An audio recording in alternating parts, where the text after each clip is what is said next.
You want me to introduce myself? I've gone by many names and titles during my journey. Although each one is more eminent than any ordinary mortal could imagine, they're all just water under the bridge to me now. Call me whatever you like. Go ahead. Let me see what you can come up with. Don't disappoint me. Oh, I won't disappoint you, because you are our beloved animal god.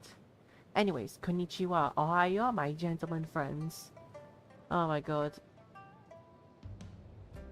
To be really honest, about that ASMR stream I done yesterday, I don't really do honestly, me doing ASMR actually makes me kind of nervous if I'm being honest.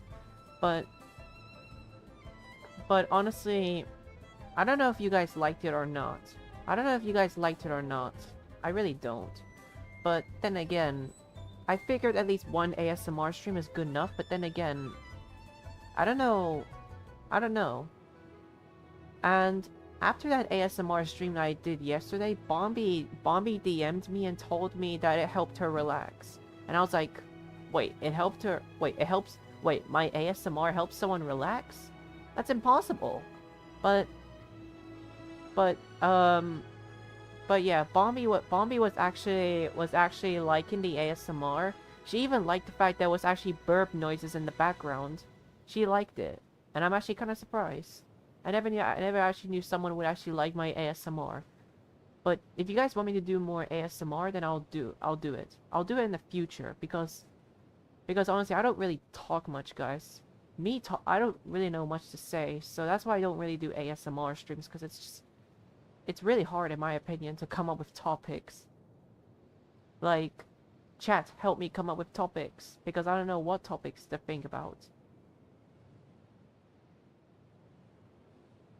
You want to use my hat as an umbrella? The audacity to even make that request. I mean, I like your hat. I like your hat, my animal god. You can keep us from getting wet. Fundamentally speaking, there's little difference between snow and rain, yet people lavish praise only upon the former. Fate can be truly arbitrary. A simple breeze like this, even you can conjure it, right? Rise and shine, sleepyhead. The sun's already in your eyes. Don't tell me you actually thought I'd wake you up like that. Oh, I would like if you wake me up like that. Please, animal god, wake me up like that. Like, say to everyone, rise and shine, sleepyhead. That's why I would honestly like it. Yeah. I was actually thinking you'd say that. Yes, rise and shine, sleepyhead. I have no need for food. Save me the trouble and take care of yourself. And that small thing floating next to you. Ah, animal god, you don't even know how much of a pain Paimon is. You don't know how much of a pain she is. But then again, guys, the reason why... But yeah, just a reminder, the reason why animal god doesn't need food is because he's a puppet. He's a puppet, not a human. He's a puppet. He's a puppet. So puppets don't need to eat food. Finally, another boring day is drawing to a close. What? Can't fall asleep with me around? A puppet consumed by a raging fire will leave behind ashes. As for what will emerge from them, I'll leave that kind of thing to fate. Obsessing over something that's destined to be ever out of one's reach is just a waste of time. I have more important things to attend to at the moment.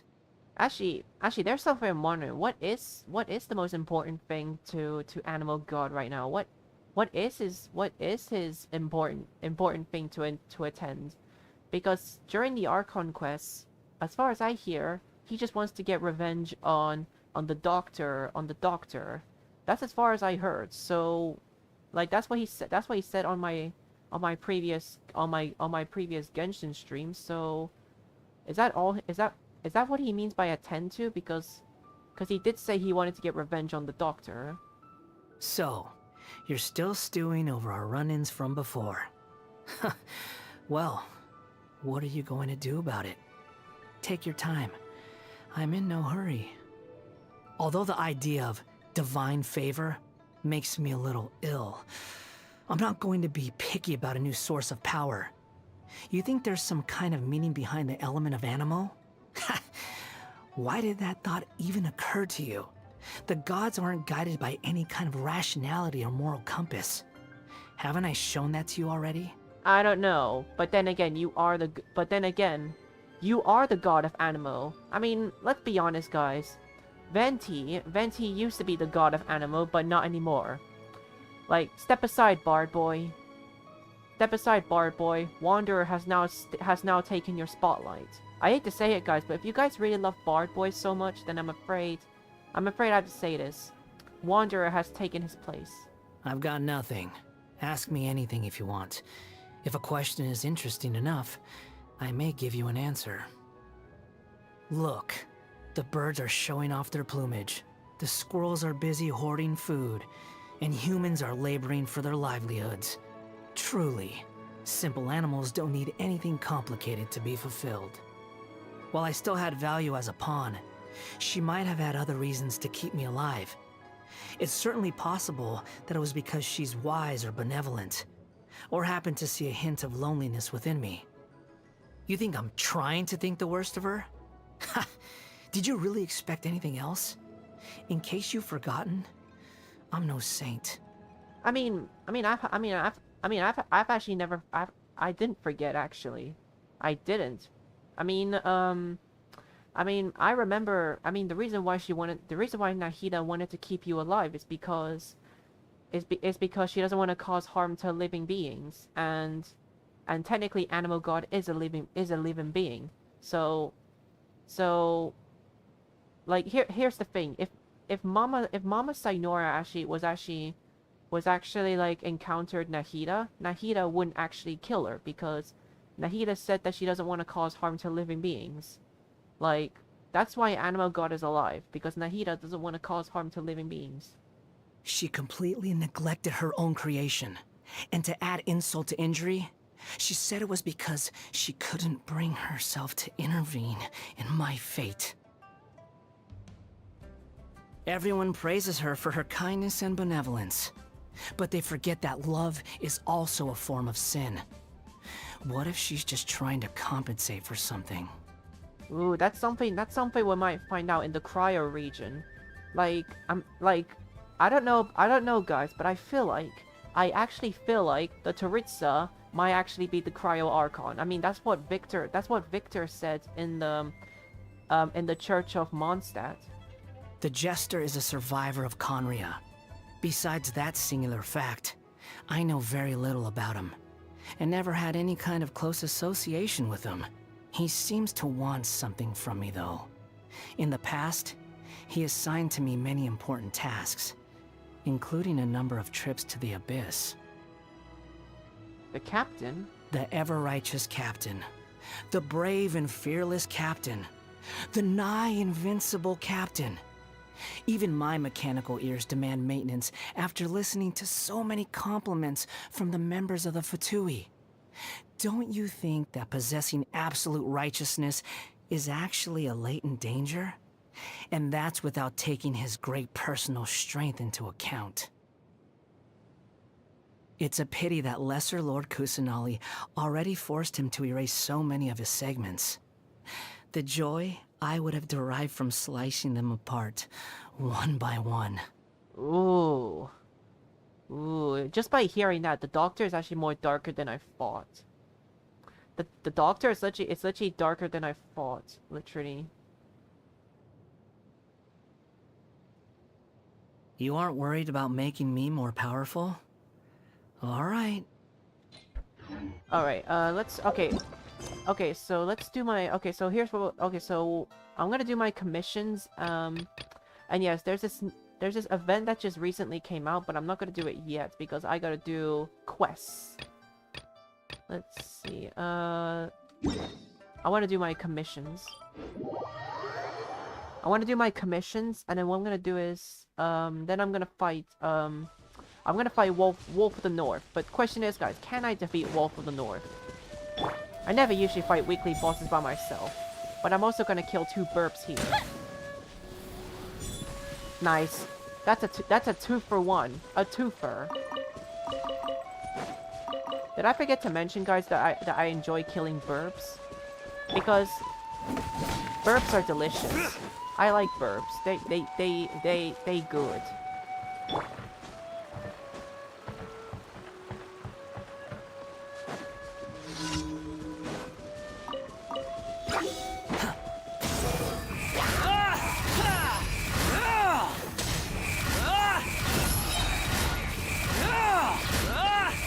Know your place. Know your place. Too slow.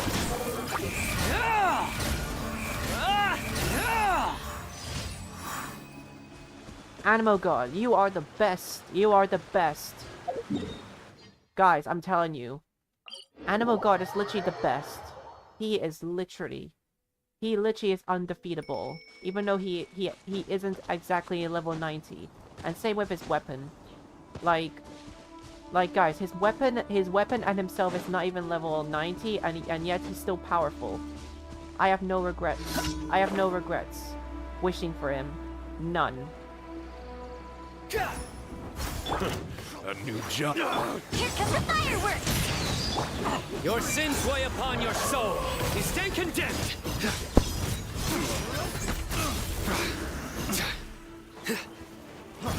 Free. Guilty.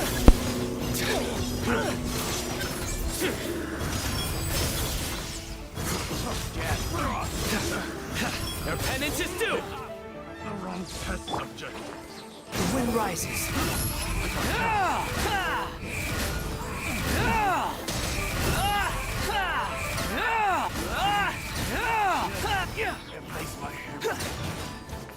Animal God, you are the man.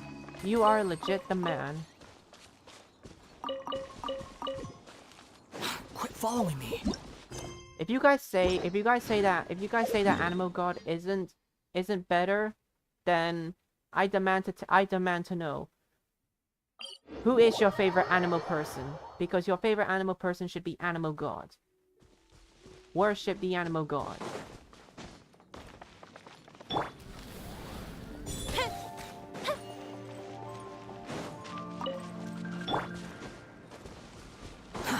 Too slow.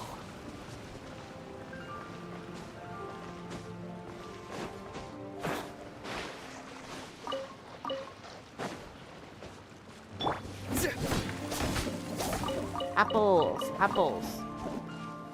Remember kids, eat apples because they're healthy for you. Eat your apples. Upon the gale. And see this is why Animal God is good. This is why he's godlike, because he can literally get to places faster. Squall fury.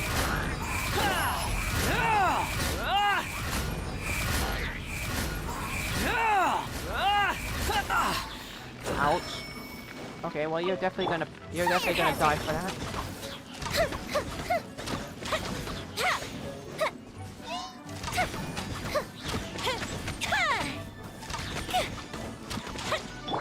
Behold.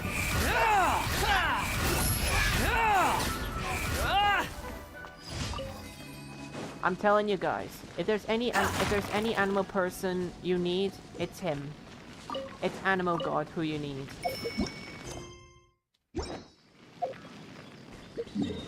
I'm literally calling him Animal God just because that's what I called him. That's what I legit called him.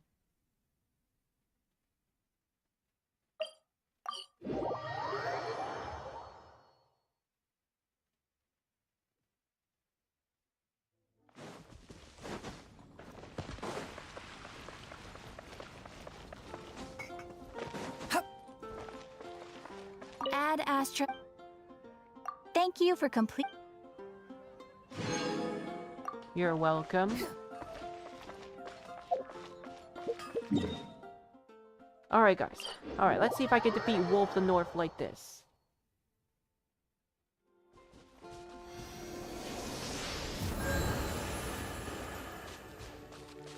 I am gonna be honest, I do sometimes struggle with Wolf the North, but let's see if I still struggle.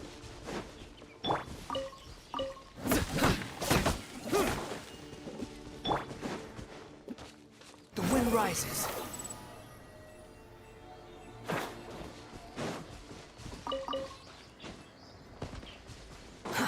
Too slow. Behold! The wind rises. Squall and fury.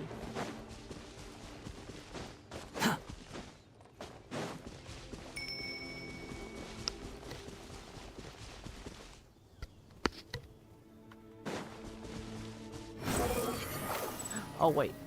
Oh my god, I accidentally scared the birds away. Oh Too my slow. god. I swear, every time I come to Wolvendom, I always scare those burbs away. How silly of me to scare the burbs away.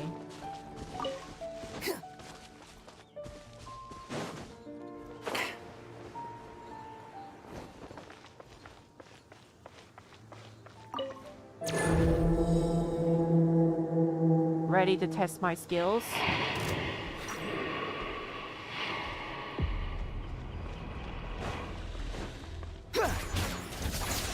Oh wait. The fuse is lit. Oh my god, I shouldn't have... Oh my god, I shouldn't have brung... Oh my god, I shouldn't have brung Animal God. I shouldn't have brought him because literally he's immune. He's immune to Animal and Cryo. Guys, I'm stupid. I forgot that Andreas is immune.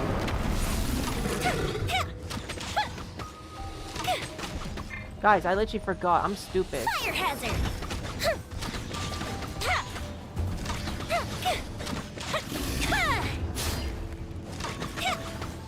It's okay. Just headshot him and then it's all good.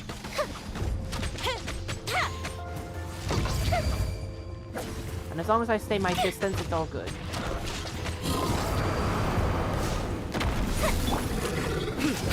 Futile!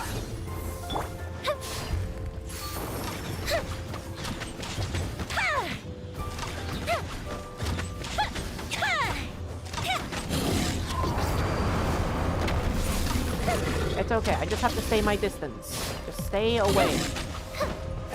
Oh, remember guys, always stay away. Always stay away. The fuse is lit! I'ma say that, and I'm literally about to beat him. Surrender!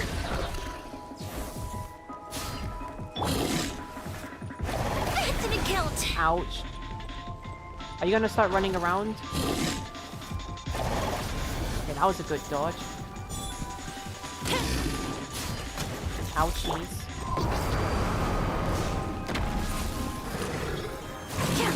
Okay, now he's gonna start running around in circles. Okay, now this is a good time to heal. This is actually a good time to... Okay, this is actually a good time to heal, because he's literally running around in circles for nothing. Because look, he thinks he can hit me, but he's not. See.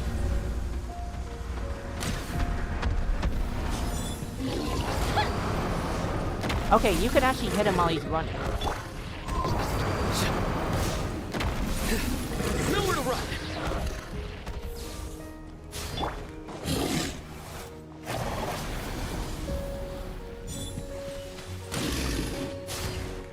I literally ran into that, wow. I just ran into that on purpose.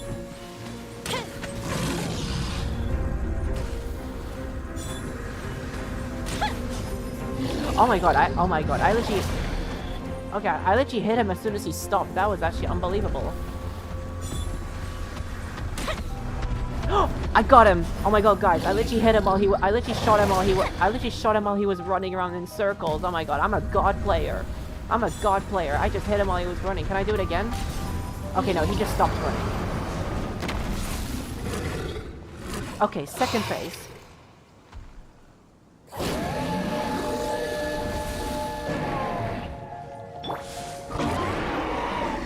I'll protect us! Go Bishop down! Through me, justice is served!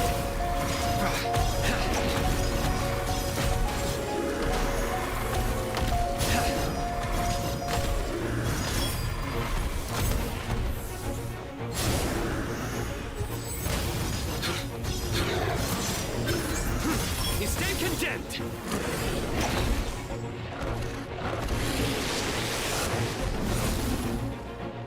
Time for a light show!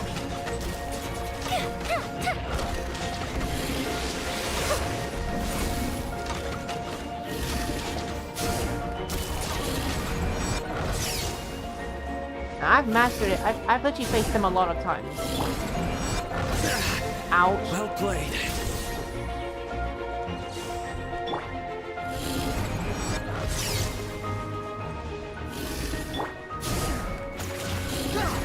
Squall Fury. Okay. You're dead. Okay, I know you're... Okay, I know it doesn't do anything, but I need stamina. I actually need stamina so bad.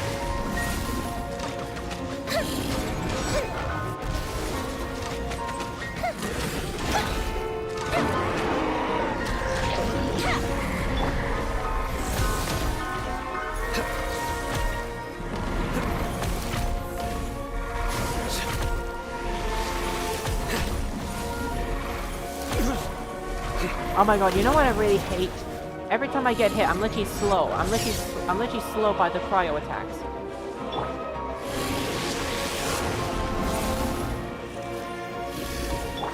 Okay, my Sino needs a healing.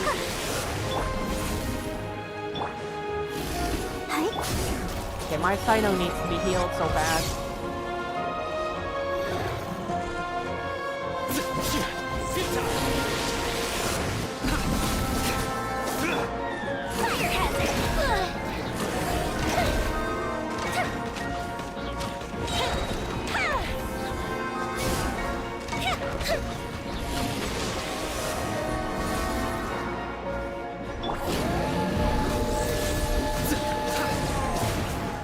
Oh, whoa.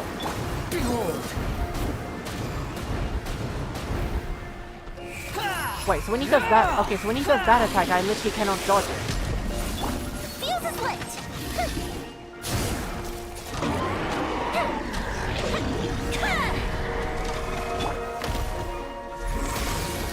Alright. And he's done for. And he's done for. Let's go.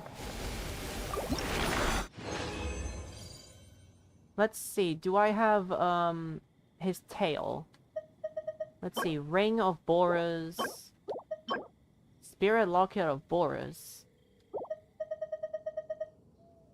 Also something. Also, this thing is... Okay, this question has been on my mind for ages, but... Why does he drop Geoloot? Why does he drop Geoloot? Like, guys, why does Andrea's... Like, or like, why does Boras drop, Geoloot? He doesn't use any Geoloot.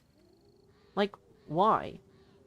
Why does a boss that doesn't use Geo attack actually drop Geoloot? Why? He doesn't even use it. Wolfie doesn't even use it. He doesn't even use Geo attacks. It just doesn't make no sense, guys. It doesn't make no sense. He doesn't even use any. No sense at all.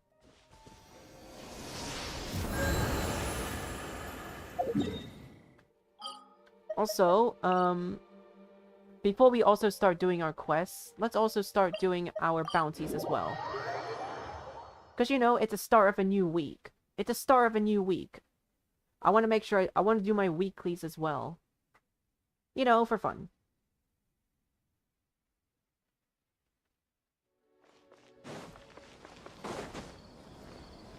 Yeah.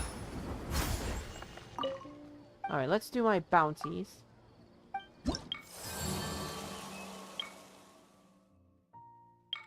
Okay, bounties, let's see. Invulnerable to cryo. Okay, that'll be easy. That'll be easy. Let's see. Zonium Peaches, I got you. 10 Sumeru Roses, easy. You want me to take care of a Ruin Drake, I got you.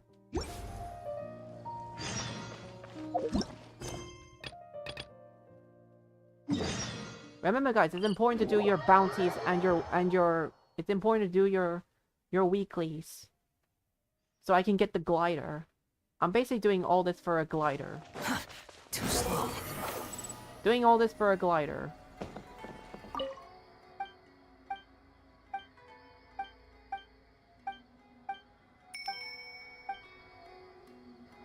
Actually, no, I want to talk to you. Hey, I literally spoke...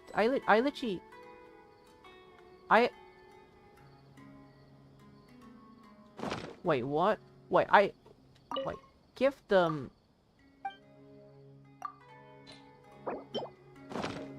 Okay. Wait, I literally spoke to your I literally spoke to your waifu, but she wouldn't accept the peaches, but I have to speak to you? Really? Come on. Come on, I was actually gonna give it to your waifu, but you want to do it yourself. Well, fine then. Pardon me for trying to be a gentleman here. Pardon me here. Pardon me.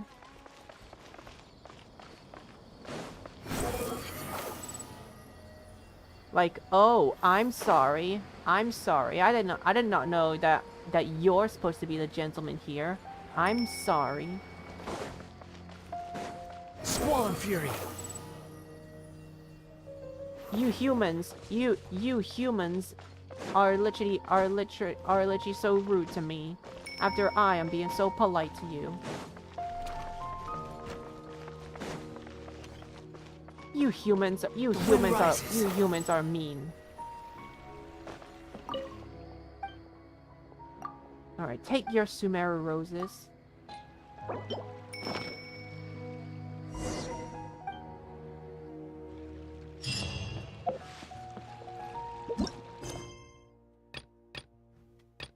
Let's see, defeat Ruin Drakes.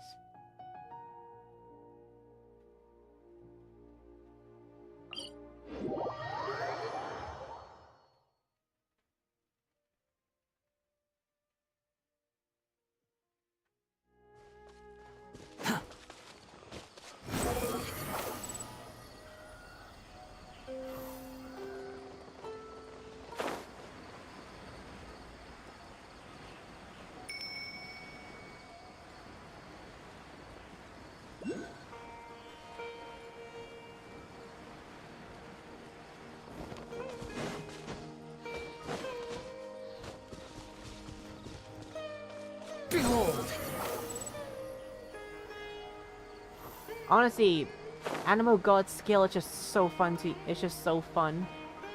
It's so fun.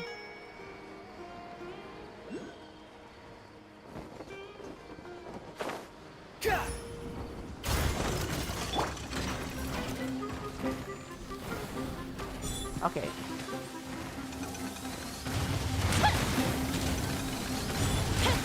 Oh wow. Both of you are literally charging at me. Literally. Squall Fury.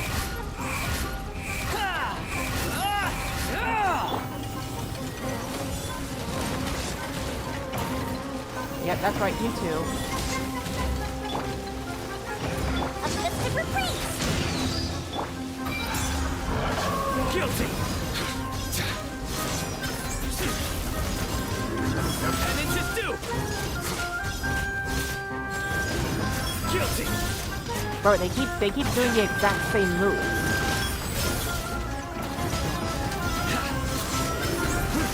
Your penance is due. Behold.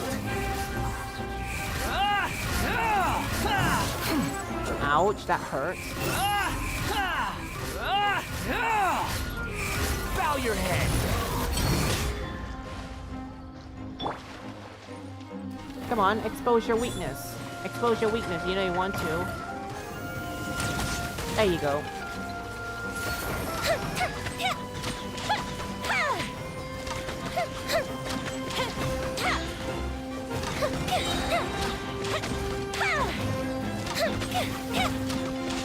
Wait, I knocked him down again? How? How did I knock him down again? Oh well. Oh well, I'm not complaining. I'm actually happy. I don't know how I knocked him down again. I don't know how. Quit following me. I was literally just attacking it normally. Aw, my Dendrocolus is in there.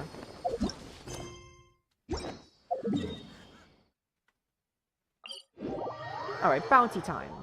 It's bounty time. You want to behold? Bounty time, bounty time.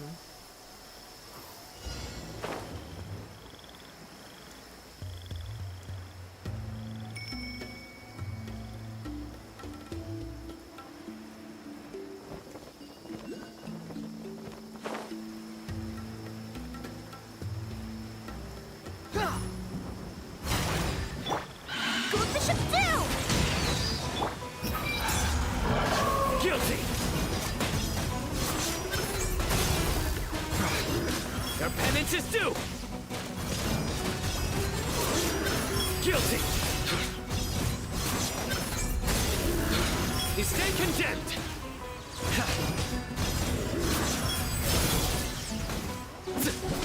Squall Fury.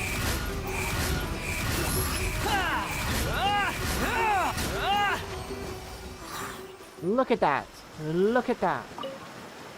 I did almost 8 I wanted 8k damage. I literally almost did 8k damage.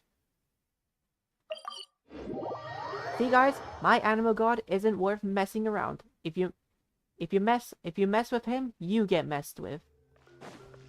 If you mess with him, you get messed. Yeah.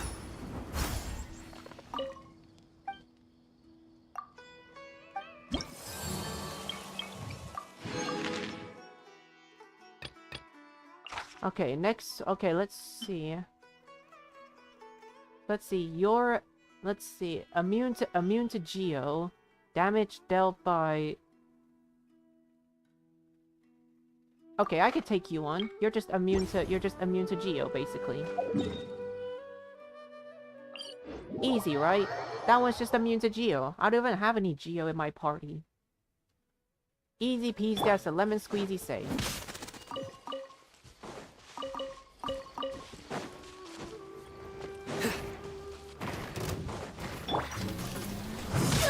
Ow, I was expecting you to fire. I'll protect us.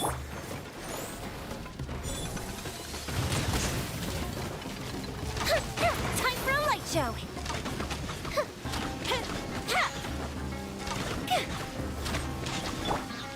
Behold.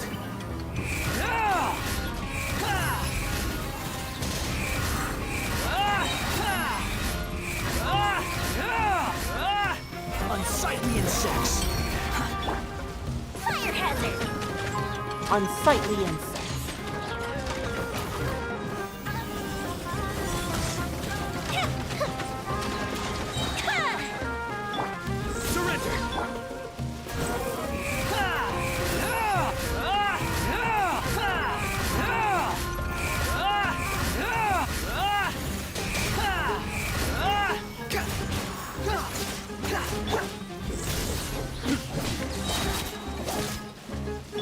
Here come the fireworks! Let's dance. Judgment is upon you. Your penance is due.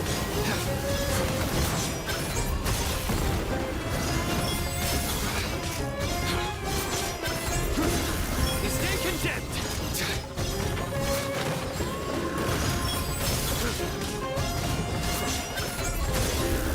Your penance is due.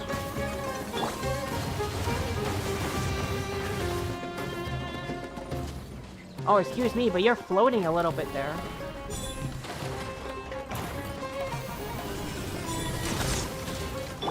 Squall Fury.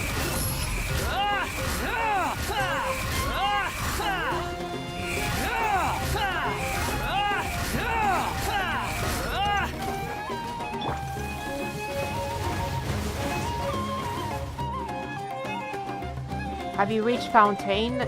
I have, but I'm just, oh yeah, to explain it carefully, Nimi-chan, my student, I'm actually doing bounties, commissions, and I also want to do some quests before we do it. Like, before I do the Archon quests. And also, Nimi-chan, I'm happy to see you again, my student. My student, Nimi-chan, I hope you're doing okay.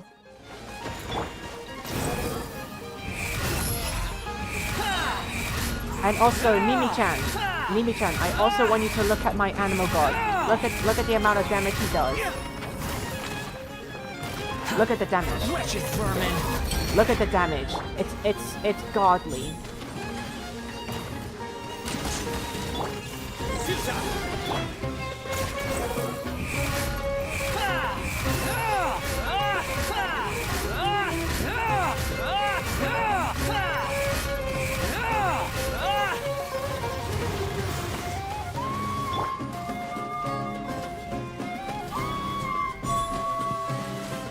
Fuse is lit!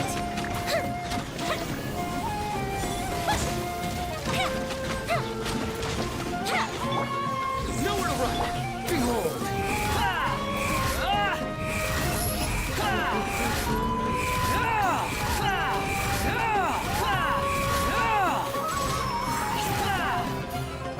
Bug DMG Animo God? I doubt it. It's not a bug, Nimi-chan. I'm just strong. The wind rises.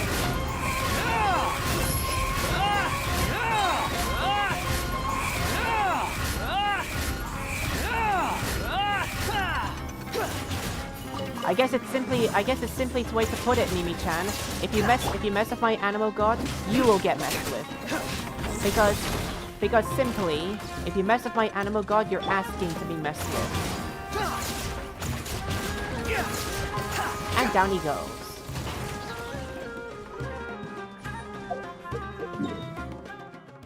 Alright, one more bounty, then we'll do one hangout event, and then I'll do Nahida's story quest, because I actually want to unlock this weekly boss. I actually want to unlock this one weekly boss.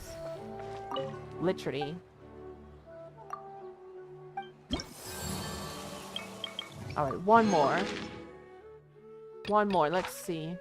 Okay, it's an eremite. It's an eremite.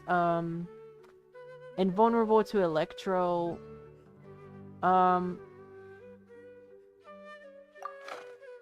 Okay, so it's just... Okay, so simply just immune to electro.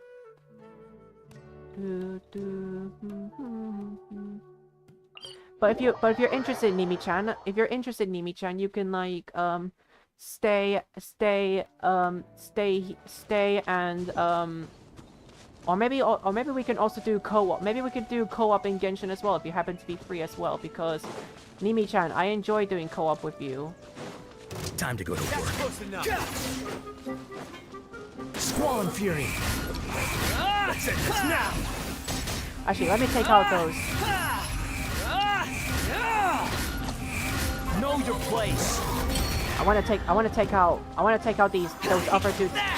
Follow him. I want to take out those upper dudes first. Surrender. Is that all you got? Behold.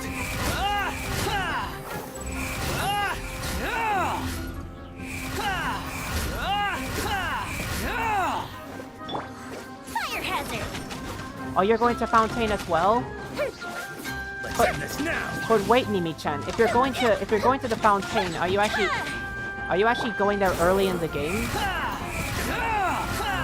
Like you know where it is? You actually know where it is, Nimi-chan? Because you're like way too Now you're testing my patience.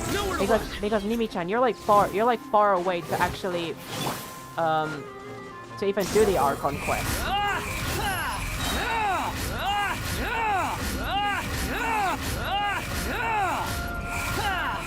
Bow your head. Bow your head. Squall fury.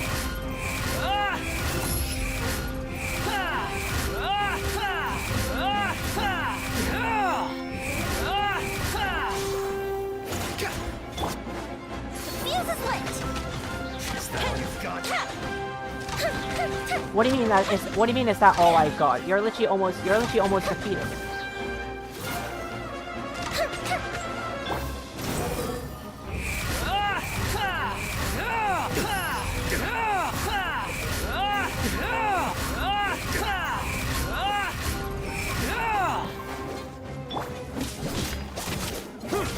Surrender.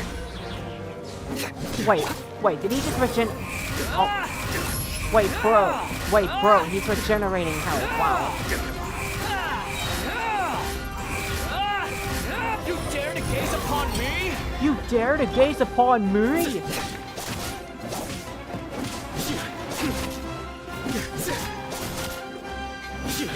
We'll meet again.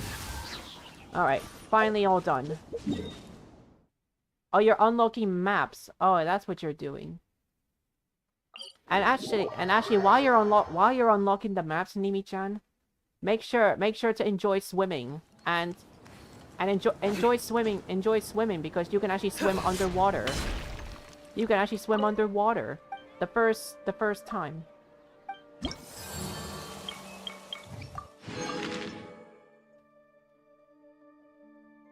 Alright, that's alright, so we're done with our weeklies. Okay.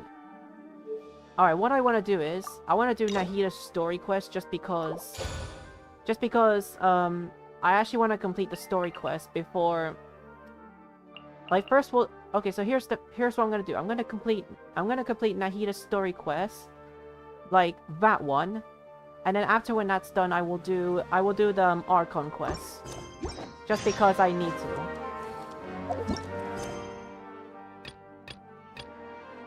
Alright, let's do it.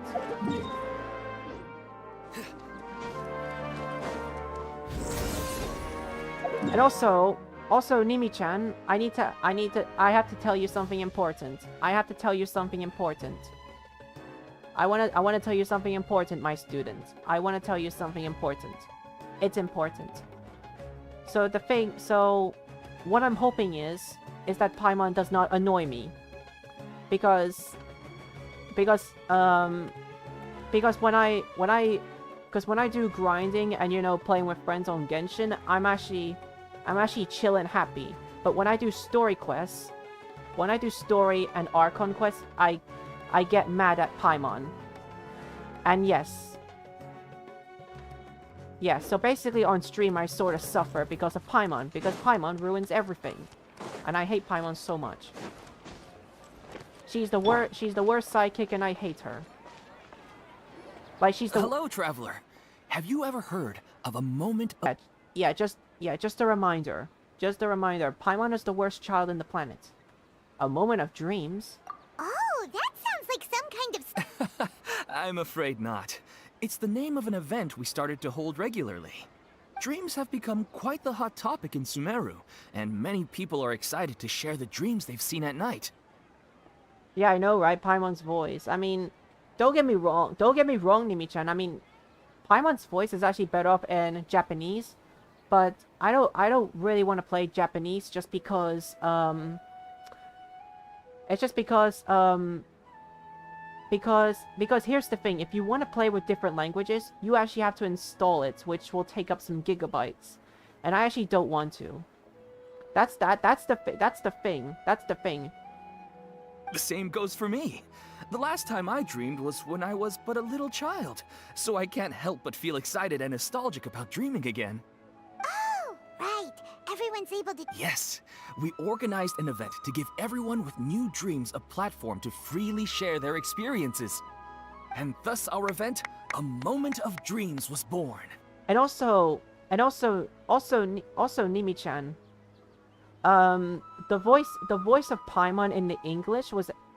The voice of Paimon in the English was actually voiced by... Paimon was actually voiced by Koreana Boteger. I think that's her name.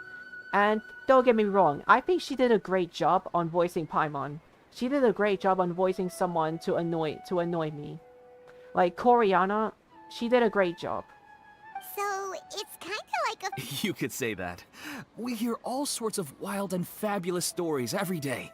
Really, why not have a listen for yourselves? I can understand your curiosity.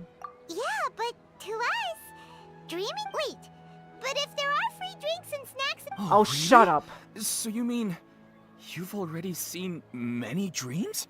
Paimon, we just started. I don't want you mentioning... I don't want to hear you mentioning snacks. Shut up. Shut up. I just started and I don't want to hear you. I want you to shut your effing mouth. But no need to get so... No. We need experienced participants like you to share your experiences with dreaming. Nimi-chan, I also want you to hear this from me as well. So I was doing the Caribur Archon quest, and you know, with this man called Dainsleif, you probably know Dainsleif. So I was doing the Caribirds, and at the end, myself in the game literally did one of the most cursed things ever. He hugged Paimon, and I'm like, oh, what are you doing? You don't hug Paimon. We hate Paimon. We shouldn't hug Paimon. Like, that was one of the most cursed things I have ever saw. Nimi-chan, you're gonna suffer at the end of Caribirds. Also, hi Bunny, how are you doing today, my friend? I hope you're doing well. Please allow me to address you two as dream experts. Dream experts. There are some things that expert just don't seem to go with. Oh, expert? Now you seem interested. Please, follow me to the meeting place. It won't take much of your time. Yeah, I know, right? I know, Paimon slander. I mean, I hate Paimon so much. Rest assured, you'll find all the drinks and snacks you'd like there. No, please don't give Paimon any snacks, please. If you give her snacks, she's gonna be even more annoying. Wow, sign us up. But wait, Paimon's getting ahead of herself again. Shut up. Why aren't you saying anything? Guys,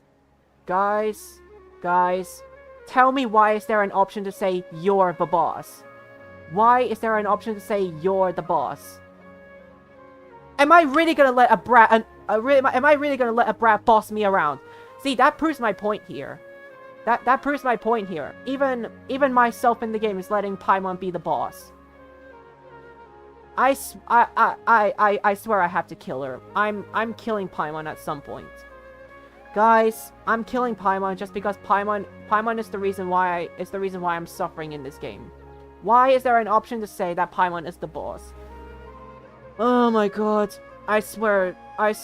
Paimon, I swear you're gonna die soon. You're gonna die sooner or later. Guys, I'm suffering. I love this game, but Paimon just makes everything worse. I hate you. I hate you, Paimon. Alright! Very good. Follow me then. Why? Why does Paimon get to boss me around? Why? I'm pretty sure Do you know what's the most important part? Shut up. Shut up, Paimon. I don't even want to hear you. Shut up. Well, I suppose it must be accumulating knowledge and sharing your experiences? Nope! It's all about the title! Shut up! I don't want to hear you talk, Paimon. You're annoying.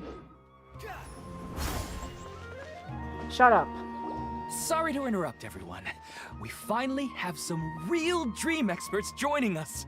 But he said shut up. He said shut up so fast. I know. I know.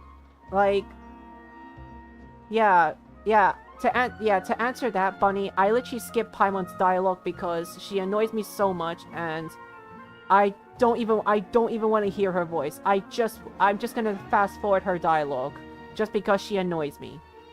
But here's the truth. I love everyone. I love everything about this game. But only except for Paimon. Paimon is the only one who I hate. Only her. No one else. Just her. It's all... If only MiHoYo will ban Paimon, I will love this game forever. Like, you know I love the waifus. I love the waifus. But Paimon's taking me away from it. Esteemed experts, this way, please. Ahem. Now, if anyone has any questions, please feel free to ask them. They must be dream experts from another land. Great! Oh, I have a question. Me first. No rush. Everyone, please line up and ask in an orderly fashion. Orderly fashion. Oh my god, Okay, not gonna lie, guys. The way how the lady in the blue shirt, the way how she's putting her arms in the air is just kind of weird. Like she's like waving like we're in some sort of a talent show or something. Like this ain't a talent show. Like am I that popular? I hope so. Wow. Paimon didn't expect... My question is simple. My everyday life is very difficult, so I would like to become a slime in my dreams. How can I do that? Become a slime? My dude, if you became a slime, I would adopt you as a pet. Like, guys, I think I'm the only one who thinks that. That's me cheering for my husbandos. Yeah, that's... Actually, that would be for anyone cheering on who they really love. Like, yeah. But if you wanted to become a slime in your dreams, if you became a slime in your dreams, then I would adopt you, you know, because in my opinion, guys, slimes are actually very cute and worth adopting as pets. But the sad news is about slimes, they are actually hostile.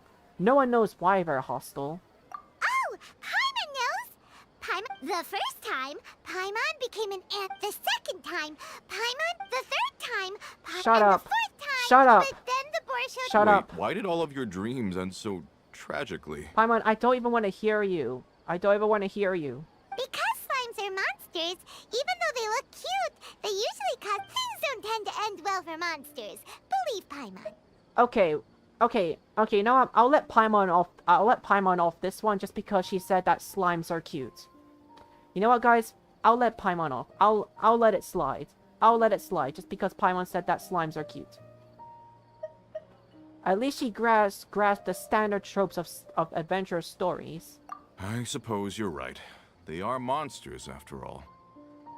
I really hate the fact that slimes are still considered monsters. I feel bad for the poor slimes. I just want to experience a different life, but it seems that becoming a monster would be even worse than my current life. Maybe I'd be happier if I became just a regular finch. Or fish.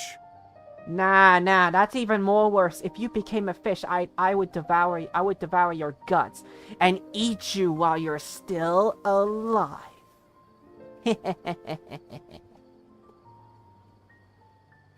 Fix, you will cure my hunger if you became a fish. Looks like being an expert is way easier. Next! Oh, it's my turn. Esteemed expert, I want to know what posture I should sleep in so I can have the same dream as the one I had last night. Posture? Well? Yes, please, enlighten... Why are we all praising Paimon here? Why are we all praising Paimon here? Why am I not the one that's answering questions? Why is Paimon the one answering the questions? Why not me? Oh my god. Why does Paimon get all the credit here? Why does she have to get all the credit? I swear. Why? Yes, please torture us, esteemed expert of torture. Hey, you're supposed to be helping. Well, how... Well, I don't... Well, I wish I... Well, they should be the one asking me, not you. First, why don't... Oh, it's quite ordinary. I sat and chatted with my wife on a sunny day, listening to the breeze blowing through the valley. Oh yeah, greetings Peter Parker. I hope you're doing okay as well, my friend. I'm just in the middle of getting tortured before I even go to the Fountain Archon quest. Why don't you just find your wife and talk with her? Well, unfortunately, she passed away. Aww, this poor gentleman. This poor gentleman feels the depression that I'm going through with this game. Because literally, he said that his waifu passed away. I feel your pain. I feel your pain because I don't have a waifu. Oh, sorry. No, it's fine. I didn't make that clear. I just want a chance to see her again. Have you tried looking at her photos right before you fall asleep? Yeah, it's not really about posture. Oh, is that all I have to do? Are you locked out by the Nahida quest? No, I'm not locked out. I actually just want to do that first before doing the Fountain Archon quest. Just because, I want to do the story quest and the Archon quest as well. Yeah, just because. But, I mean, I could do the Archon quest if I want to, but first I want to complete Act 1 of Nahida's story quest, then I'll do the Fountain. Which shouldn't take long. Think about it. If you're the one thinking... You do have a point. I'll give it a try tonight. Thanks for your wise advice. Once again, I hate when people praise Paimon. Oh, my turn. I want to know the name of the plant in my dream. Name of the plant. I want to bring the souvenir box to my room into my dream. Souvenir I dreamt box? of a raven flying over the wasteland last night. Does that have any kind of special meaning? Hey, no rush! One at a time!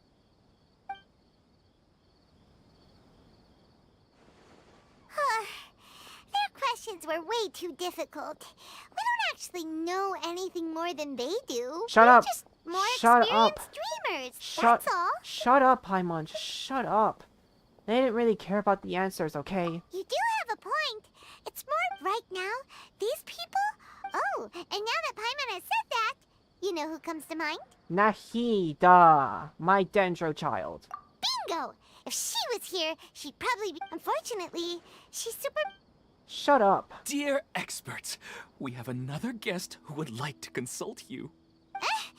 But you saw how we answered all... Ah, but this guest is rather special. Is it the Dendro child? It is the Dendro child. It's my little Dendro My child. question is, why didn't you immediately tell me about such an interesting place? Oh, Nahida, my little baby child. My little baby Dendro baby. Huh? Nahida? How did you... Interesting events like a moment of dreams don't happen every day after all. No matter how busy things are, I'd still set aside some time to check it out. Anyway, I really didn't expect to meet you here. Oh, right! If there's any... You're not wrong. Alright, they can ask me anything. The more interesting, the better. Yeah, but Nahida, you're pretty much just gonna go through, I want to know how to transfer money from Dream to real world. How does one... Oh, you want to transfer, but, okay, transfer money, but...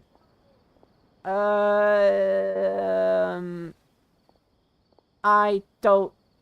I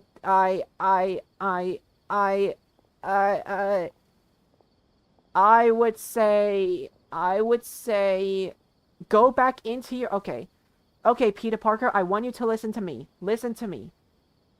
So, I want you... So, if you want to get money from your dream to the real world, what you have to do is go to sleep, close your eyes, go to sleep for a while. When you're inside the dream world, imagine yourself, millions of money. Then, collect all of them as you can, and then wake up, quick in the meantime. Wake up quick in the meantime, and then when you wake up, you'll wake up with money in your grasp. I hope that helped. Huh? What's wrong? You were all so excited a minute ago. Why the sudden hesitation? I think they need to build up some courage first. Even so, it's not like I look super intimidating or anything, right? And in terms of reputation and renown, you've also done many great things in Sumeru, yet they didn't even flinch at you. Still not quite the same as approaching an archon. Alas, the interesting questions have all vanished in an instant. It appears I'm the one spoiling the fun here. I'll see myself out. Aw, but Nahida, this is your story quest. That's not true. I don't want to get in the way of the original purpose of A Moment of Dreams, which is to let people gather here and freely share their marvelous dreams. Now the atmosphere here is like water poured into a container.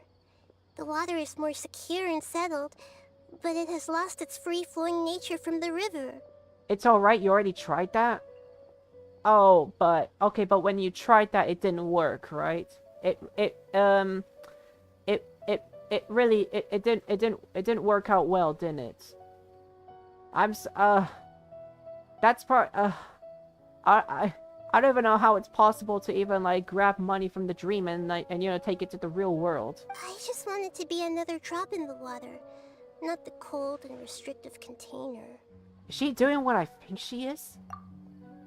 She's so, hey! It's alright, everyone! No need... Alright. I'll give it a try. Oh, it's the slime guy! Hey, drop the nicknames, would you? Besides, I don't want to become a slime anymore. Maybe a finch or fish is more suitable for me. Yeah, but if you became a fish, I would devour your corpse. I see. So you want to become a small animal in your dreams, right? Why do you think that sounds good to you? I guess I just want to experience something different. My everyday life is nothing but the same.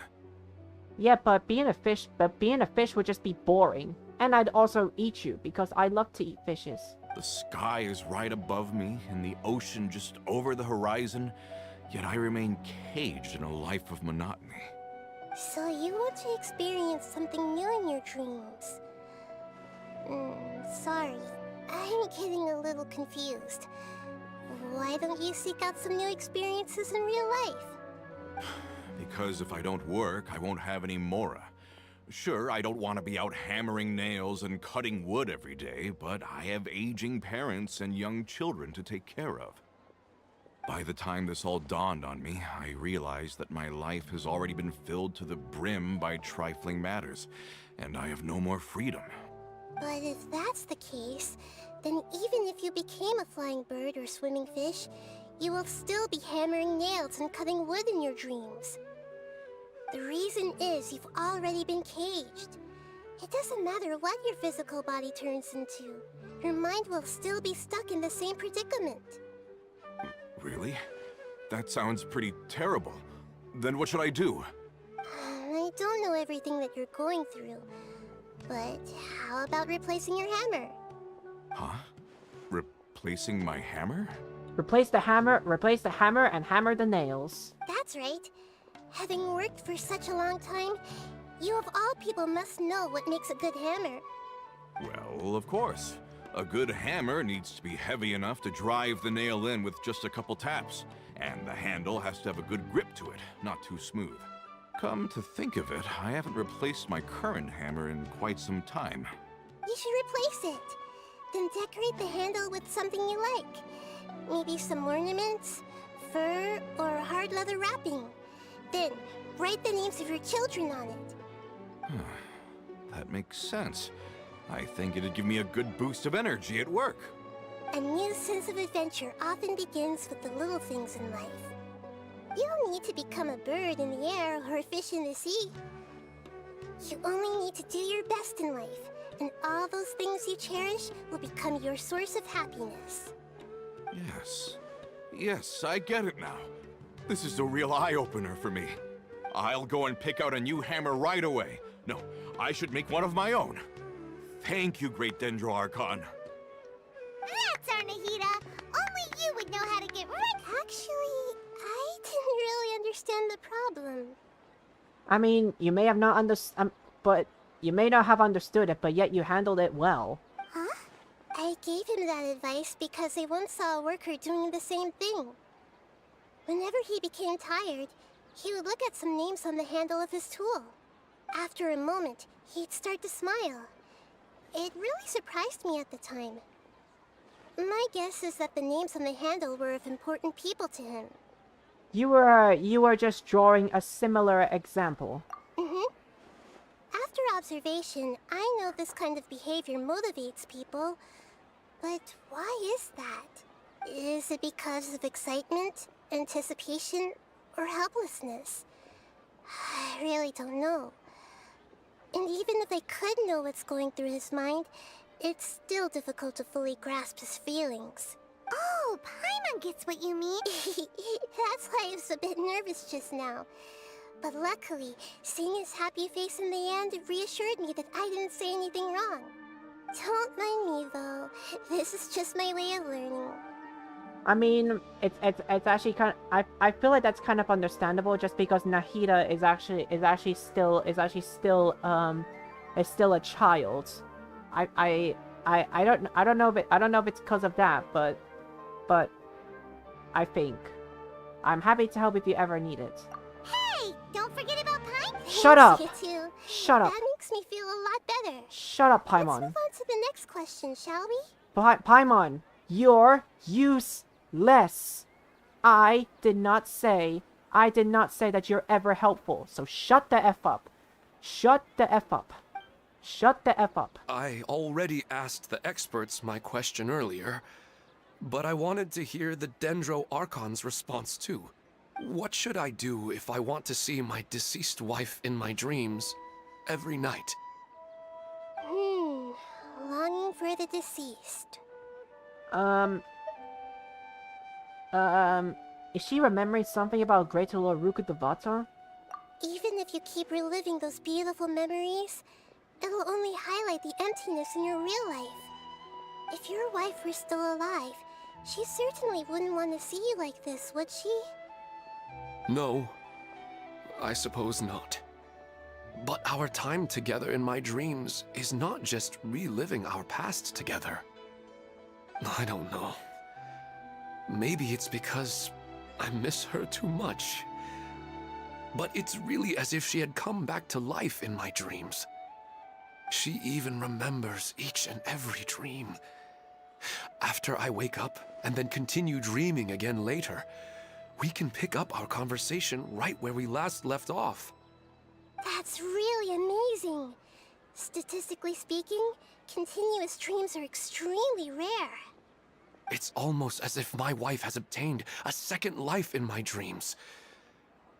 But the more vivid she appears, the emptier I feel, and the more painful it is when I wake up.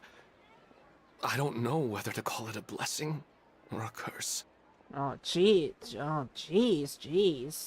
This man is not only sad, but yet confused about his dead waifu. I mean... Oh my god. I mean, I don't even know how I would say it. Would it be a blessing or a curse? I mean, I would say it's a blessing, because if you're in a dream and you see a waifu, you're blessed. But then again, when you wake up, you actually start to feel cursed, because then you realize that waifu is dead. Once, like I said, guys, I feel sad for this poor man.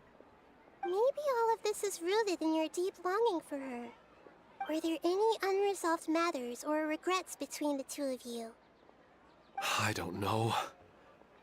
I suppose my biggest regret is that I couldn't spend the rest of my life with her. I really felt like I was ready to move on. I wouldn't be so hesitant now if it weren't for these hyper-realistic dreams I've been having. Huh. You know... But dreams are, and will forever be, just dreams. We are people living in the real world. It's not good to be overly obsessed with dreams. All it'll do is fill up your mind and eat away at your thoughts. Yes, I know. That's why I'm also a little disappointed in myself. I still need to take care of our child.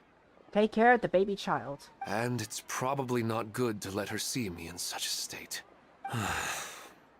Anyway, thanks for your advice, Great Dendro Archon. Also, there's something I don't understand about Nahida. I'm a little worried about him. I hope he can find a way to cheer up soon. There's something I don't get about Nahida, guys. This is something that I need to know.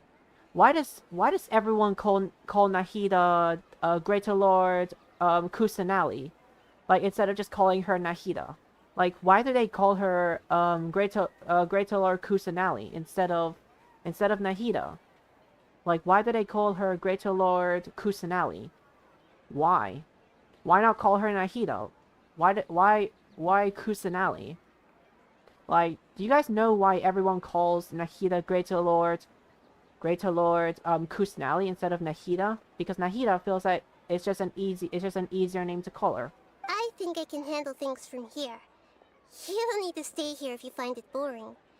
You're here to have a good time after all.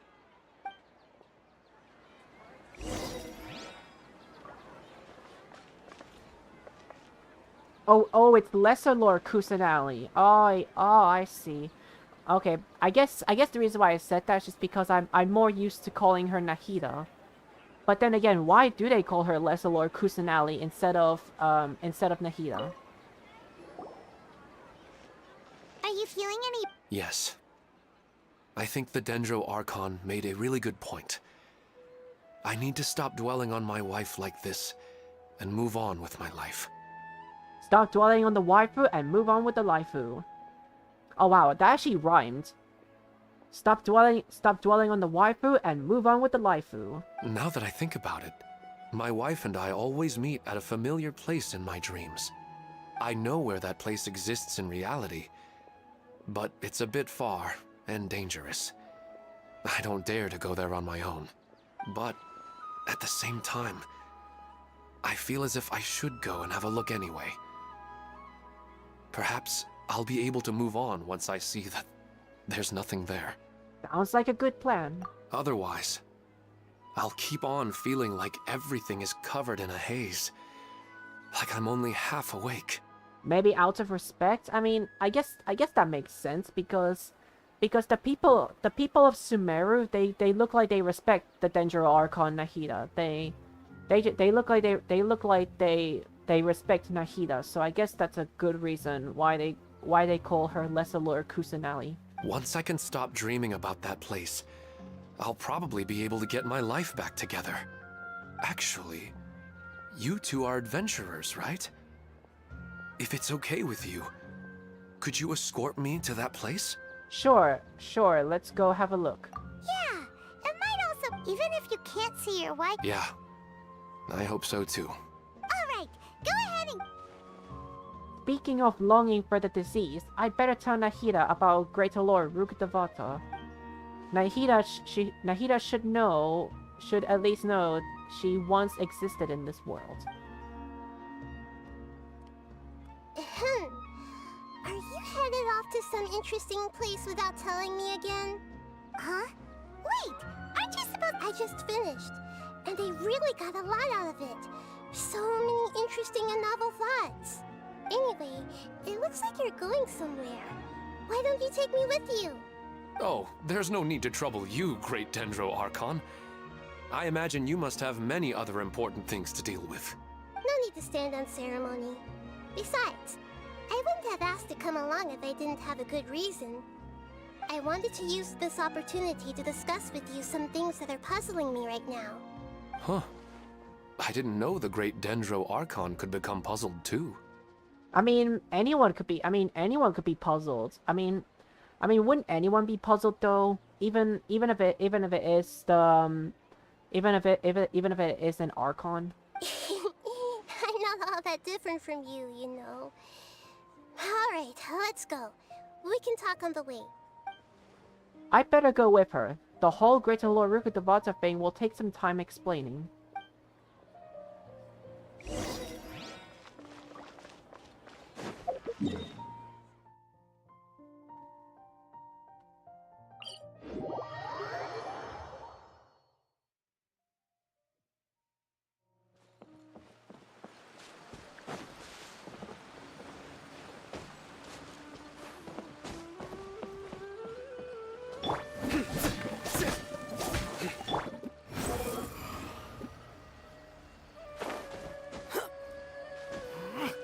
Quit following me.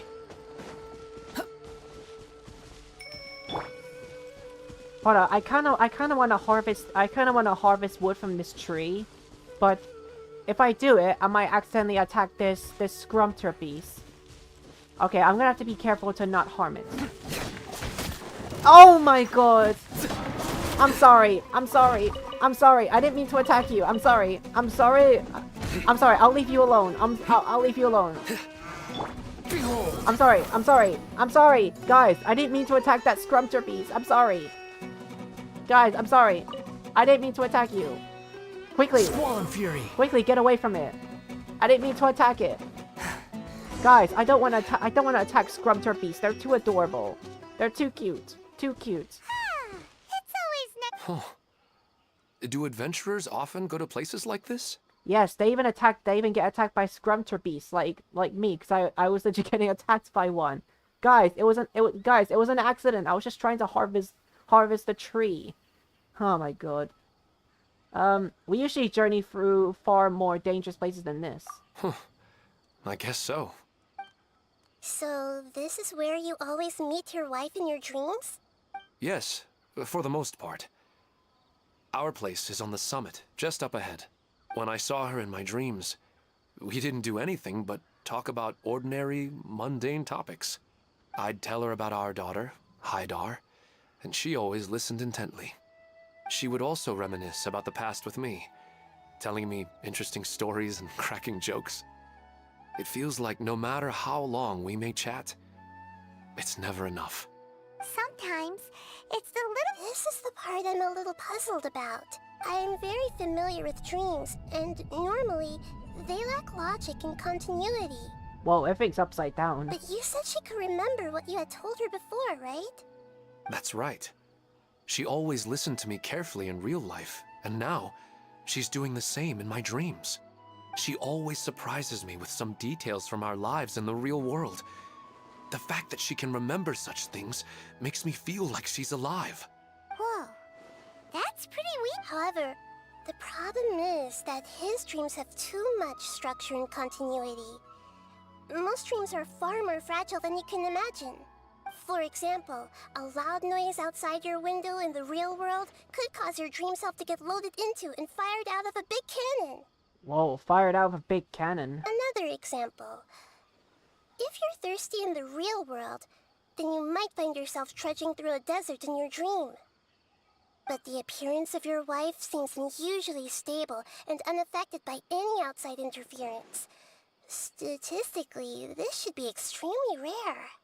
I don't understand it either. But I have no reason to suspect or reject these dreams. They're too beautiful. I agree. It doesn't really feel like a cause for concern. But I still want to figure out the how and the why. These kind of dreams are novel to me as well. That's why I want to have a look at the scene your dreams have been taking place at. Let's go. Just think of it as a nice little hike to the top of the mountain. Nice hiking.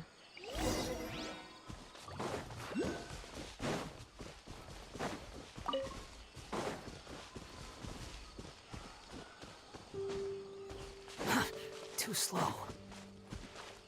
Let's see, where's the Where's the dendrocollis? It's somewhere up there.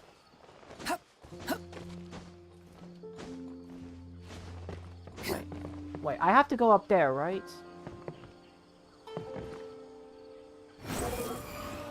Go, my animal god.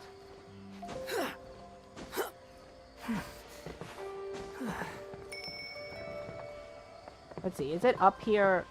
Is it up here?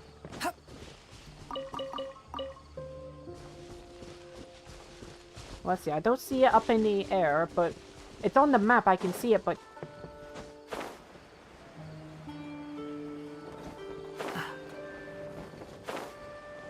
Oh, I see. Oh, I see, it's underneath here. You know, I suppose I can kill you.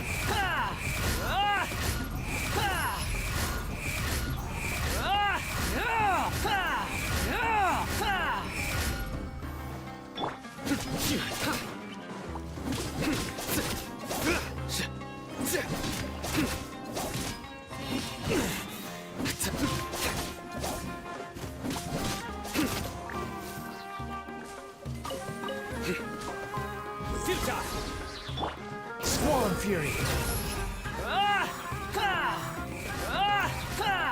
Oh my god, look at the distance!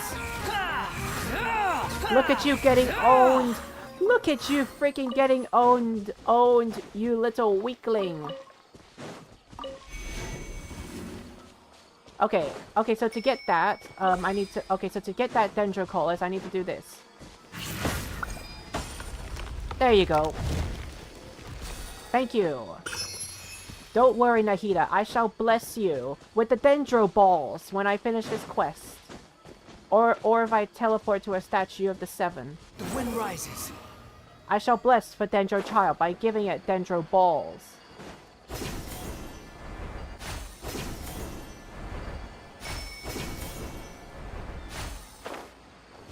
Quit following me.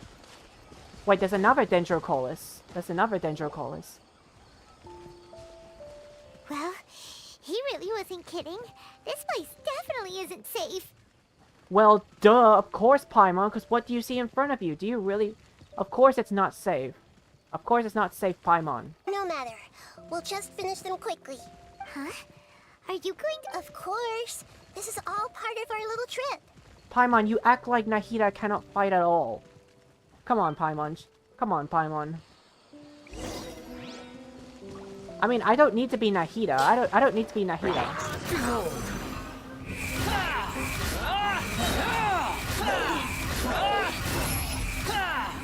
Bow your head.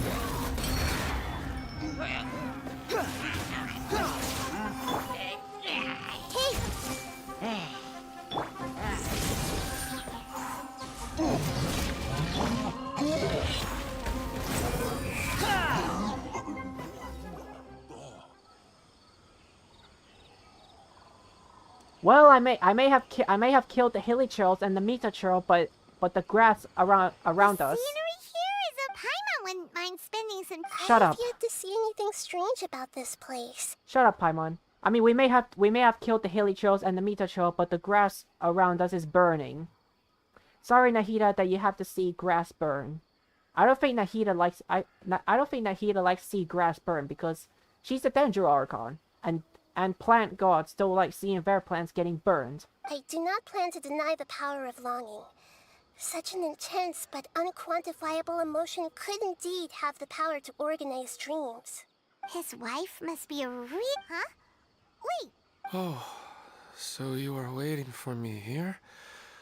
Well, guess what? I've brought someone amazing with me today. When the Dendro Archon said she wanted to come with me, Whoa. I could hardly believe it. It's your waifu. I'll bring Haidar once I'm more familiar with the way here.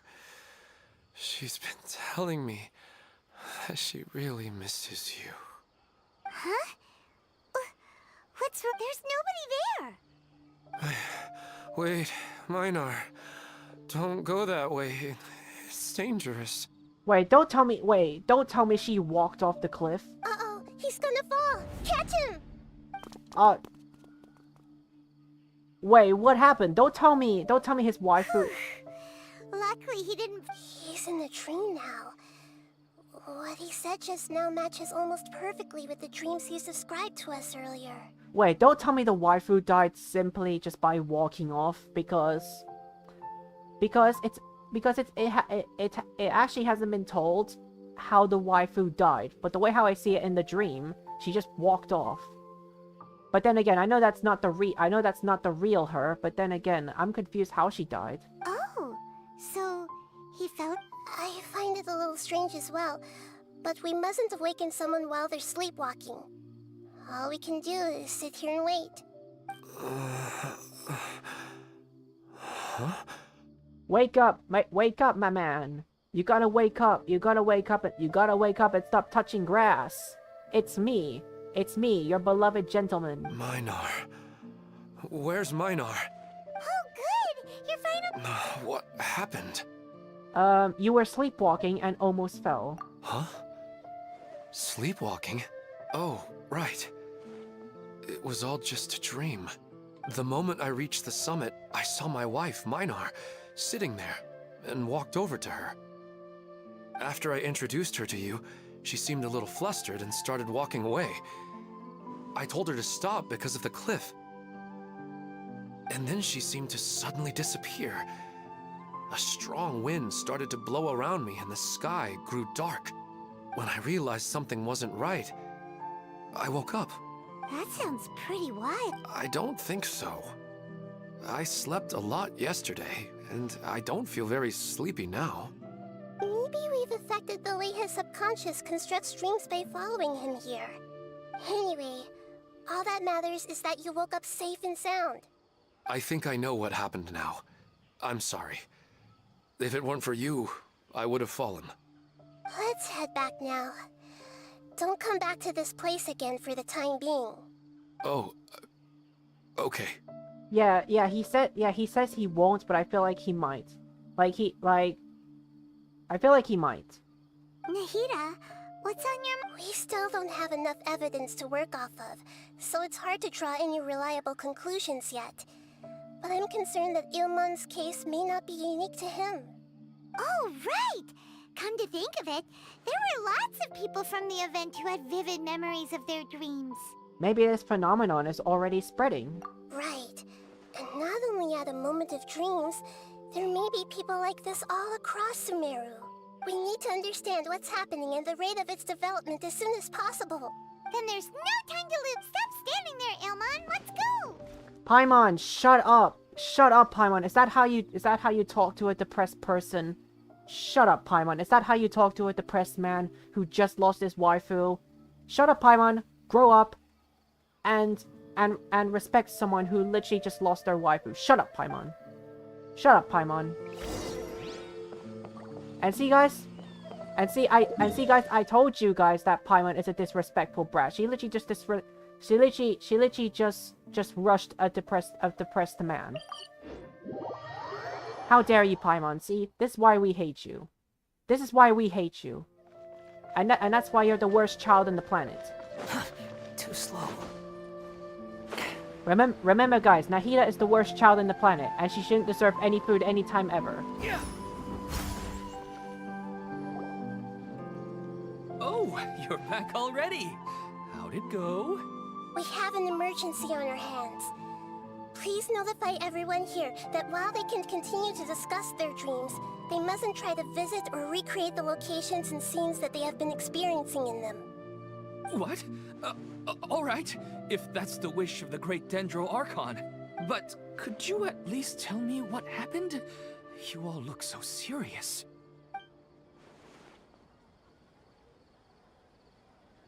I see. I never knew even a dream could be so dangerous. Don't worry. I'll be sure to notify all the event participants and inform the other staff members about what has happened. Using the event registration list, I should be able to contact more people that were interested in dreams and warn them about the situation. Thank you. That would be very helpful. Let me confirm if all of today's participants are still here. Atta has already left. It seemed that he was on his way to make a hammer, so that shouldn't be a problem. Oh, Wait a second. Where's Katya? Has anyone seen Katya? Has she already left? Oh, I think she already left. She said there was somewhere she wanted to go. Oh no. Did she want to... Can you tell us where she went? Yes, she did briefly mention it. Somewhere near Chatrakam Cave. Alright, thank you. We'll go look for her. Please help us tell the others not to do anything reckless. Sure thing. Who would have known things would have turned out like this?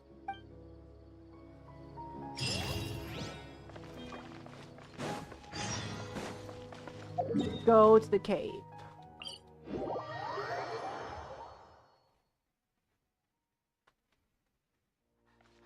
I'm actually surprised that when she was going to I'm actually surprised that when she started going, I am actually surprised that Noah decided to, you know, go after her and make sure and tell her to stay. The wind rises. Like, did you just really let her go recklessly? And now the way how I see it, they were like, Look! She's sitting over there! And surrounded by monsters! and see that's what I mean. She's surrounded by fungus and specters. Wait, aren't specters supposed to be in Inazuma? Why are there... I swear we only see specters in Inazuma. Come on, let's rescue her! But wait, here's the thing here, guys. If you look closely, because guys, if you look closely, oh, never mind. I was saying they're not actually attacking, but now I have to kill them. Squall Fury.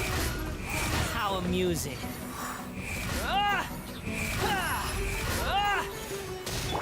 Good Bishop down! Through me, justice is served. Guilty. Through me, justice is served. Their penance is due. She seems to be in the same condition as Ilman earlier. Oh, Nimi-chan, you unlocked Boris. Okay, that's good. Then that means you completed the story quest with Razor. You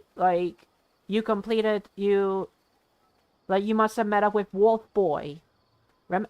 And also, Nimi-chan, here's a word. Here's a word from me. Razor is best Wolf Boy. Yes, but luckily she hasn't been injured or jolted awake yet. Let's carefully move her somewhere safer. See you tomorrow, Professor Aisha. But I'm actually kind of confused that the specters and the fungus actually didn't actually attack her. They were just staring at her. Huh? Why am I back here again? You were dreaming just now. Dreaming? But what about Professor Aisha? Oh, I see. It was all just a dream. Well, that makes sense. After all, it hasn't changed a single bit. Huh? What? Nearly 20 years, and it still hasn't bloomed. Does it have something to do with your dream? Please, tell us what you mean. The other 5-star wolf boy looking in with disbelief. Wait, 5-star... Wait, no, wait, Nimi-chan, no. Wait, Nimi-chan, no. Razor isn't actually a 5-star. He's a 4-star, not a 5-star. Ah, sorry. I'm still feeling a little groggy. Please give me a moment here. Alright, where to start? Right, this plant. So, Professor Aisha gave me this plant just before she left. And also, Nimi-chan, since you've unlocked Boris, you're actually doing a great job. You're actually doing a great job with progressing through Genshin. But one question is, Nimi-chan, my student, did you defeat Dvalin? Did you defeat Dvalin? Like, did you finally defeat that Drago from Eternal Pain? She was a good friend of my parents, and my first real tutor. She was also an outstanding Amorta researcher. In addition to her extraordinary academic talents, she was also skilled in combat, and would accept lots of work from the Adventurers Guild. Oh, so you mean... Yes. When I was about 10 years old, she told me that she must go look for the secrets of the Abyss, and that she would be gone for a long time. I grabbed hold of her and wouldn't let go. I didn't know what the Abyss was. I just knew that she was like family to me. She hugged me, and we cried for some time until I fell asleep. When I woke up, I was already back home. Oh, good job, Nimi-chan. I am proud of you for defeating a Drago and saving from eternal pain. Now you gotta go into the Liyue Archon now. Liyue is up. Now you gotta find out who killed Rex Lapis, even though Geodaddy is Rex Lapis. That's spoilers intended, but I feel like you already knew that, Nimi-chan. That Rex Lapis was indeed. Oh, you're talking about Sino. Oh, you're talking about Sino. Oh, yeah. Oh, yeah, Sino. Oh, yeah, Sino. Now you must go into the Liyue Archon and find out the death of Rex Lapis, even though it was Geodaddy. She still decided to leave, but had left behind a letter for me saying that I was the person she cared for most in this world. She claimed that investigating the Abyss could help more ordinary people protect the people and things they care about. Also, Nimi-chan, if you happen to be available later, I could join you in your world of Genshin if you want. After when I at least complete the Archon quest. She had obtained some important evidence during her past adventures. If she didn't set off right away, she might miss the perfect opportunity. Guess Ad Astra Abyssa. She left a seed in the letter, telling me that if it sprouted and bloomed, then she'd come back no matter what sort of risky situation she was in. She said she looked forward to seeing me all grown up. But strangely, I've tried watering it, feeding it, everything I could think of. But I've never been able to get it to bloom. I even went to ask the Immorta researchers, and they couldn't explain it either. May I have a look at the plant? Of course. I was hoping the great Dendro Archon could help me solve this problem. Let me see.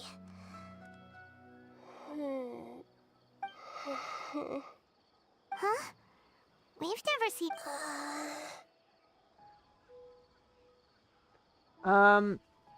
An expression pleading for help. She looks a little unwell.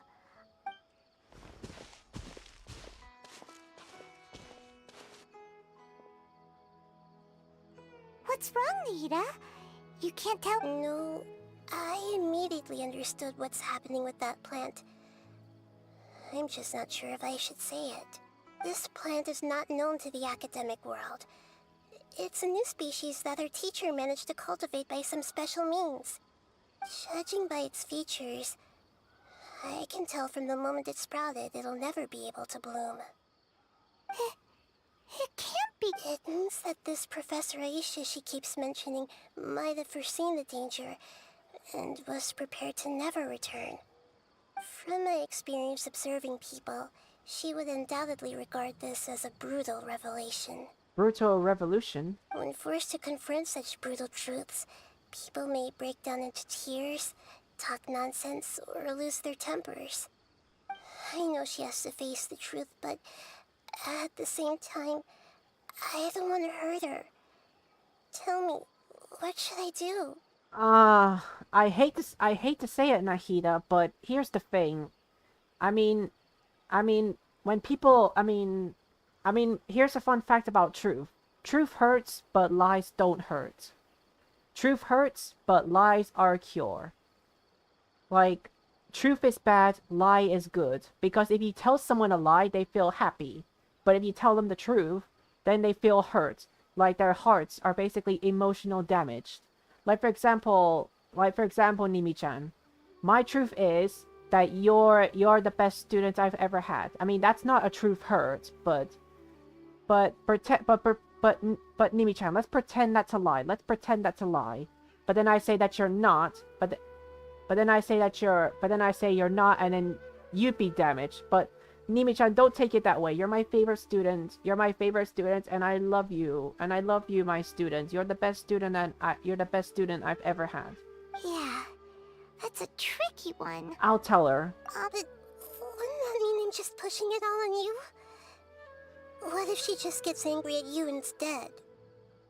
It's alright. There are all kinds of people, and the examples you observed are just the most extreme cases. I've seen many situations like this before. Okay. Thank you. Let's go back and tell her. Like Nimi-chan, you're my favorite student and I love you. I love you, my student. You're my favorite student. Huh? It'll never bloom? You're my favorite student, Nimi-chan. And I'm glad you're like the only student in my classroom. Like, to teach you. But how's that possible? If a plant is unable to bloom, doesn't that mean it can't reproduce either? All that's left for it to do is slowly wither away. It seems like that may be exactly what your teacher intended. Are you saying she never intended to return? Seriously? So everything she said was a lie? But she meant well. Since the separation She really cared was about you. inevitable, yeah. Her love. Shut up. She had hoped that Shut you up, could Paimon. understand and respect her choice after learning the truth. I see. Sorry, I don't want to sound ungrateful, but it's just so much to take in. The dreams are so beautiful. Yet reality is heartlessly cold. I really thought she had come back. I had so much to tell her.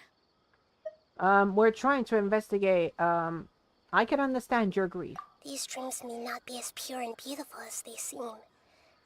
Some kind of power may be exploiting your feelings. Really?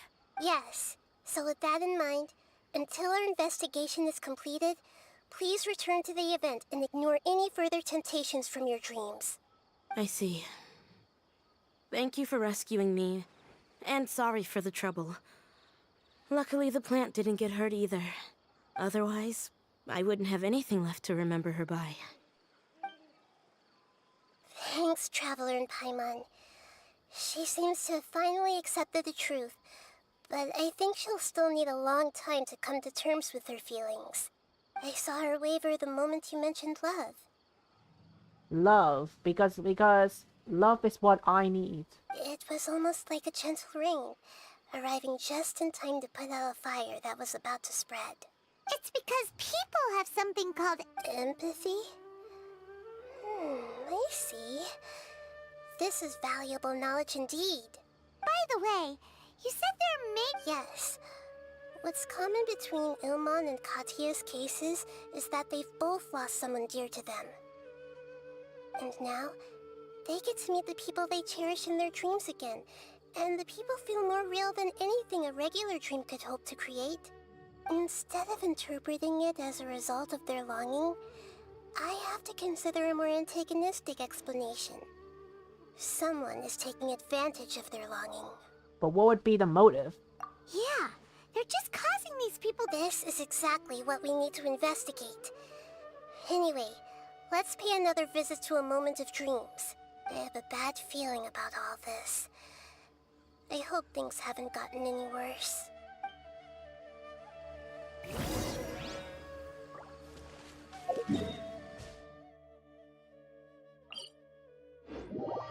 Actually, what if I offer my dendro balls to the statue?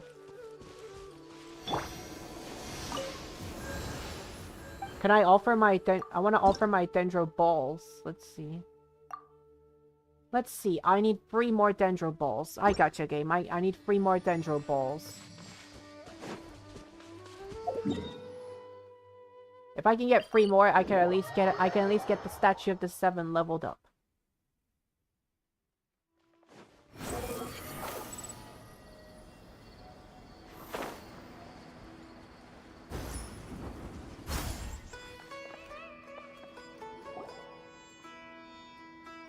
We're back.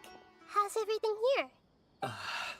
I am so sorry, Great Dendro Archon. We're still trying to figure out how to explain the whole thing to everyone. Because of your warning, we've brought dreamers here even if they were completely unaware of the danger. Unaware of the danger? But some of them have already fallen asleep, and they haven't woken up for a long time. I fear there's nothing we can do about it. can we just grab an air horn and just air horn them awake? I mean, air horns can just wake anyone up. A moment of dreams is just a small interest group. We don't have enough staff members to handle this. Just as I expected. It seems my guess was correct. It's the Dendro Archon. She's back.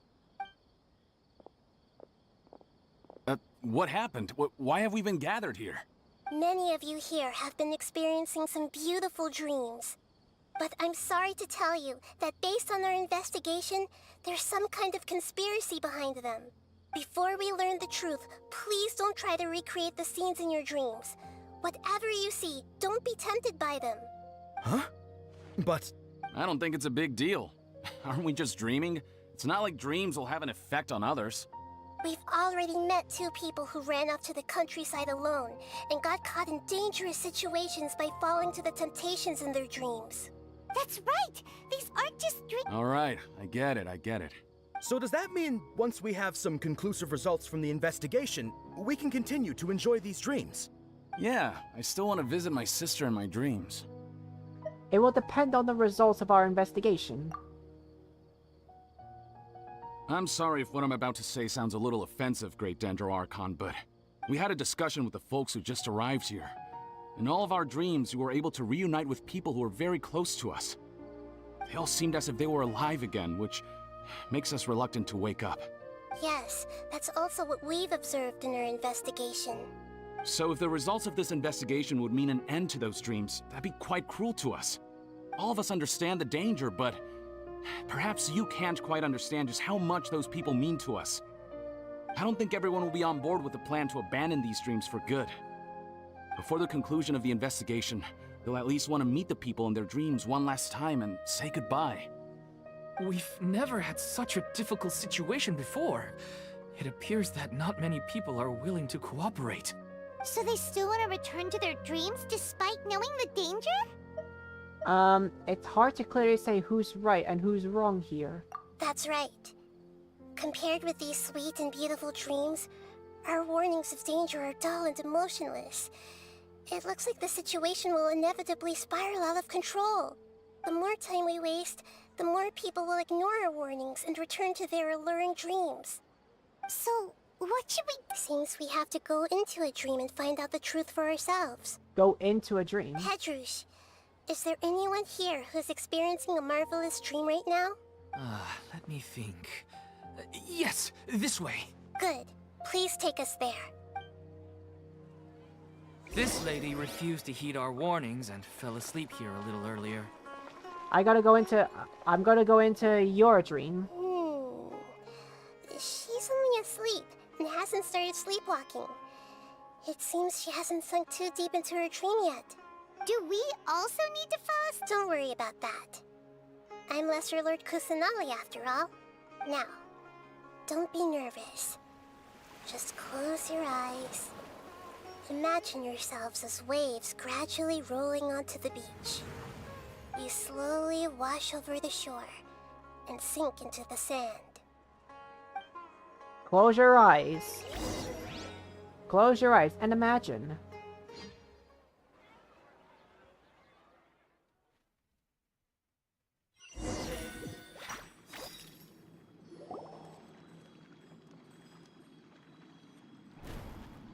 Whoa. What's wrong, Traveler? You look a little disoriented. It seems this whole dream situation is getting to me too. Really? Paimon didn't notice anything. Anyway, seems like we've made it into the... I thought we would arrive at some familiar scene, but we seem to have landed in a completely unfamiliar place. Whoa. Theoretically, we should have gone straight into Debbie's dream. Things do seem to have gone a bit sideways here. Anyway, let's see if we can find any leads.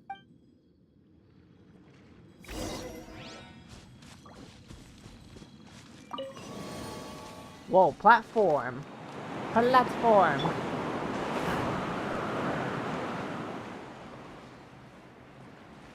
Platform. The wind rises.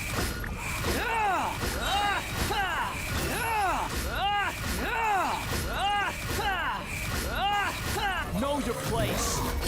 Know your place. Know your place. Quit. Fire hazard!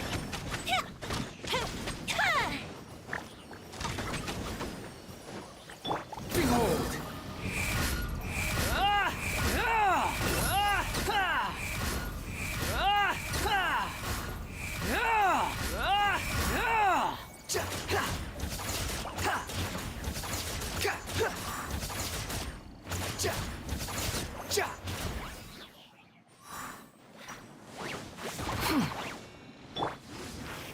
Everyone hold hands. Time for a light show!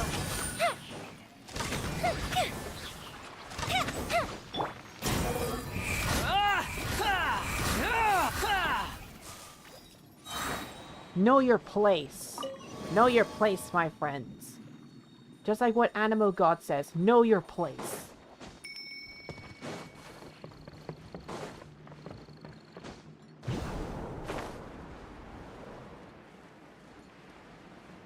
Huh?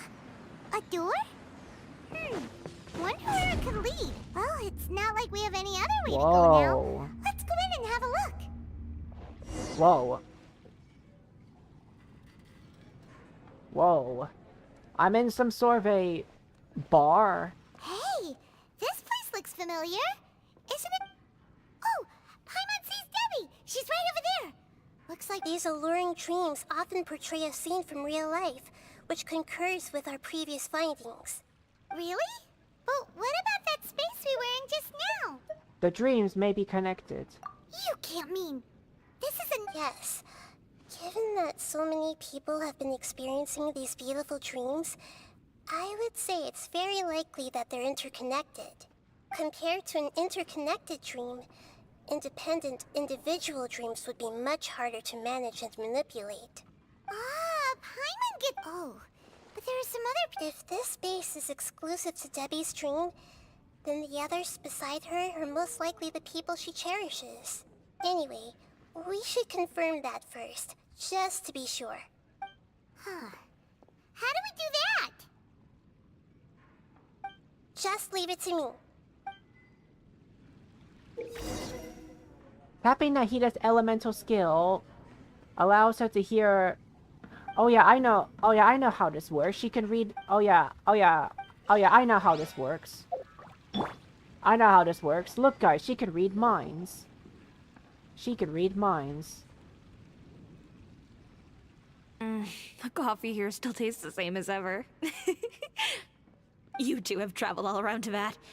Surely you've all tasted better coffee than this. I suppose so, but no matter how good things may be elsewhere, nothing beats the taste of home. That's right. It's hard to change your tastes. Anyway, here's to your return home. Welcome back, everyone. I see everything.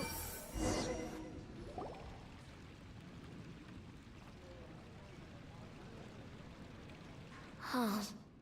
How could they be? Well, I guess it doesn't matter. Huh?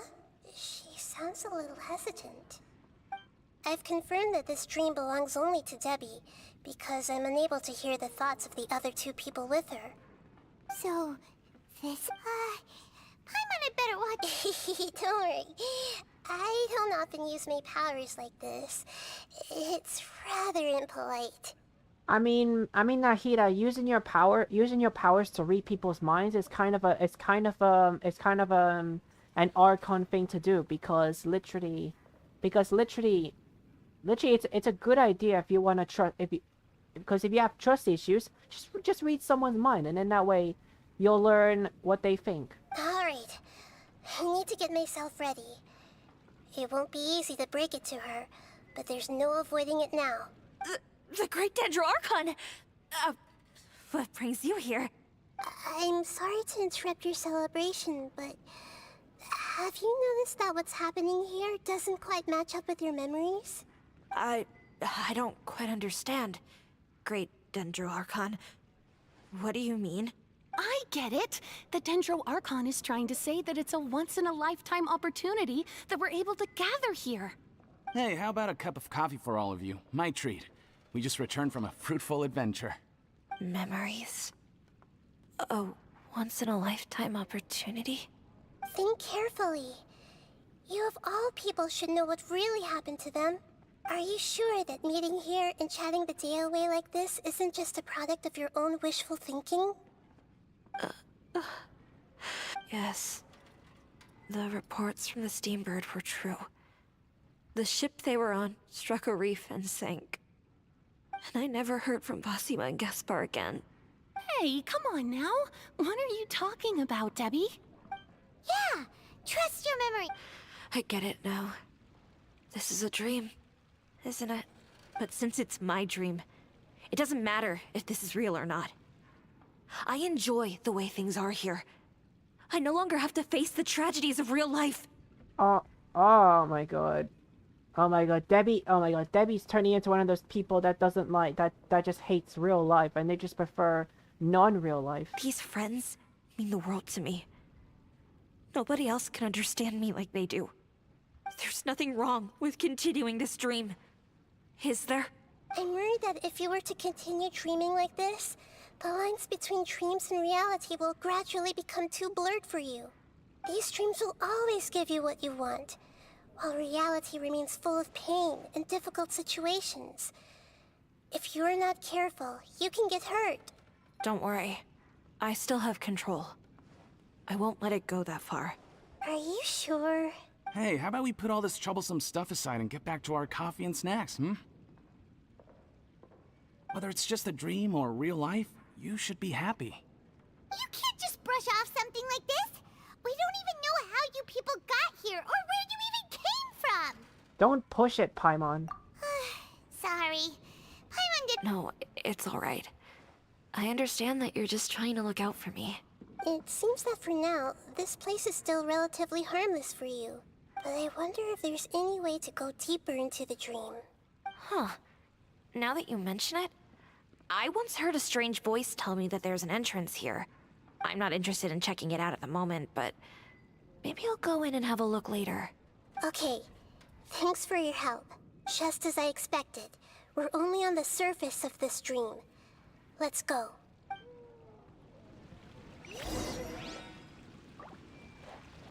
I can read people's minds. Everyone hold hands. Can I read your mind, ma'am? Can I read your mind? No. Aw. I'm the Dendro baby who wants to read people's minds. You're tired? Oh, Nimi-chan. I want to play with... Huh? What are we doing? Wait a second. We were just up there. No, down there? Did we go— Don't Shut panic. up. This is how dreams work. Shut up, Paimon. Wait, Nimi-chan, don't tell me you're gonna fall asleep. You're gonna fall asleep, because I want to play, I want to jump into your world later. Please, Nimi-chan, no... Wait, what do you mean by tired? You mean you're, like, tired from, like, doing the, like, you know, getting your level up? We've left Debbie's dream, but the dream is still continuing onward. I'm not sure where it'll lead us. This dream has the ability to create imaginary people, which is why people are so unwilling to wake up. If it weren't for what we just saw, Paimon might still find that a bit hard to believe. So what awaits us further in the dream? I have a guess. If these dreams are connected, then there should be some sort of order to them. The fact that Debbie was able to realize that she was dreaming means that she is not very deep in the dream yet. Probably both. Aw, Nimi-chan. Nimi-chan. I want to play Genshin with you later, my students. I want to teach you more. But the space we're in has been turned upside down. Do you remember the characteristics of dreams that I mentioned earlier? But however, though, I want to do it later, though, just because I'm doing the arc. I'm doing quests at the moment. Oh, right! Dreams— That's right. It's possible that we're heading deeper into this dream now. And the deeper we go, the closer we'll get to the essence of the dream. Right! So the answers might be waiting for us deeper in the dream! We should hurry. Yes, and we should get ready for whatever we may encounter.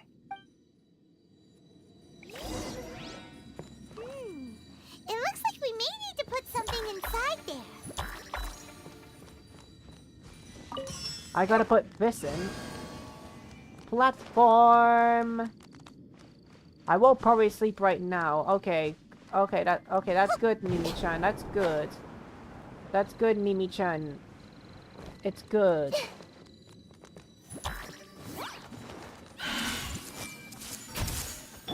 I'll protect us. A Christopher freeze!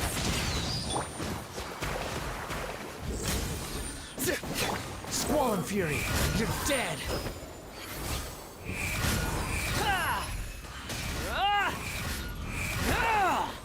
Unsightly insects! Fire hazard!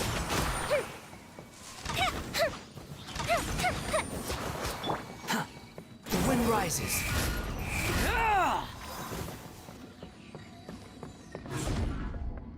Woo! I actually... Whoa. When it rains, it seems to disappear slowly. Yes, and it appears again as soon as Rift the rain Hounds. stops. It's less like a flower, and more like a dendro slime that's trying to keep out of sight. Here we go again with Nahita's analogy.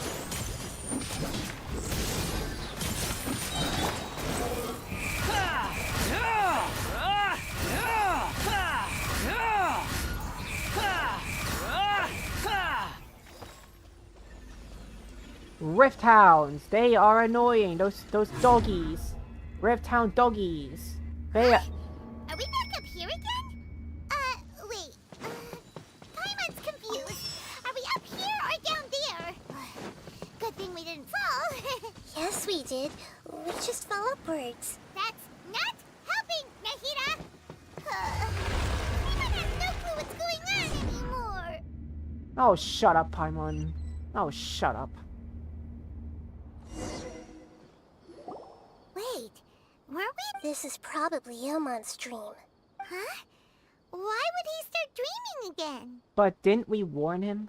Yes, but it seems that the danger isn't enough to stop him from longing for his wife. Based on what we've learned so far. But fortunately, he already knows this from before, so hopefully we'll be able to wake him up.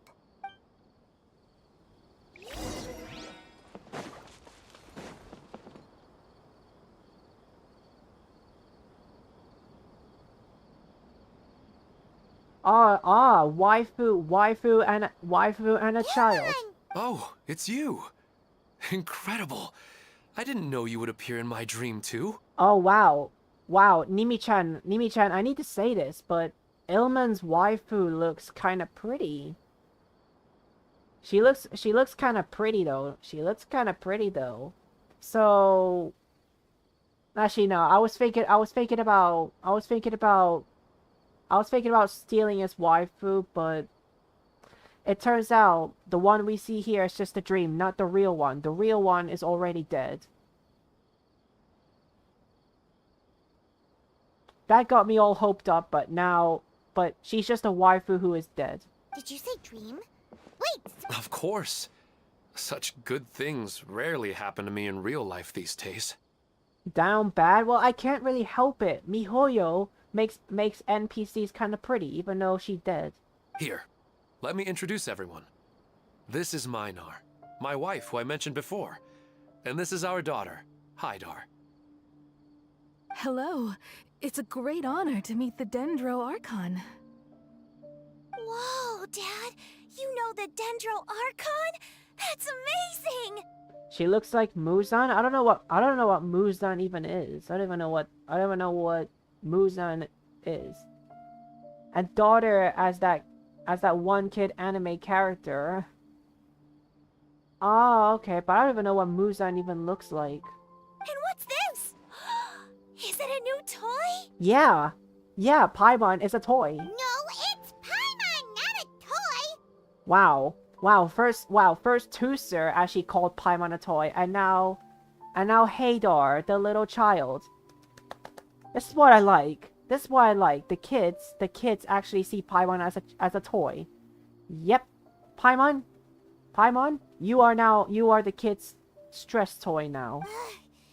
Anyway, now's not the time for that! You're right. Let me think for a bit here. Fun fact, Nimi-chan. Paimon is literally a stress toy for kids to play. Like, you know what the kids would do to Paimon if they were stressed? They would squeeze her and probably, like, you know, just play with her. Yes, Paimon is a toy. Yes.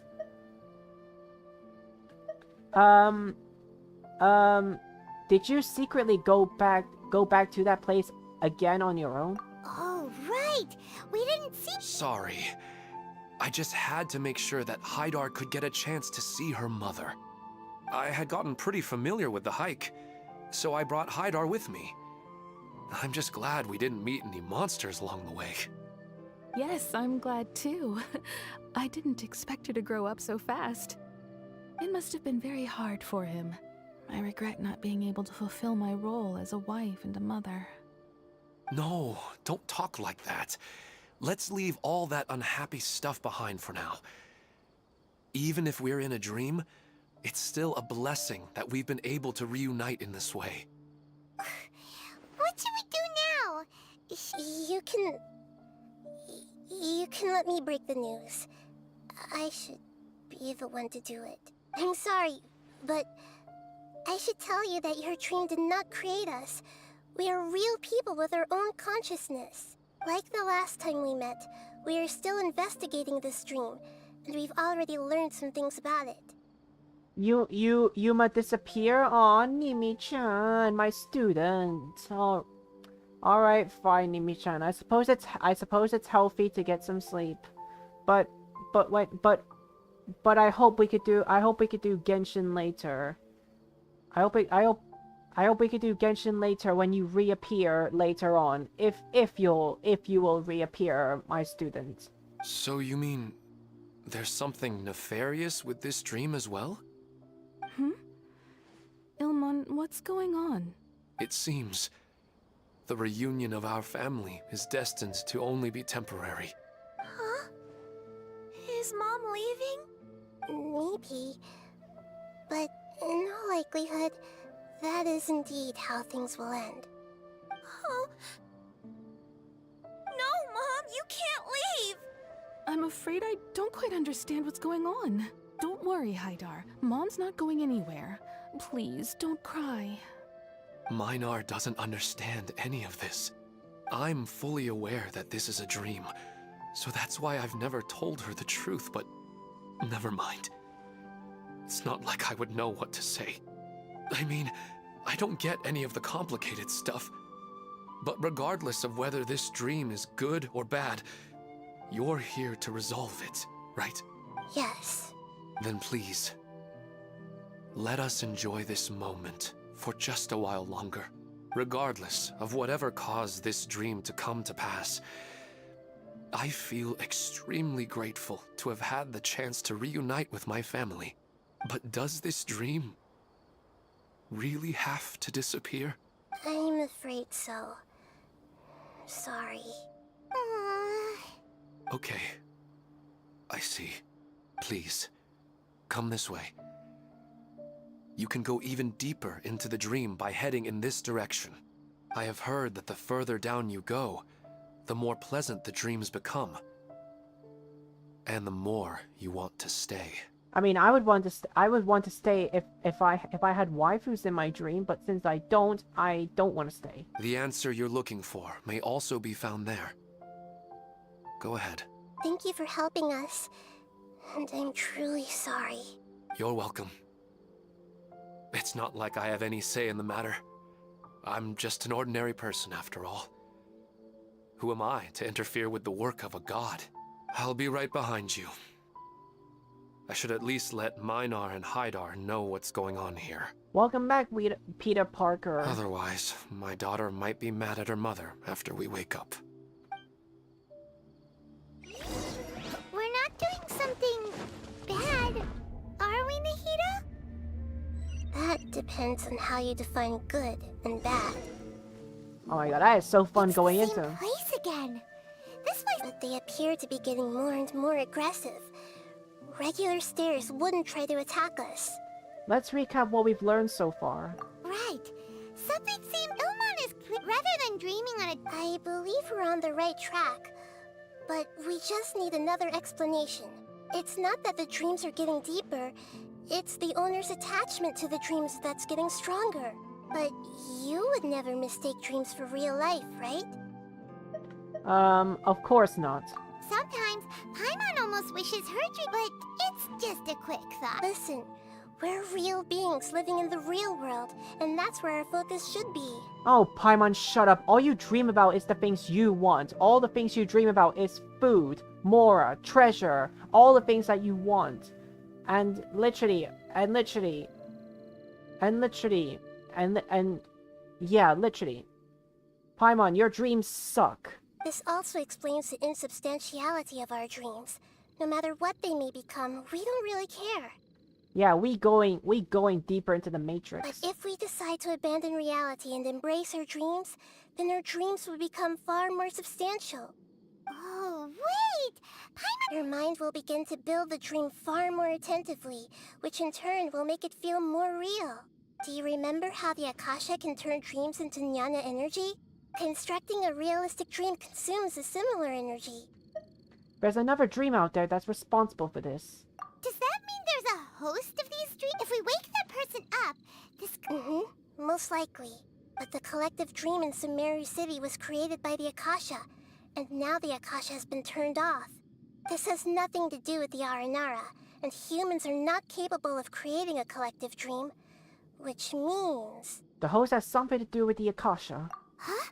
So, did someone manage... That's impossible.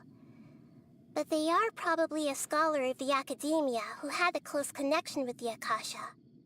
Even so, how did they manage to do it? And how did they choose the host? Let's keep moving. Yeah, we haven't gotten to the end yet. Once we know their motive, all the questions will resolve themselves.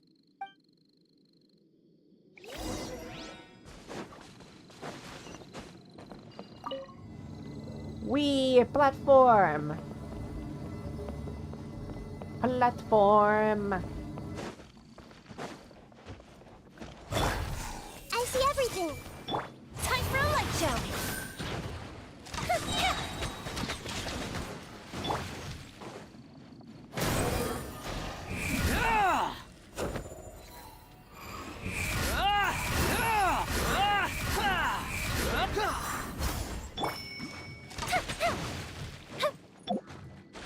Everyone hold hands!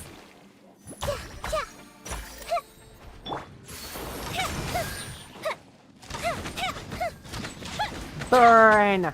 Burn! Burn, burn, burn, burn, burn!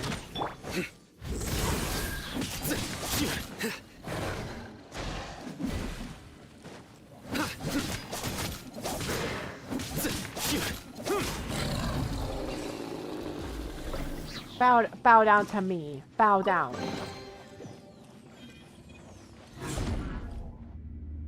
Bow down. Ooh, I like the view. I like the view here.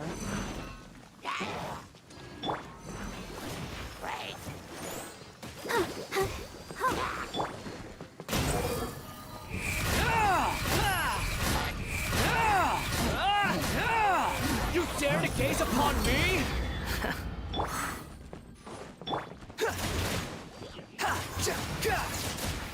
Behold!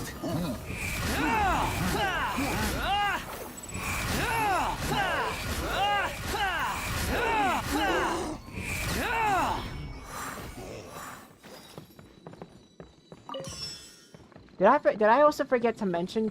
Okay, just a reminder, guys, that I did actually keep Nahida in my party, but I replaced her with Animal God. I mean, don't get me wrong, I love Nahida, but Animal God is just so much fun. All the water that used to be here has turned into rain! Then let's get through here before the water level rises.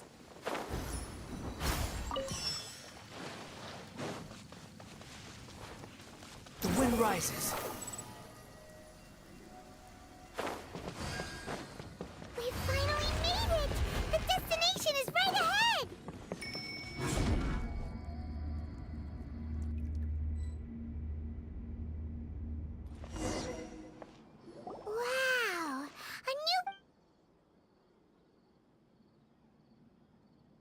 Whoa, wow. Oh, Well, it's just new to Pod. This should be the final destination. Huh? Really? it's more ordinary than I imagined. Yeah.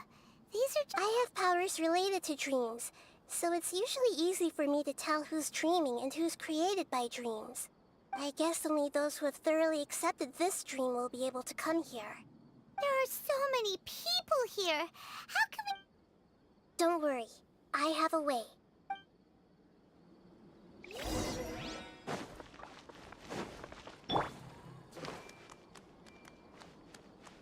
Hey! Wait, can I not read your mind? Yeah! Can I read your mind? I see everything. Anisa's always so calm. I wish I were the same. He's just in an ordinary dream, so it shouldn't be him. Shadia has such good taste. I can never go wrong with her opinion. No, it doesn't seem to be her. Just a child running along on the. I'm just a child running along on the street. I am missing my mama. Everyone hold hands. You know, I've heard that plants grow better if you play music for them. And on that note, it's been a while since I last heard you play. Sorry, I've been a little busy these last couple days.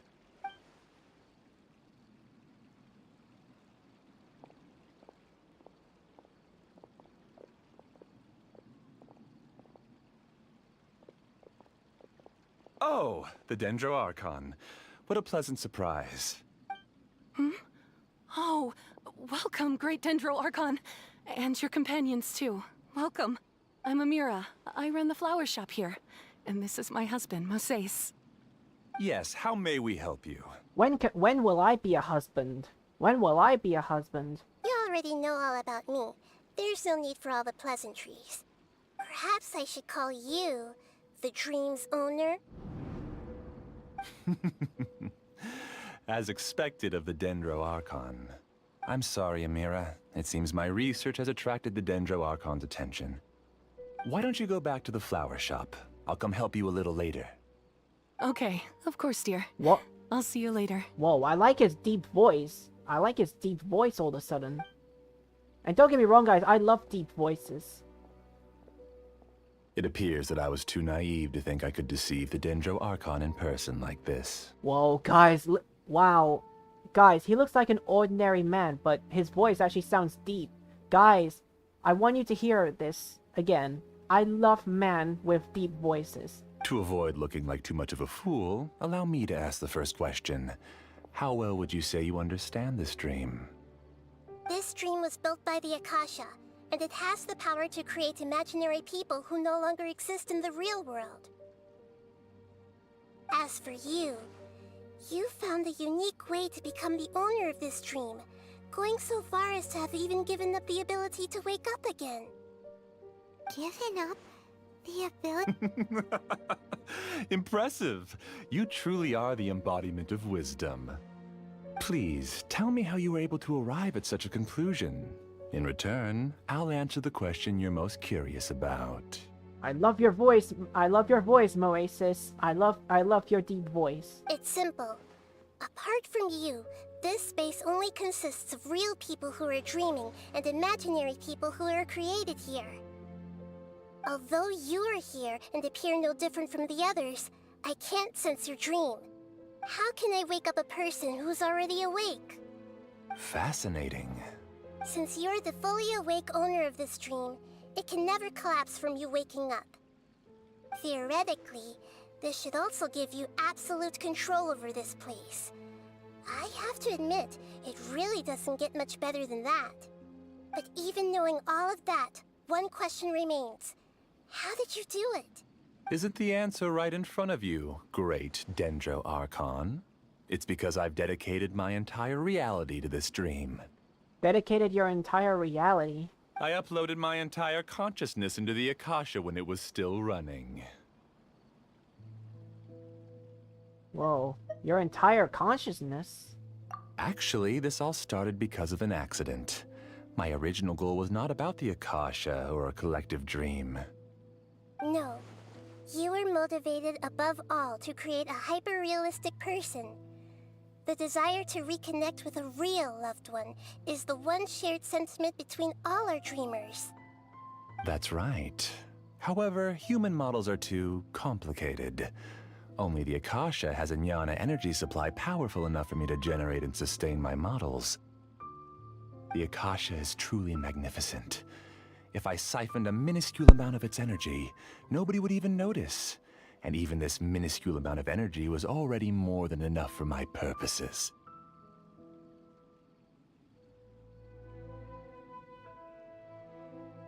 Even using just crude methods, I was still able to train a fairly realistic person.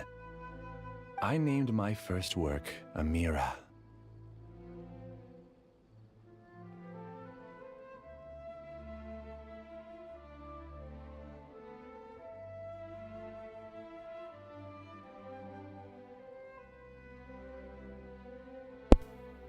Amira? Huh? You mean the girl we just saw? She and I entered the academia on the same day. Starting with admission procedures, we bumped into each other 6 times on just that first day. And because of that one day, we eventually went on to fall in love. We studied, conducted research, and made breakthroughs together. Our rhythm was always in step. I felt like we were 2 separate bodies that shared the same heart. However, Elazar later took her from me.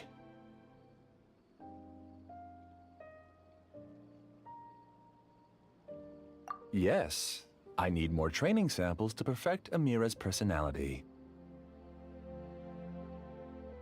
I found their details in the Akasha's database. Using the pretext of testing for mental health disorders, I implanted signaling devices in their bodies.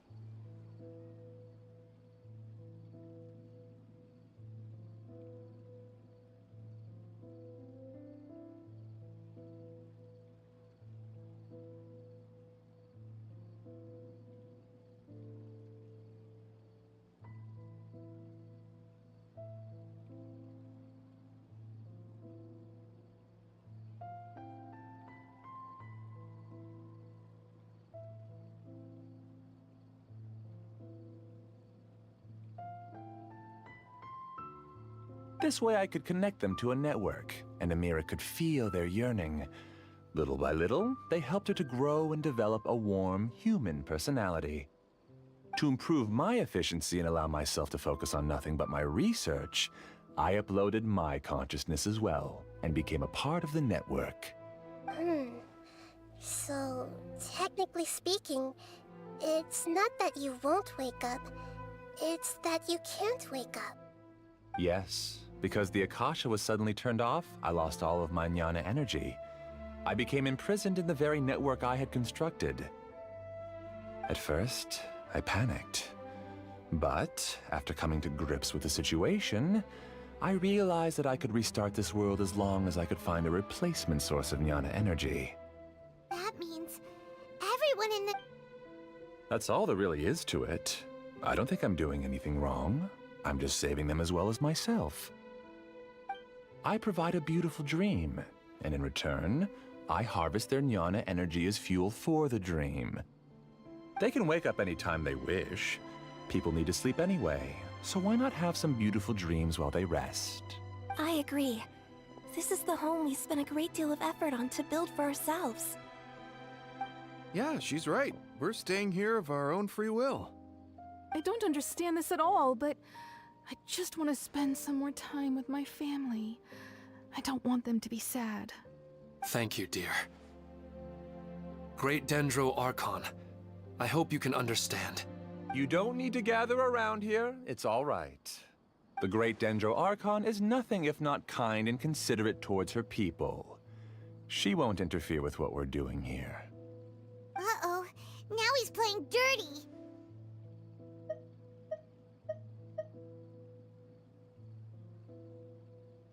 It seems like I won't need you to answer my last question. You're willing to tell me all your secrets because you have nothing to fear. If you use real people as your weapon and turn them against their archon, then there's nothing the archon can do. They just want to be with the people they cherish. I don't think there's anything wrong with me providing them with that opportunity. They don't wish to eternally part with their spouses and friends. What's so wrong about that? If you understood humans a little better, or had also experienced firsthand the absolute devastation of loss, then perhaps you wouldn't be so cold towards us.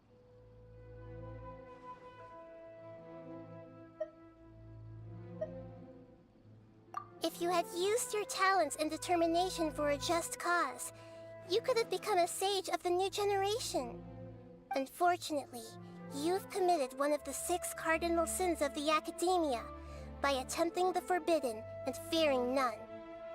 You equated people's feelings with cold jnana energy and deprived them of the pain that they have to face.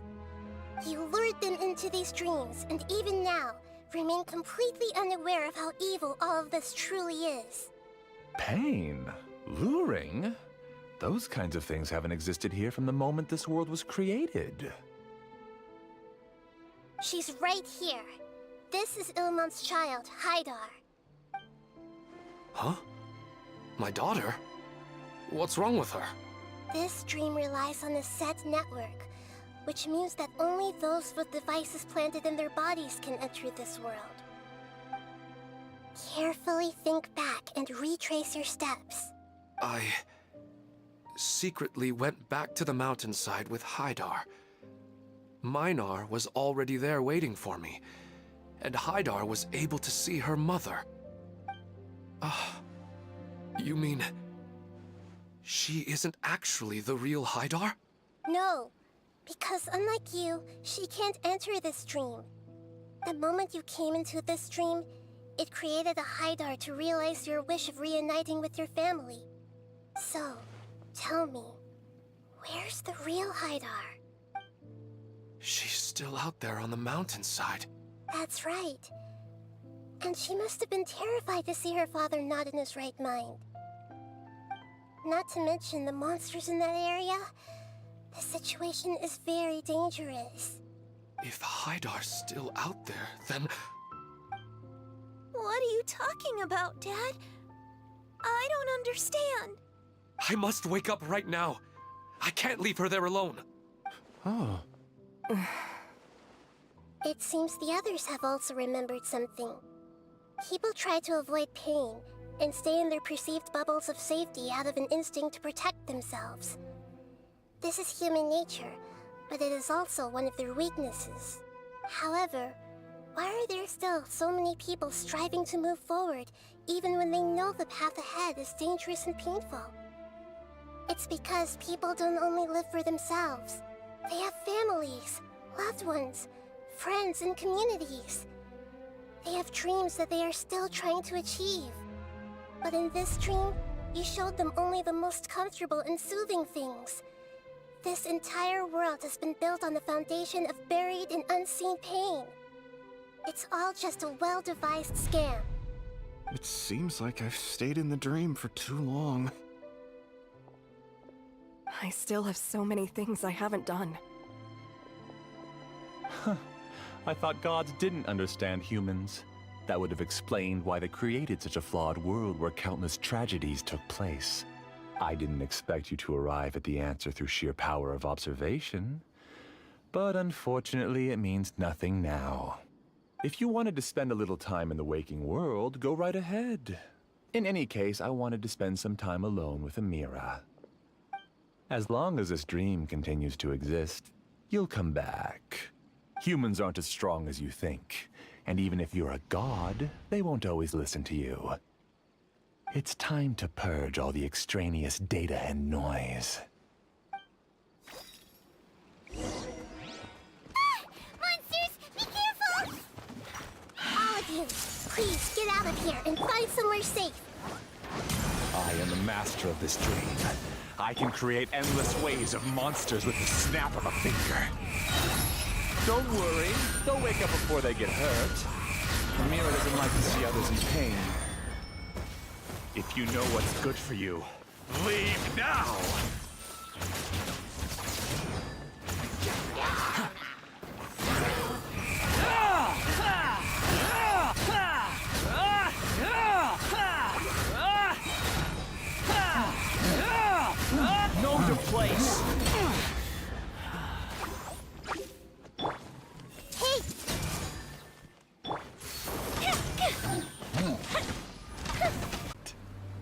This dream is mine! If I go into hiding here, not even an archon can ever find me. And... Oh no. Amira. Amira! Amira!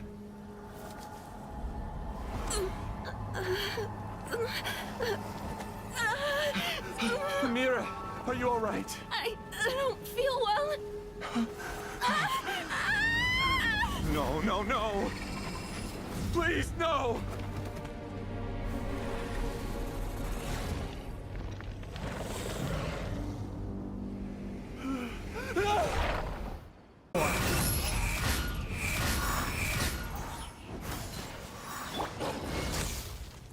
I see everything. Go Bishop down! Judgment is upon you. Just shut up! Just decide for yourself.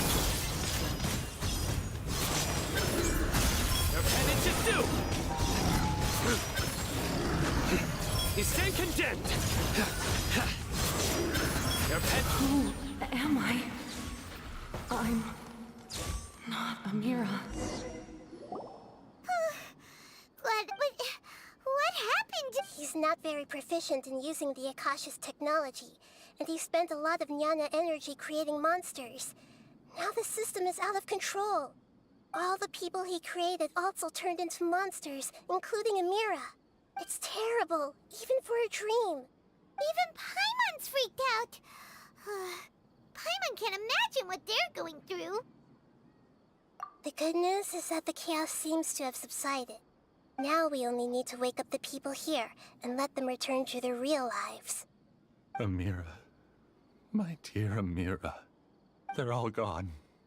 It was just a big dream after all. I couldn't change my fate. And my knowledge turned out to be useless. What a cruel world.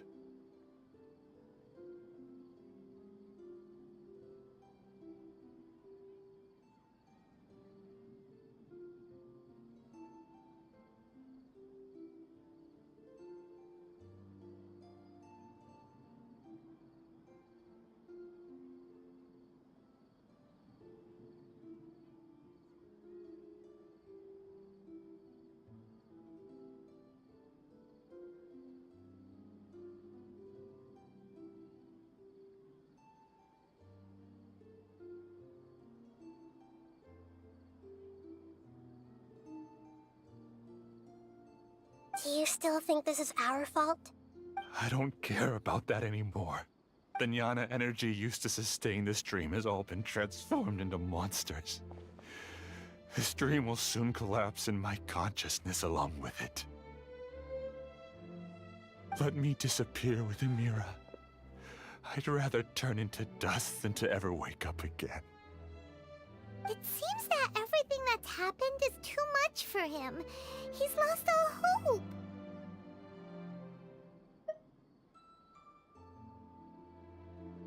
I think seeing Amira turn into a monster was punishment enough for him.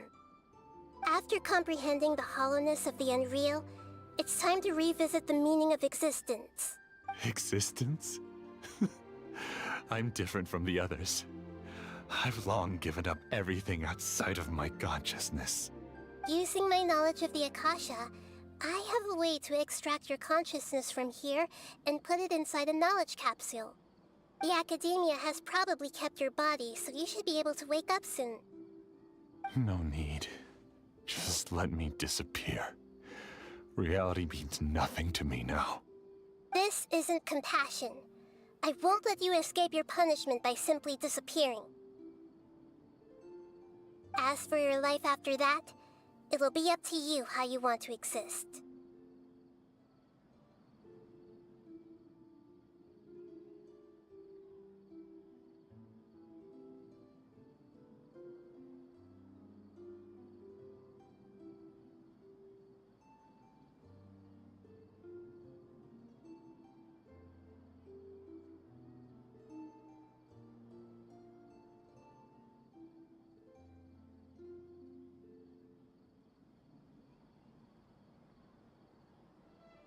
Alright, Traveler and Paimon, we should go back.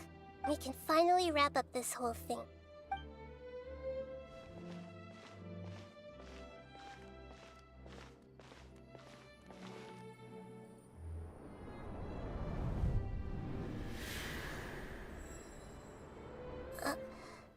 Uh-huh? What's wrong, Nahida? Oh, nothing. Let's tell the people here to gather at a moment of dreams after they wake up.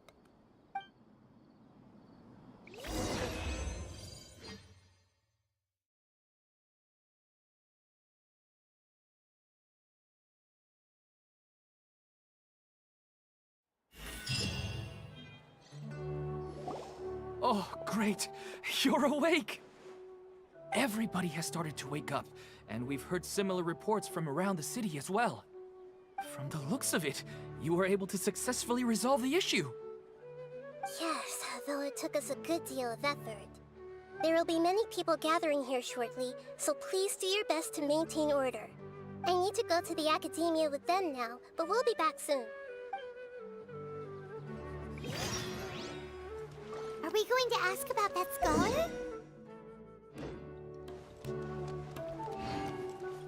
Yes, but it may take some time for him to wake up after his consciousness returns to his body.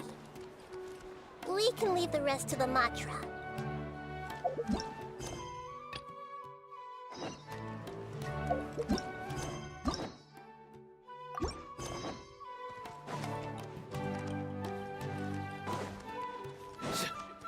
Squall and Fury!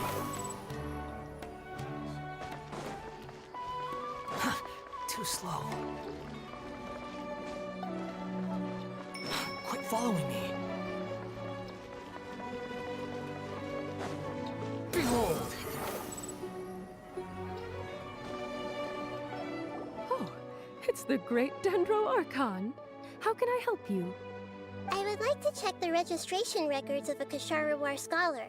He should be in an unconscious state right now. Okay, just a moment. Sorry to keep you waiting, Dendro Archon. We have confirmed that there's a scholar named Beinuni who's been unconscious for a while. The cause was improper operation of the Akasha. He hasn't regained consciousness yet, and is still receiving treatment at Bimarstan. Huh? Isn't his name... I guess he didn't want to be recognized or bothered by anyone. Please, give the knowledge stored in this to the Matra, and ask them to import it into Beinuni's brain. Understood. But for safety reasons, I need to know why. It's simple.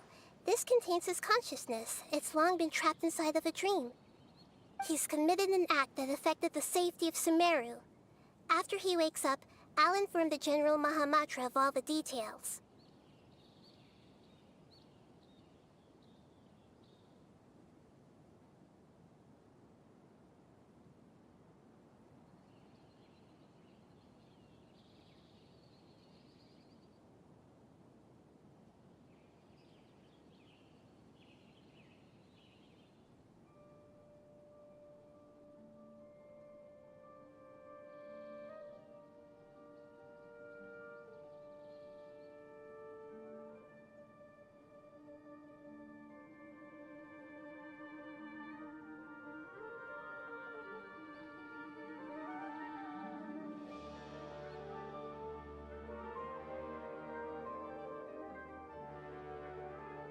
I see. I'll take care of this right away. Thank you, great Dendro Archon. No problem. Alright. Everyone should have gathered at a moment of dreams by now. Let's head back.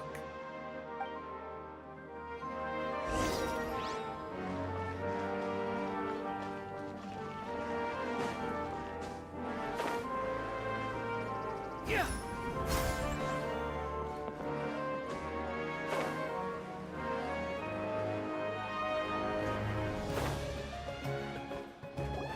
Let's be quiet and... I wonder what she's going to say.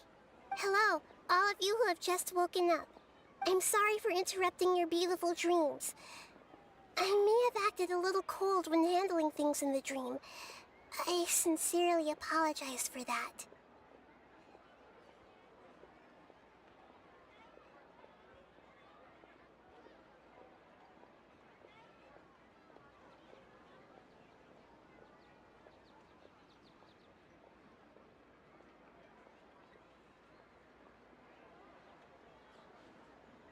Dreams have amazing power.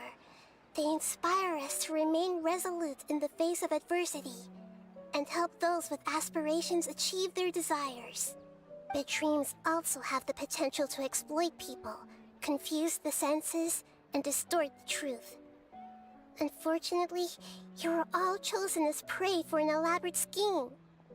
As I've said before, I am still learning, and cannot fully empathize with the pain of all the loss you've experienced. But just take a good look around you, and you'll see many other people who have had similar experiences. You should be proud that you've been able to gather here and look toward the future together. The path of life is long, and it's hard for us to see the destination. This leads us to ask a lot of difficult questions. What's the meaning of life? What's the purpose of my existence? Why do I keep experiencing pain and loss? Of course, the most comfortable choice is to stop progressing, give up thinking, and just keep repeating whatever you're already familiar with. Whenever you have such thoughts, just look at the people and things around you. Some people work hard all day so that their families can have a hot meal on the table at night. Some people travel all over the world in order to create art that resonates with all of Teyvat. Some venture in search of the world's secrets to prevent rapidly approaching, yet still unknown, world-shattering catastrophes. Life is not just about yourself. Each and every one of your actions shapes you and the world around you. Look, friends and family will remember what you've done, and even some people you've never met may benefit from your actions. Therefore, many people will strive forward to forge new paths, even if they have to endure great pain to do so. Once you begin your journey on that same difficult yet rewarding path, you'll come to know the answers to those big existential questions, yet they will no longer feel as life-defining as they did before. But if you were to believe that life is nothing but an empty, ephemeral dream, then that's also the only thing it'll ever become.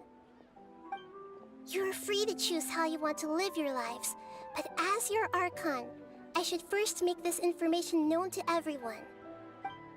In the end, it's up to you whether you want to embrace a beautiful dream at the cost of your real life.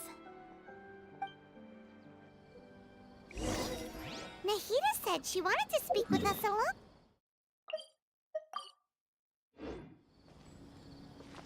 It seems like she went to the plaza and...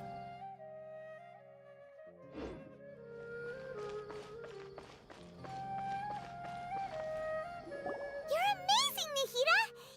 Well, he's very good at manipulating the weaknesses of human nature, but perhaps he himself had fallen prisoner to them long ago. That dream was incredibly beautiful and enticing. Ordinary people couldn't see through it and easily lost themselves within it. But as long as you can still wake up, you can still move forward with your life.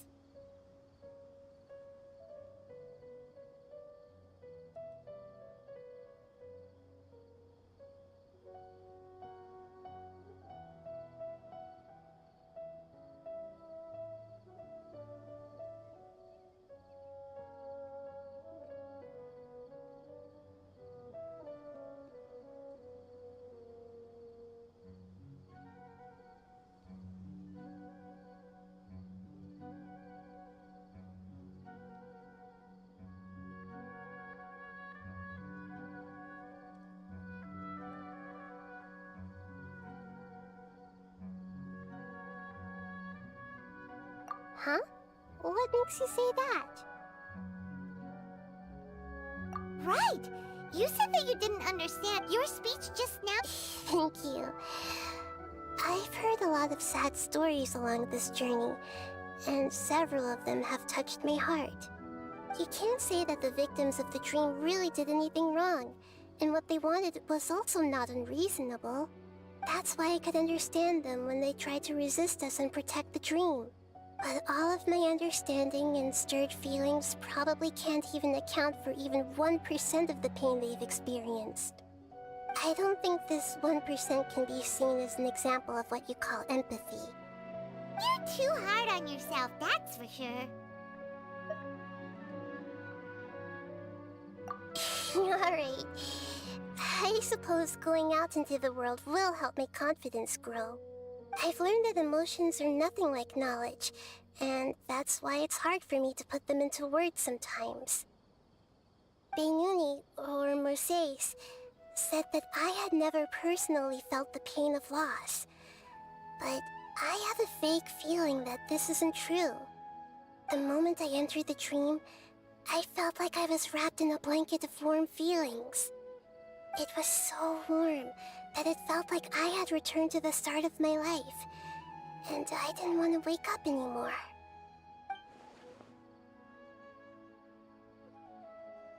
But when I opened my eyes, the feeling was gone without a trace.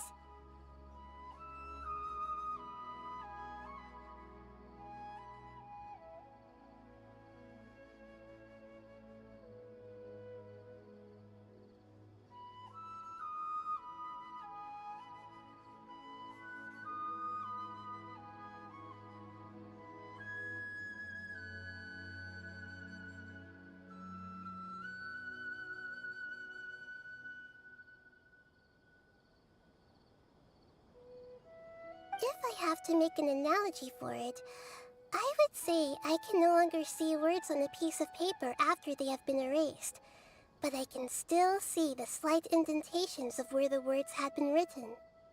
But now that I've experienced this dream, I think I can say with confidence that I won't dwell too much on the meaning of that warmth.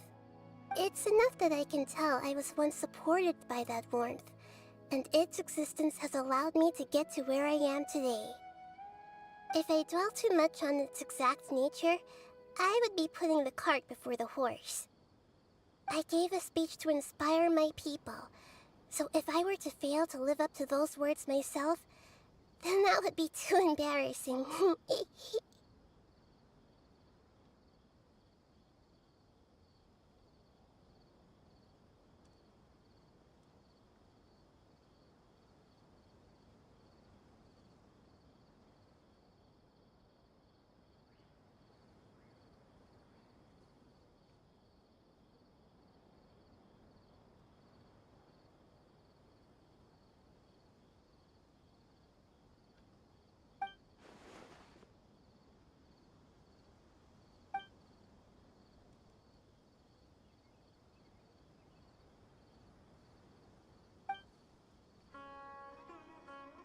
Hey, what's with that serious? You keep looking like there's something you want to say. Is there anything you want to tell me? Okay, since we just woke up, let's stretch a little bit. A new day is about to begin.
There's no need to exchange pleasantries.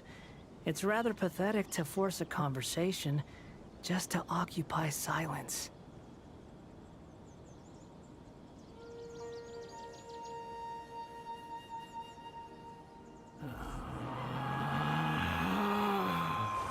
Relax.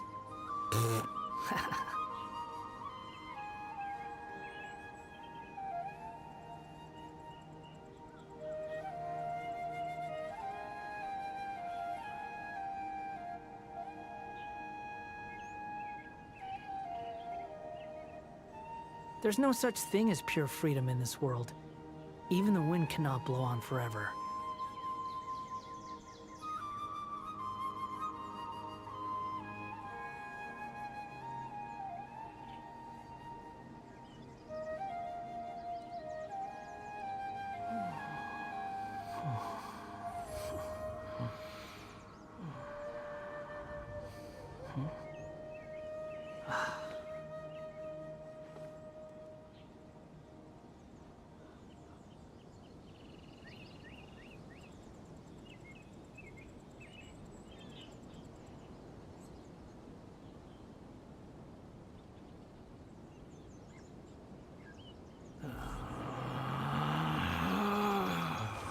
Relax.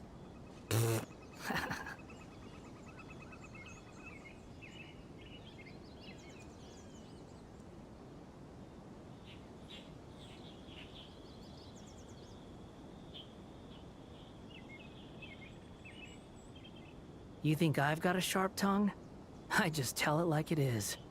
If someone can't handle it, maybe that's their problem.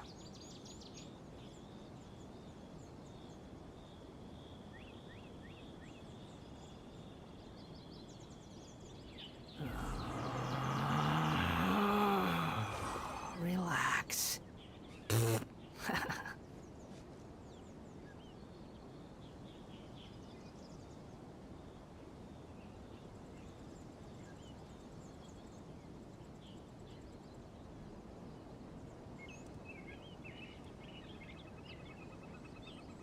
There's no such thing as pure freedom in this world. Even the wind cannot blow on forever.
Relax.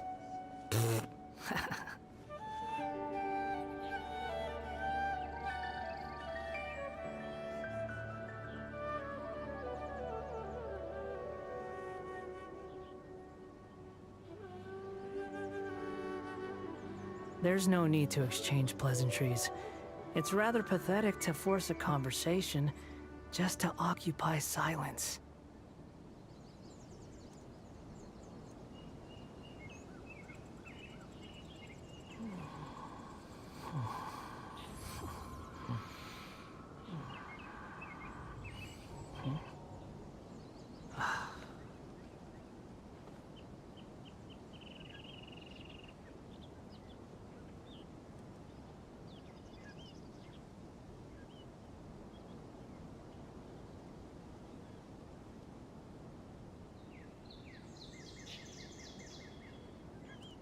There's no such thing as pure freedom in this world. Even the wind cannot blow on forever.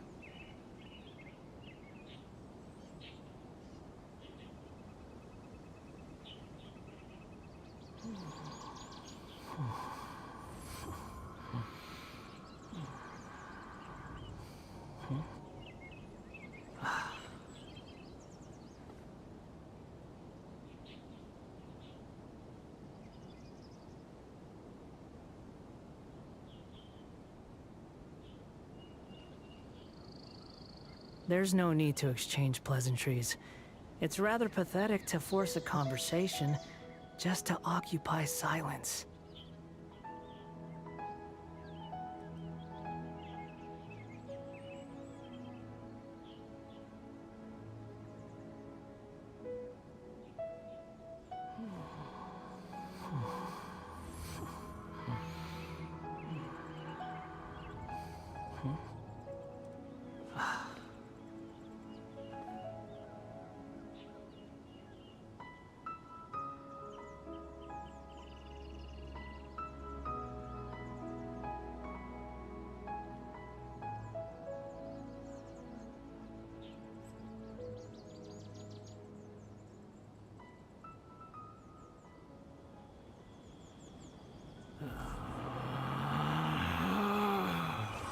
Relax.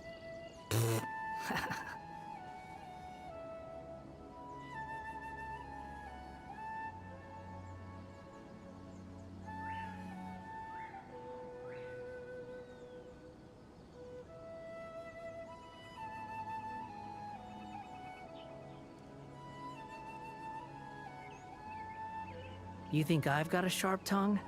I just tell it like it is. If someone can't handle it, maybe that's their problem.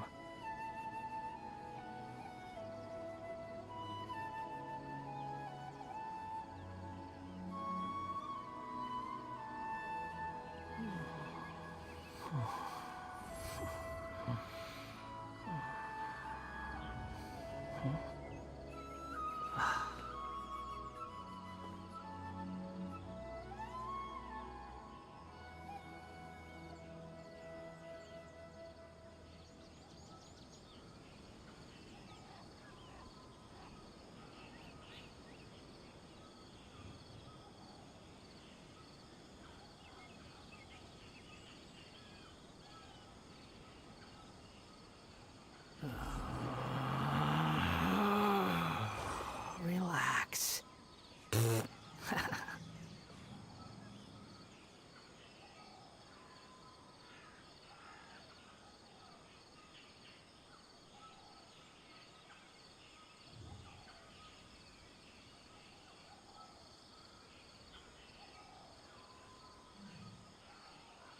There's no need to exchange pleasantries. It's rather pathetic to force a conversation just to occupy silence.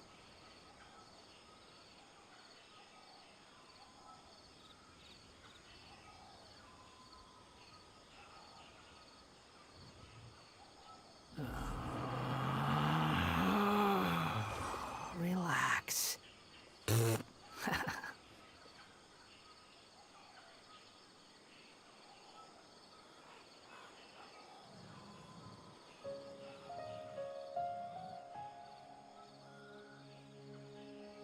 You think I've got a sharp tongue?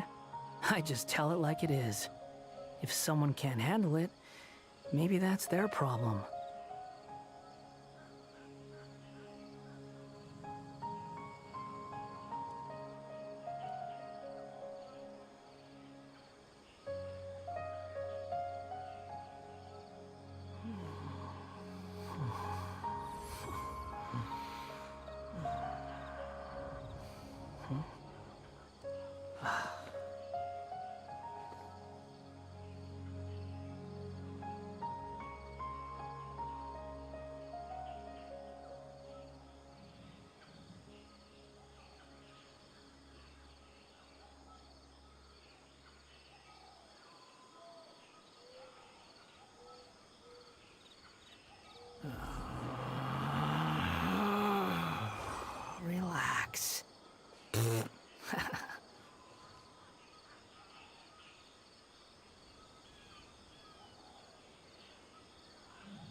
There's no such thing as pure freedom in this world.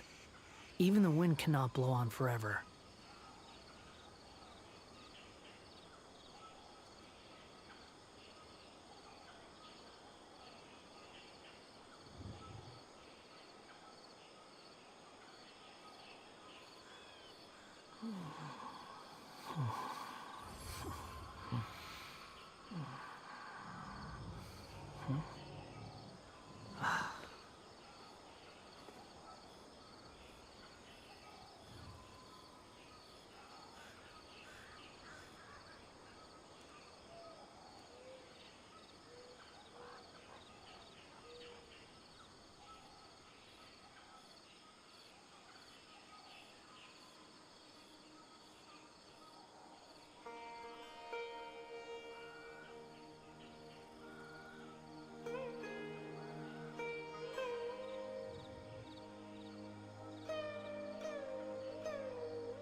You think I've got a sharp tongue?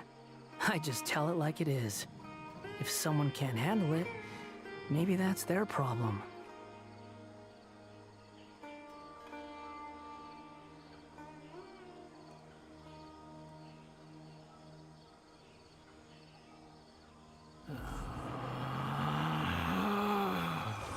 Relax.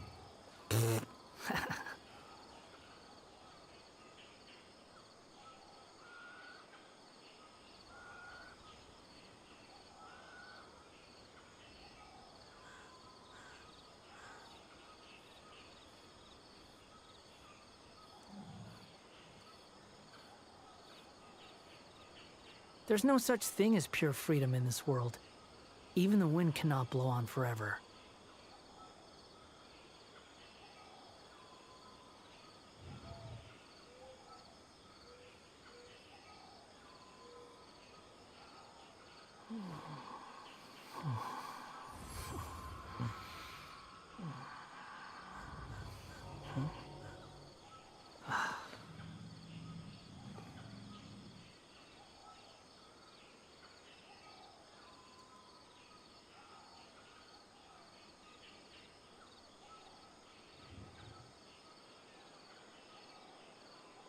You think I've got a sharp tongue? I just tell it like it is. If someone can't handle it, maybe that's their problem.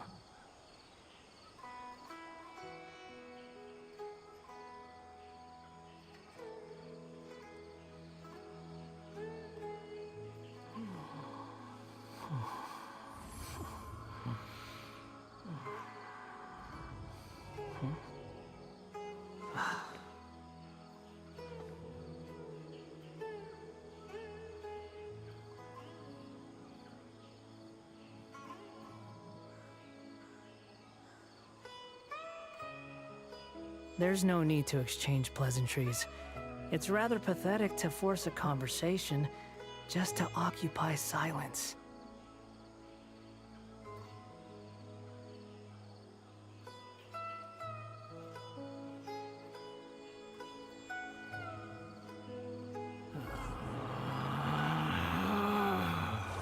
Relax.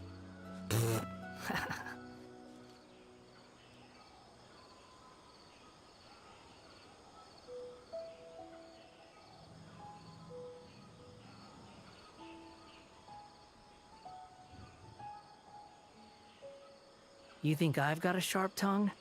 I just tell it like it is. If someone can't handle it, maybe that's their problem.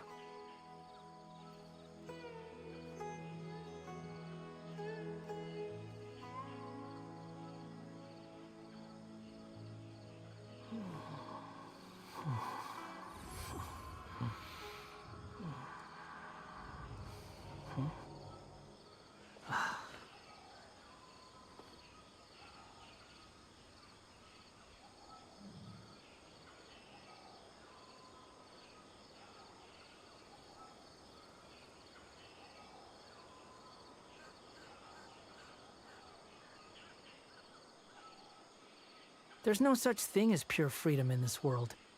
Even the wind cannot blow on forever.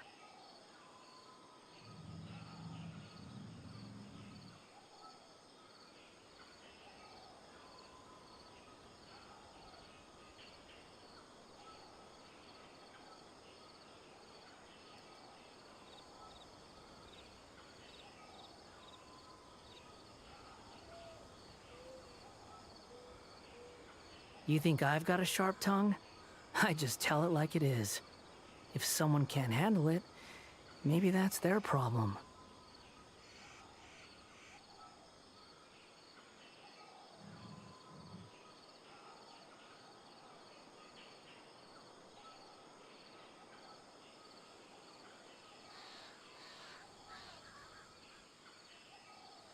There's no need to exchange pleasantries.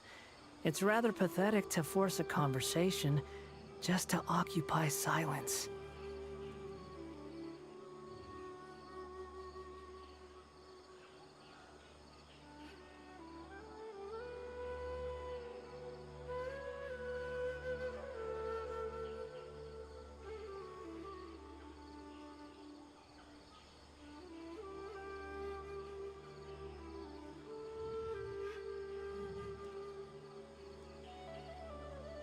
You think I've got a sharp tongue? I just tell it like it is. If someone can't handle it, maybe that's their problem.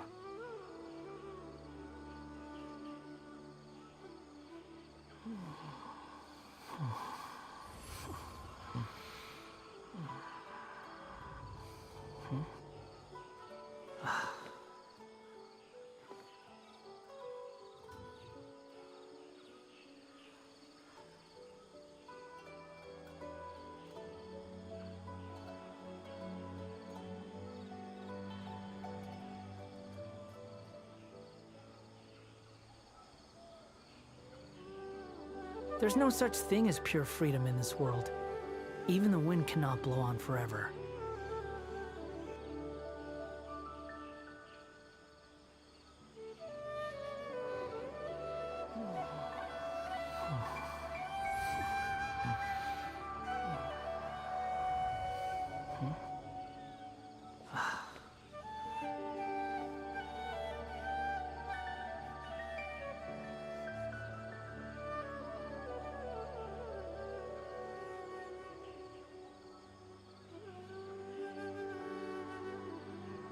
There's no need to exchange pleasantries. It's rather pathetic to force a conversation just to occupy silence.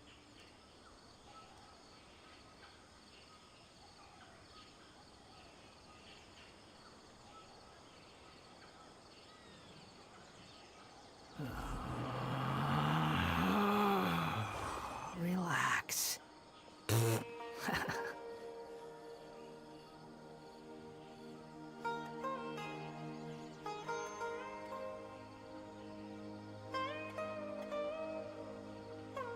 There's no such thing as pure freedom in this world.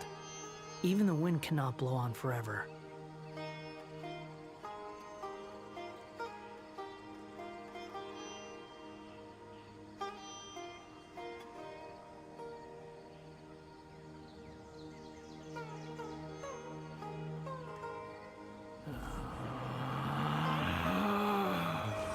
Relax.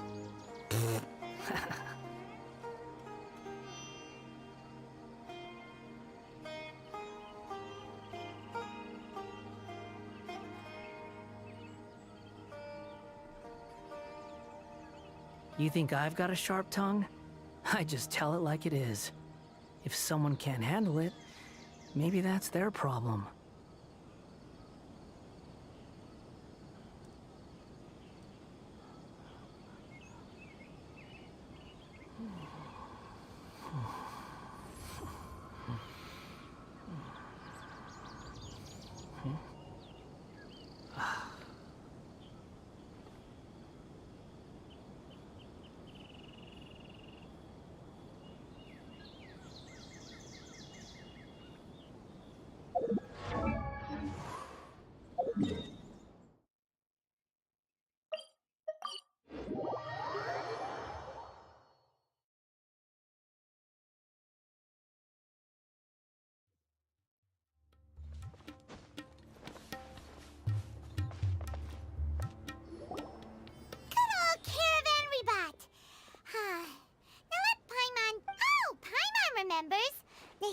consciousness had been trapped by the doctor.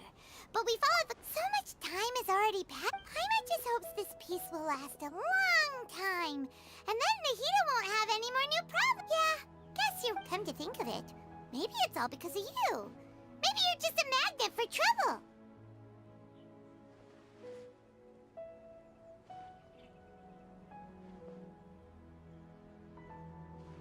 Huh? Me? Before Paimon ran into you, Paimon never ran into any trouble. Anyway, for Nahida's sake, maybe we should think about heading to our next destination for now.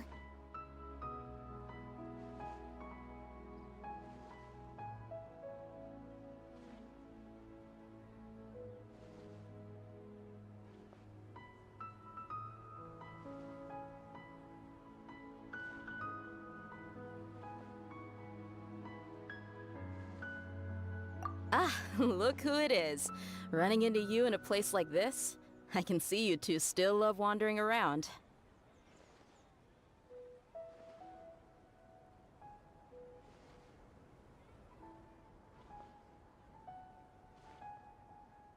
Oh, it's Dia! Since when are we... But never mind that. What brings you... I just finished a commission in the desert for a usual client of mine. Nothing too interesting. Just escorting a shipment of goods. I'm on my way to report back. That's when I saw you two all the way over there, chatting away. What were you two talking about anyway?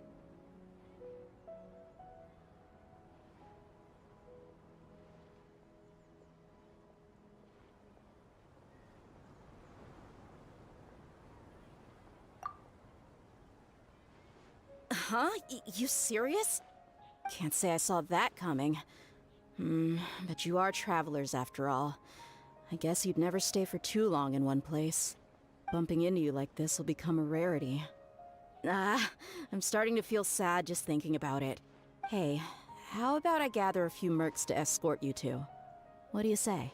Thanks, but no need. Oh, Paimon had no... Sounds good. All you need to do to get to Fontaine is cross this stretch of desert and navigate some waterways. Knowing you two, I'm sure it won't be anything you can't handle. So, when are you leaving? Oh, wait a sec. Paimon just remembered there are still a few...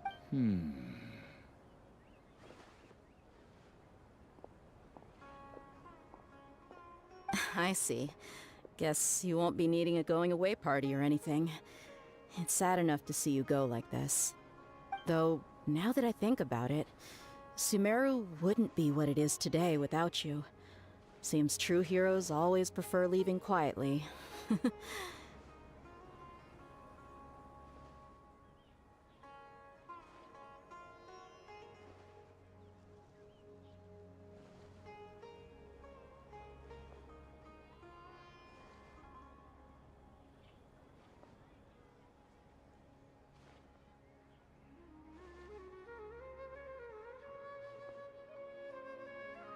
By the way, should we go say bye to Nahida?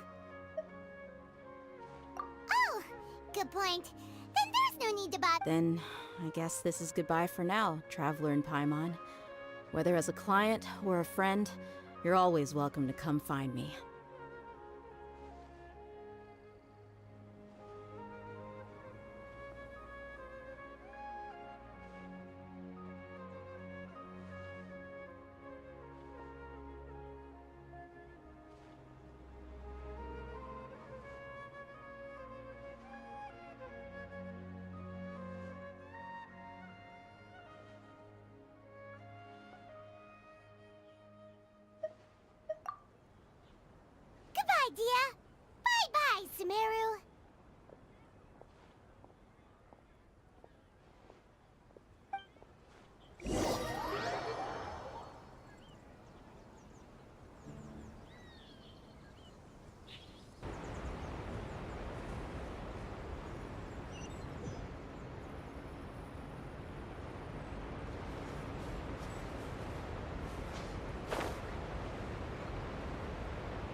The wind rises.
After crossing all that sand and water, we finally made it!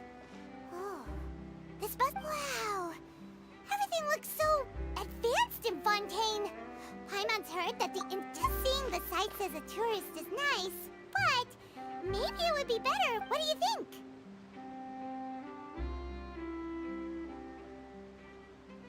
Good idea!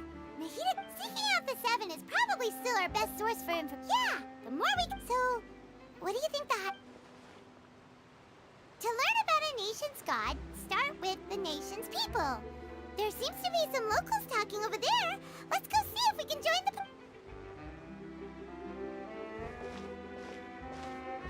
If you ask me, it's a tragedy how things ended for him. Clearly, he was a pretty decent person.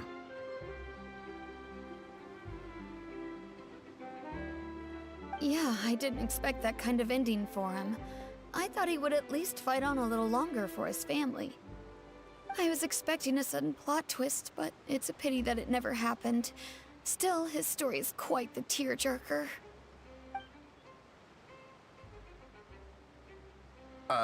Excuse me. Can I help you two? I couldn't help but notice you standing here listening.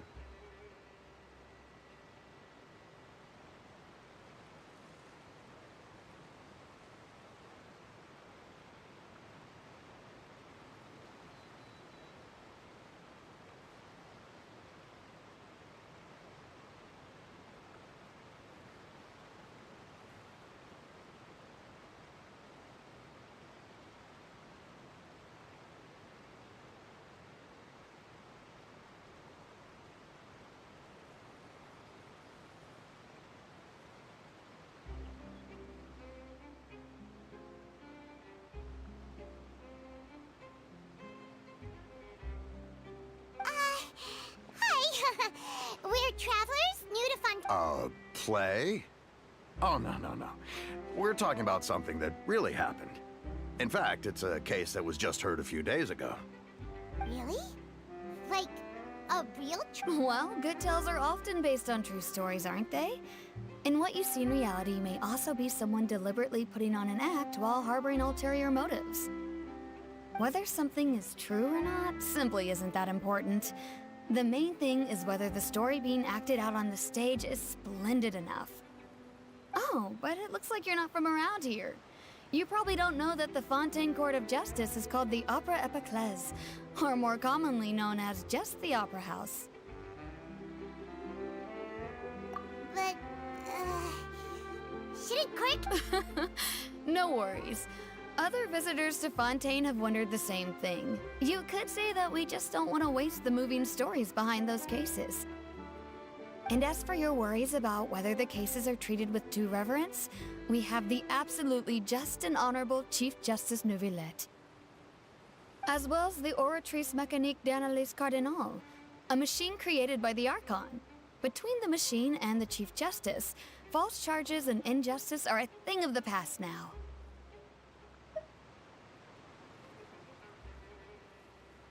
Oratrice? Is it some kind of machine, too? Wait, I almost forgot to ask you our... Oh, that's easy. Just go to the Opera House. Lady Farina practically lives there. You could definitely say it's her biggest passion. Huh. I think what they mean is that they wish to speak with the Archon personally. In that case, I'm afraid it's going to be a tad more difficult. You'll have to make an appointment well in advance, and it'll depend on whether or not she has any time slots available. Huh. Is the Hydro... No. Lady Farina seldom takes an interest with the nation's affairs. The reason it's difficult to make an appointment is simply because she's incredibly popular.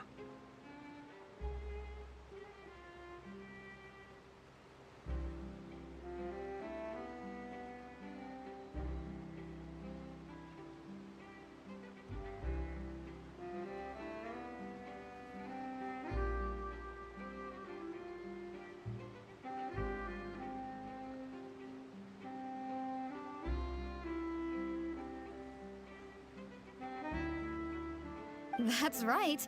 After all, she is the Archon. Though she may tend to get a little dramatic from time to time, people can't get enough of her. Huh. First time Paimon's ever heard of... Wait! Paimon gets now! The Hydro Archon... Yeah, I suppose you could say that. Perhaps you could even say our mascot. Hang on. This is still Fontaine's Archon you're talking about. You should show some more respect. Yes, you're right. I guess I should at least try to be a little more respectful in front of visitors. Otherwise, I might get arrested and find myself face to face with Monsieur Neuvillette. Come on. Sure, there's a lot of laws here, but nobody's going to be arrested for saying something disrespectful about the Hydro Archon. Alright, I think we get it. Thank you! At least we now know that we can find the Hydro Archon, but who knows how long making an appointment... Hey! What are you looking over there for?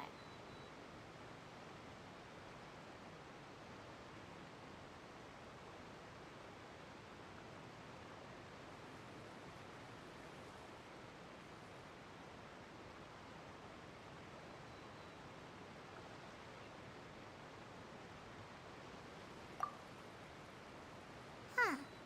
Maybe something's the matter. She isn't going to jump into the water, is she? Maybe we better go check on her.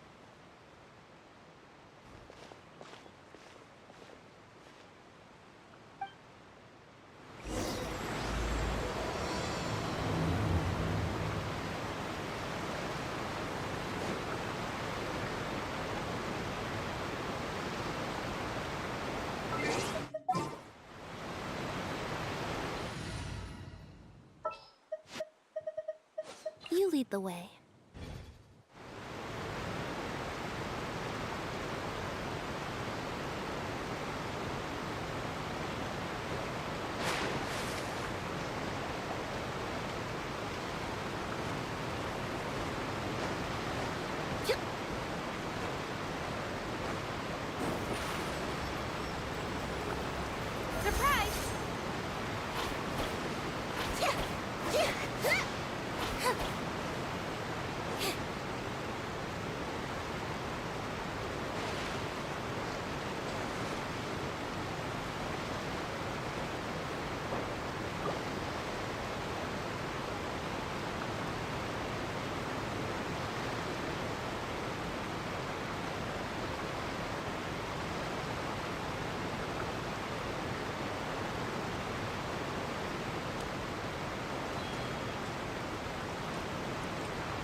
fine. Thanks. Oh, okay then. We just... About many things, actually. But there's nothing I can do but just keep my troubles to myself. I was just reminiscing about a place my brother and I would play when we were kids. It was just atop that hill over there. See? You're pointing at the sea. Wait, are you saying... No people call the waters around Fontaine a sea. It's actually just an inland lake that's filled with fresh water. And no, I can still see that hill clearly in my memories. Now, it's been completely submerged. He would skip and jump, tossing sand in the wind. The sun shone brightly, and the air was filled with the scent of the sea. But now, the water is gradually swallowing our memories. It won't be long before it swallows us. Sorry. Paimon doesn't really... Ah, I don't believe we've had the pleasure of meeting. Are you Lynette's new friends?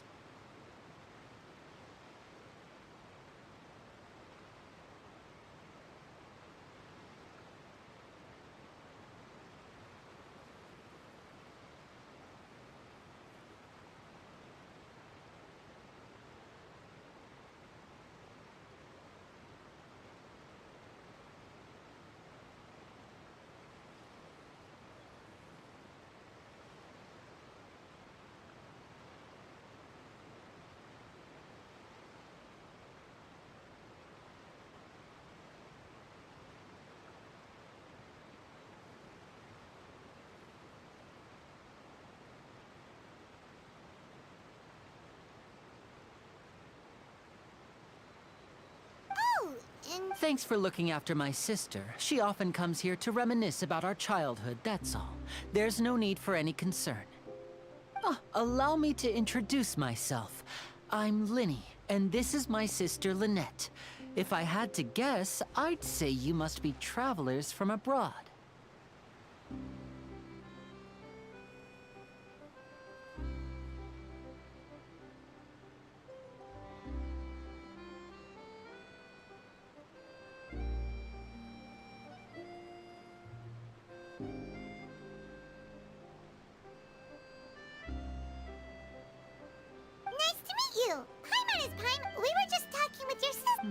I see.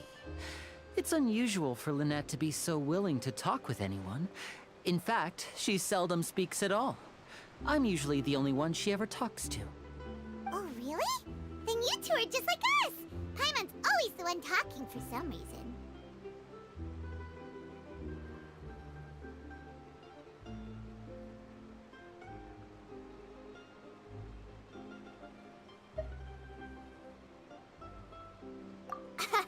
So that's how you think it is?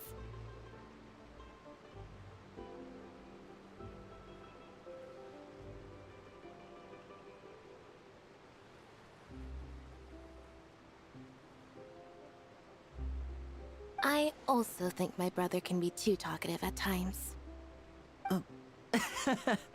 Seems you were right, Paimon. We are quite similar.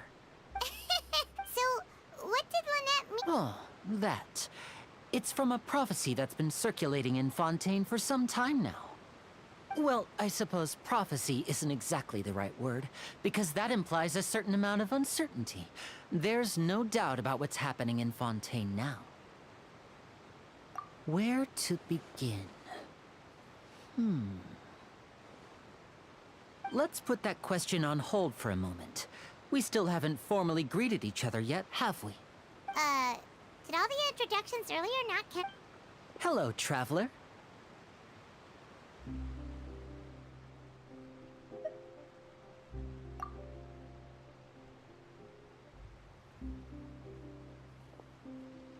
And hello, Paimon. Hey! Why didn't Paimon get a handshake? You're not poking fun at Paimon, are you?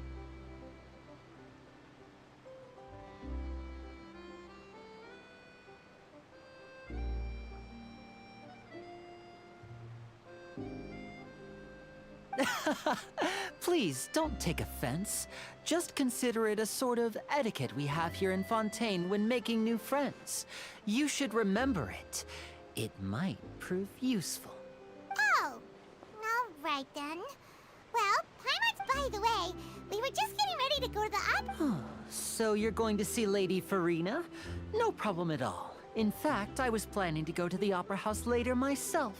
I'll gladly take you once I finish things here. Please, follow me.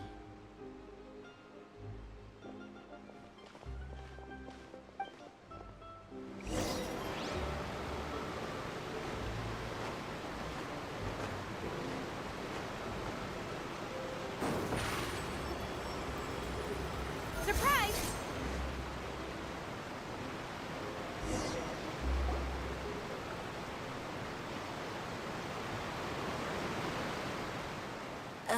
You said you were going to see Lady Farina? Well, it seems Lady Farina has come to see you.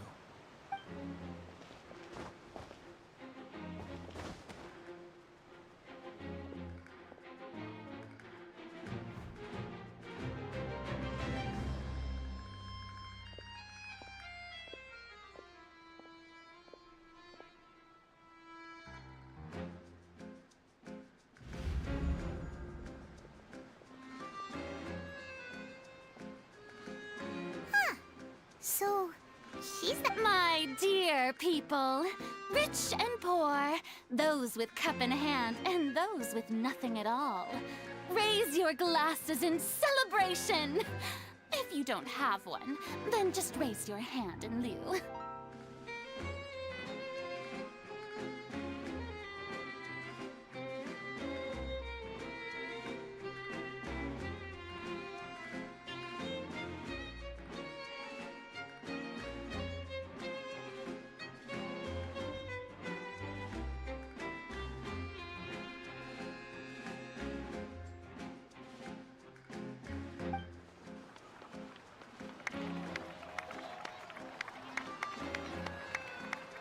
As you can all see, two unfamiliar travelers have arrived in our nation.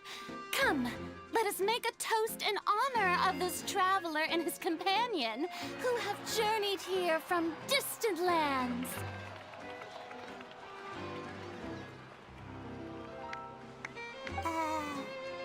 Is she talking about us?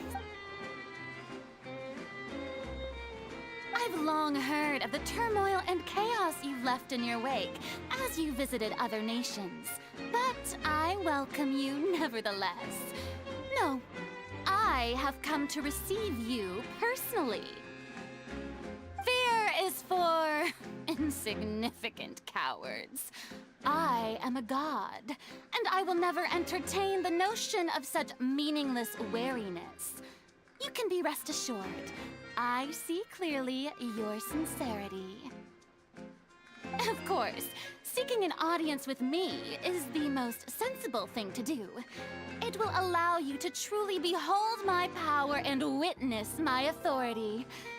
Intelligent people always gather under the correct banner. I, Focalor, hereby welcome you to the nation of Hydro and acknowledge the value and significance of your trip. Now, you may rejoice in this. Yeah, Paimon still can't believe it, but the Hydro Miss Hydro? I see. As Outlanders, you inevitably lack even some of the most basic understanding. Don't forget that even the gods can be divided into the mediocre and the excellent. I suppose it's only natural for you to be awestruck by my abilities. You had best stop and consider. Do you really have the noble qualities and etiquette necessary to communicate with a god? All it takes is a flick of my finger for me to know everything about you. Oh, talk about sounding high and mighty. Oh? What's with these looks? Perhaps the welcoming ceremony still isn't enough? What else should I say then? Is she— Wow, I didn't expect to see Lady Farina here. What a surprise! Wait, does this mean they're the legendary blonde traveler? How did I not notice before? Hey, what's all the commotion? Oh, is that Lady Farina? Is there some kind of drama going on? Of course. That's the blonde traveler. The one all those stories are about. Lady Farina came here to personally see him. Oh, I bet this is gonna be the duel of the century. Oh, I've got to see this. I knew Lady Farina would never disappoint. Yes, but don't get too excited now. My dear believers and spectators alike tend to get quite rowdy, and despite the noise, I've come to tolerate all their ruckus. You may consider this my reward to all of you. I have determined that there will be an epic duel between myself and this traveler from another land, just as you were hoping to see. Now she wants to fight? Aren't we getting a little ahead of ourselves?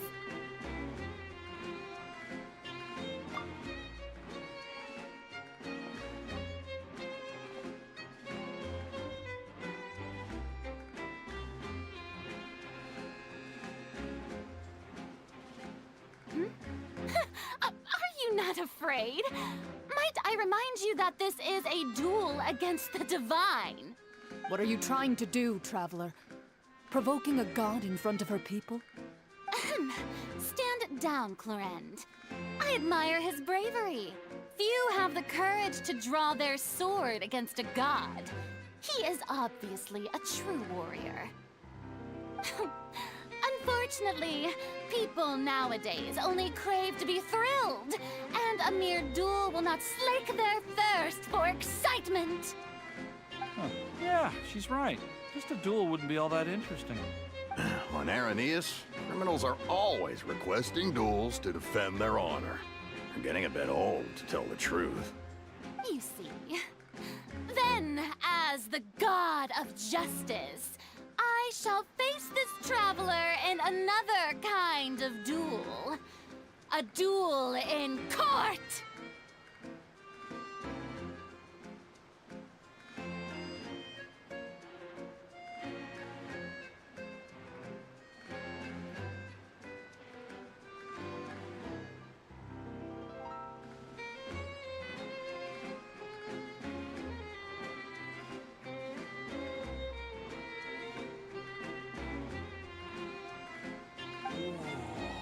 All right!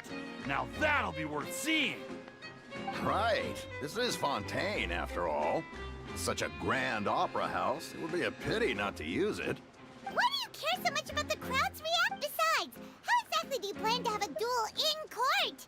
You mean you're going to put us on trial?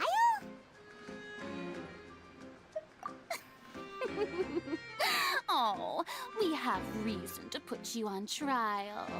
It's obvious, isn't it? According to Fontaine law, no one is permitted to release any flying objects within Fontaine city limits during the first 3 days of each month. You are clearly guilty of violating this law, no? Oh, so that's what they've done wrong. That's our Lady Farina. No one knows the laws of Fontaine like she does. You call that obvious? What kind of law is that? Wait, flying object? You mean Paimon?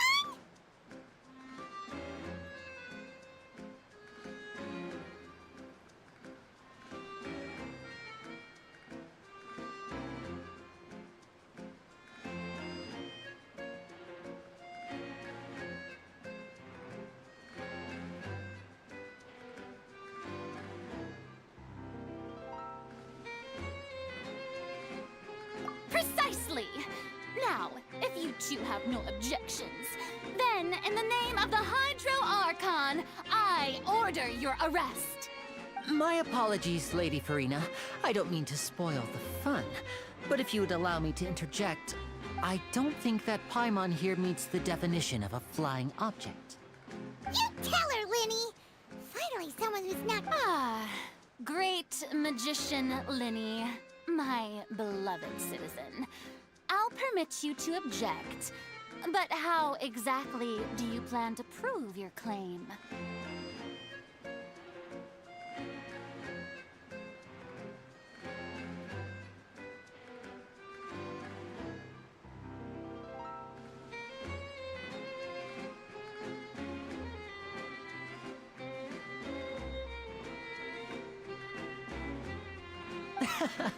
As a magician who just rained on your parade, I naturally should shoulder the responsibility of saving the show. So, with such an audience gathered here, allow me to perform a trick for everyone.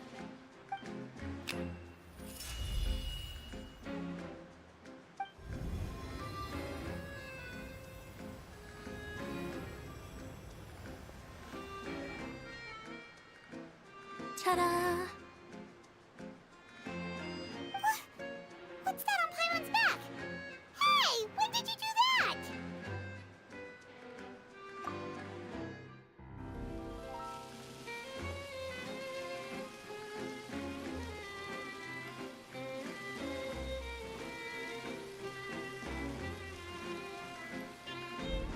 There.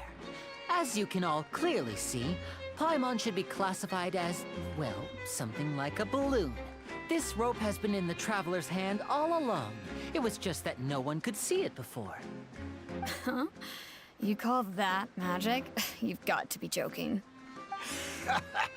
I thought it was pretty good. Nice one. Huh. I'm not sure what to think. It seems Lady Farina's charges no longer hold water.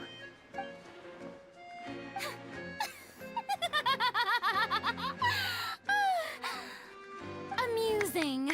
Very amusing, Linny. Just the sort of unexpected twist that I enjoy. With you here, today's performance can finally be called complete. Performance? In which case, consider the matter of your trial resolved. The god of justice will not bring charges against an innocent person. But when there are valid grounds, I will not only judge travelers from abroad, but even the gods of other lands. I look forward to seeing your upcoming performance at the Opera House, Mr. Linny and Miss Lynette. That's enough for now. Toodaloo!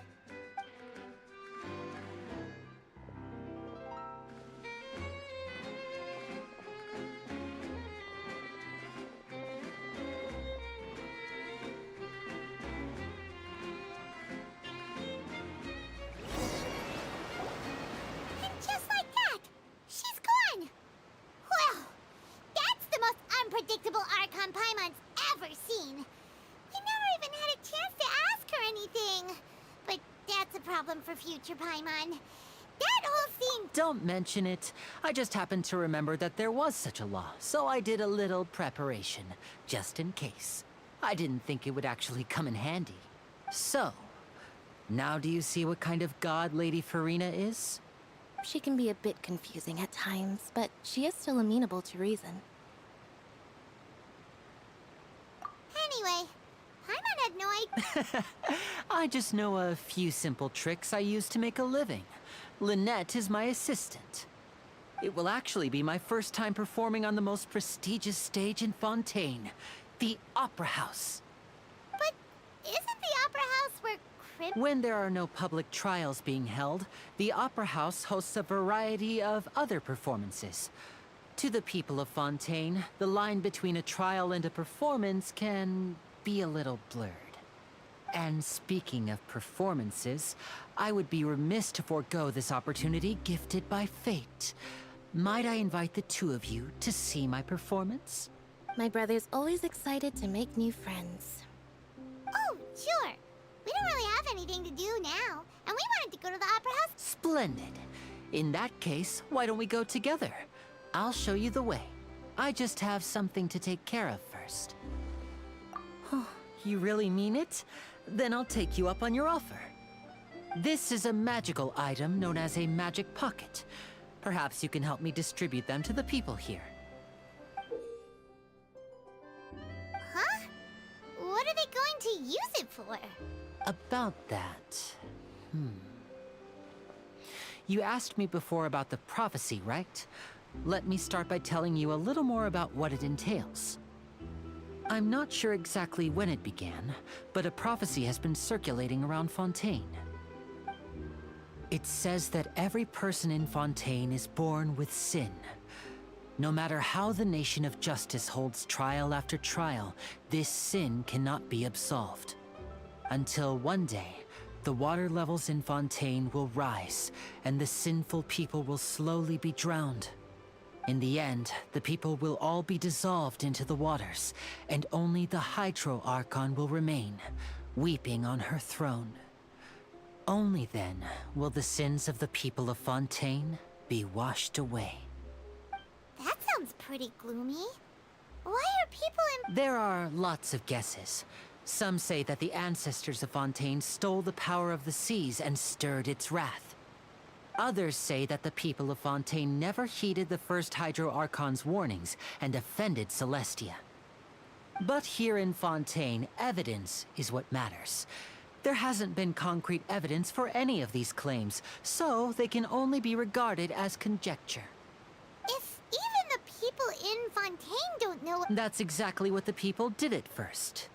But in the last few years, the water levels in Fontaine have actually started rising.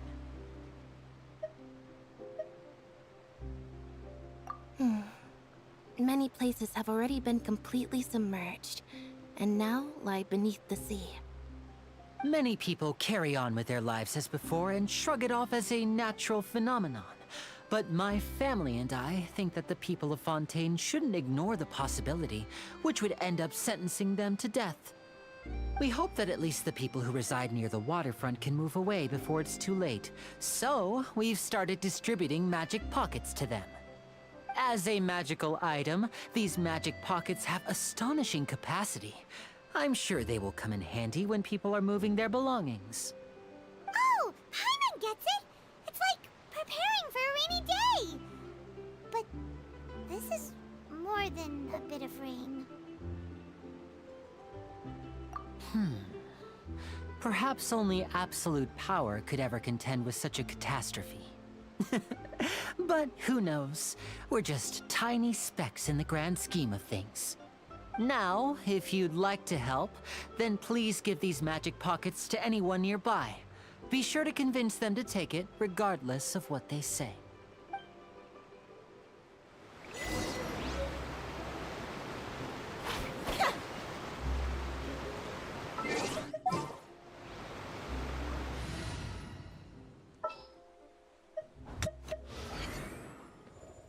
Are you sure it has to be me? Fine. Let's get this over with.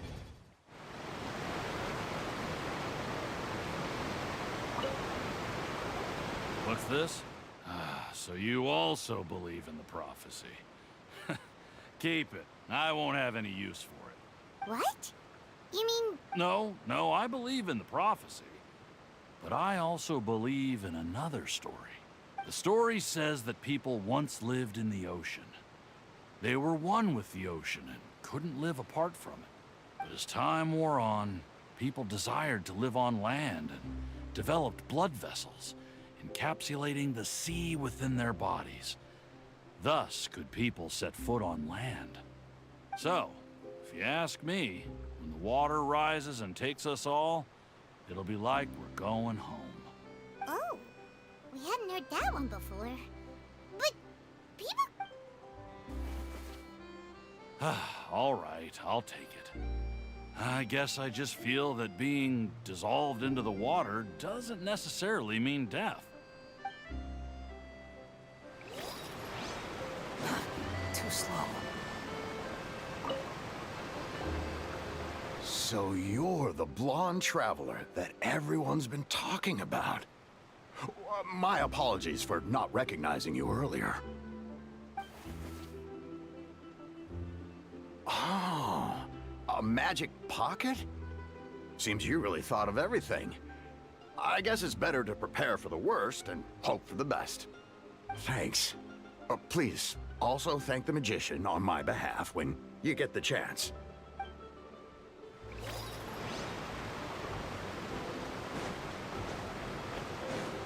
Squall and Fury.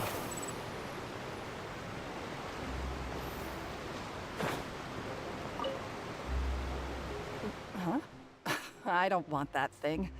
Way I see it, if the prophecy's true, it's still gonna be a long time before the water can cover everything.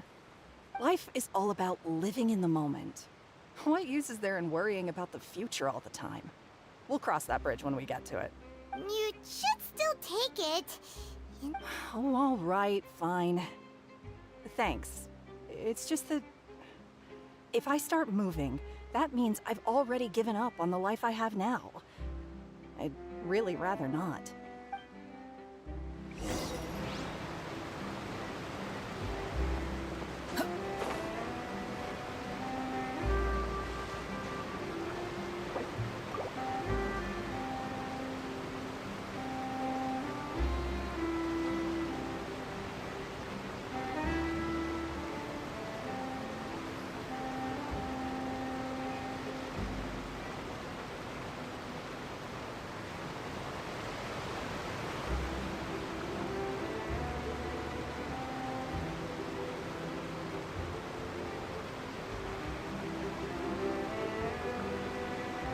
There's no need to exchange pleasantries. It's rather pathetic to force a conversation just to occupy silence.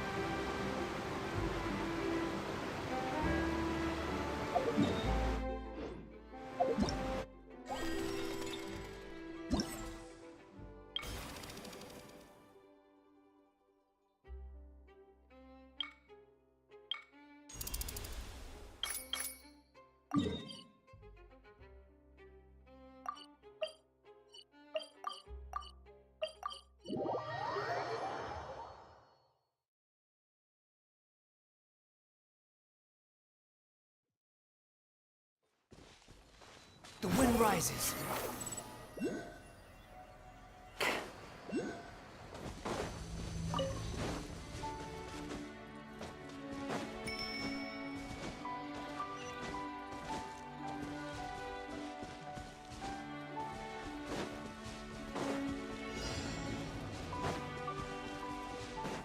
Squall and fury.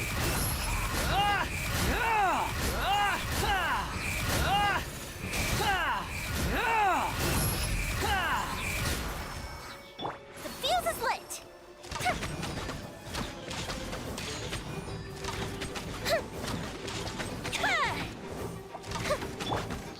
Nowhere to run!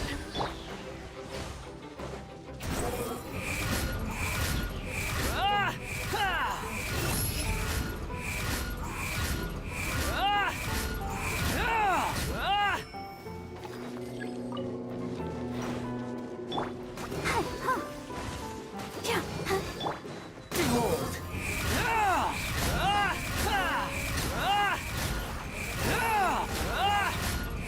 You dare to gaze upon me?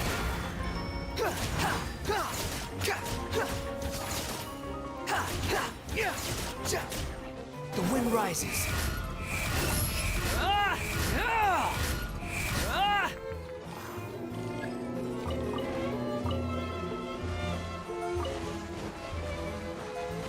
Behold!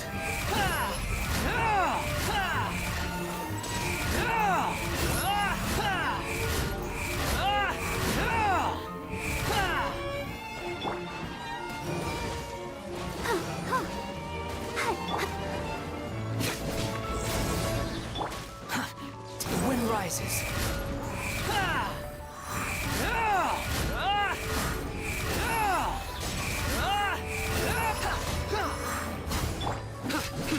Surrender!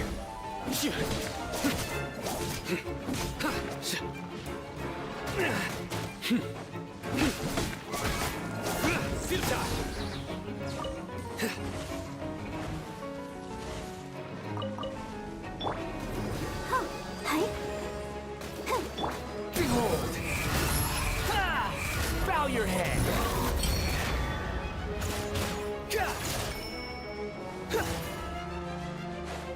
The wind rises.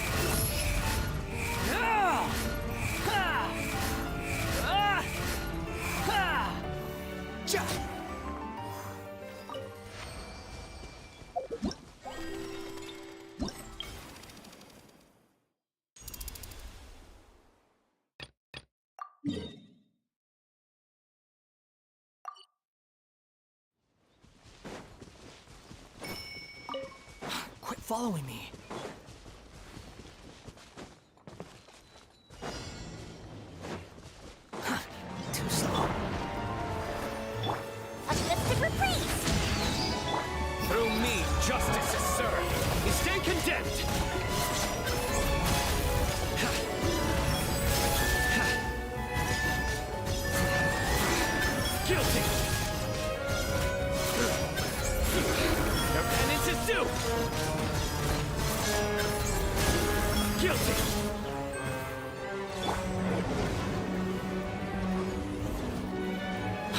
following me. Time for a light show.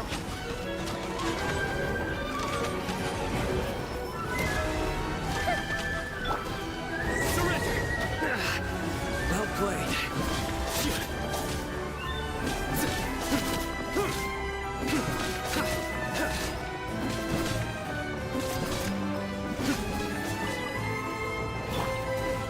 Squall and Fury.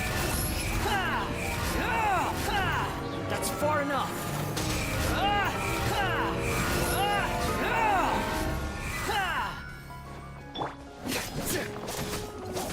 Futile! The fuse is lit.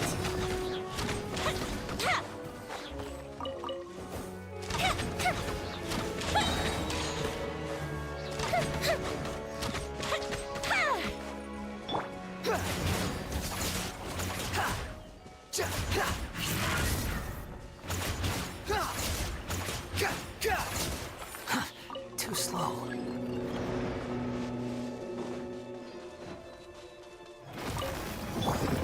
I'll protect us. Go Bishop down! Your sins weigh upon your soul. You stand condemned. Your penance is due. You stand condemned.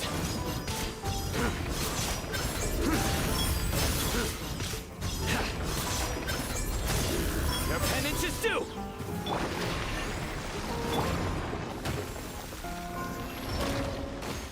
Didn't count.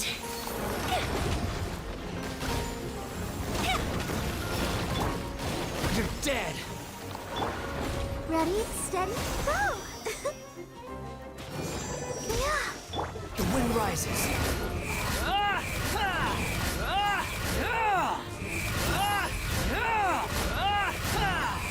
Know your place.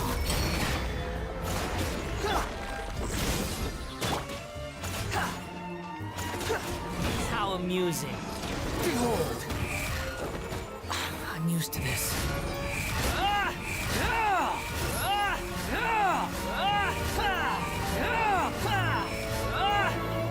Let the show begin. The wind rises.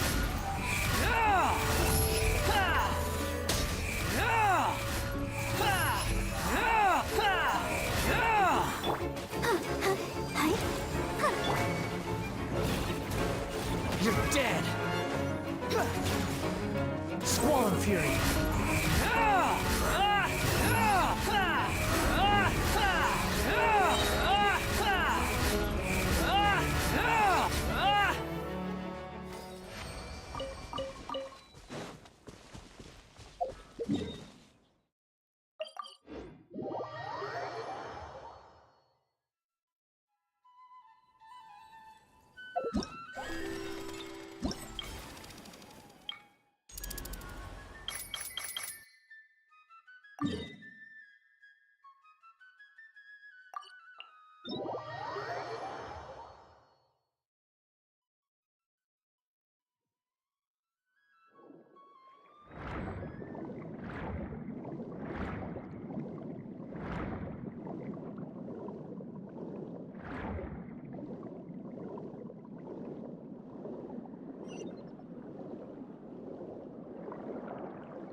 Okay, guys. Okay, guys. Now I can finally talk. Okay, so yeah. So yeah, just like what I said before, guys. So my mom actually came to sleep on my bed, but now that she's finally woken up, I can actually finally chat, and we can finally continue on with the Archon quest. But you know what I'll do? I'll do one more of this event that just came out. So yeah, let's do it. Let's do this one more time, and then we'll start with the Archon quest. But if you guys want to hear something, my opinion, like, honestly, I may not find her cute. I may not find Farina cute. I may not find her cute, but I love the way she talks. I love the way she talks, and the way she said about court. I'm literally getting Ace Attorney reference. This is literally Ace Attorney. I feel like Farina might be I feel like people might make memes out of her. Like, you know what I think, guys? I feel like people might make fan arts of Farina doing Ace Attorney reference. Because she sounds like an Ace Attorney, not gonna lie. The way she talks and everything, she's definitely Ace Attorney. Like, honestly, she gives me Ace Attorney reference. If I'm being honest. She's literally giving me Ace Attorney. So yeah, that's my honest opinion about her. I mean, so far I like her. I mean, she may not be hot or cute, but I love the way she talks.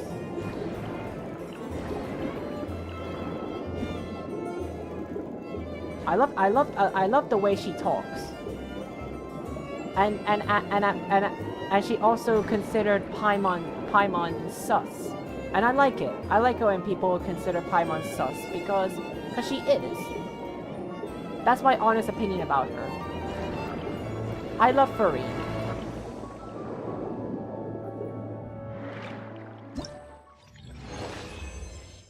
Alright, that's done. But let's see, alright, so that one there is done. Oh yeah, let's do this rhythm thing. Let's do this rhythm thing quick. Let's do this rhythm thing.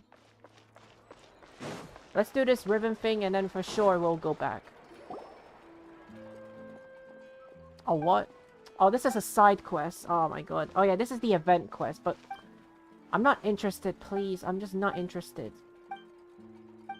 Please, I'm not interested. I'm not interested. I just want to do the event, not a quest. Please. Please. Skip this, skip this, skip this, skip. Skip. I'm not interested. I'm not interested even though it's worth Primo Gems. Please, I'm not interested. Can I please just do this river thing and then I'll go back to the Archon quest?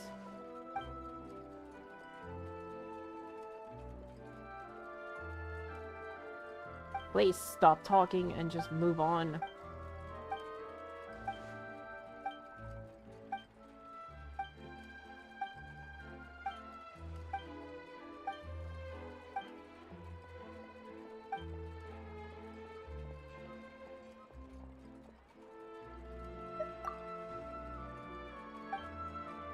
Come on, stop talking and can I just do what I need to do, please?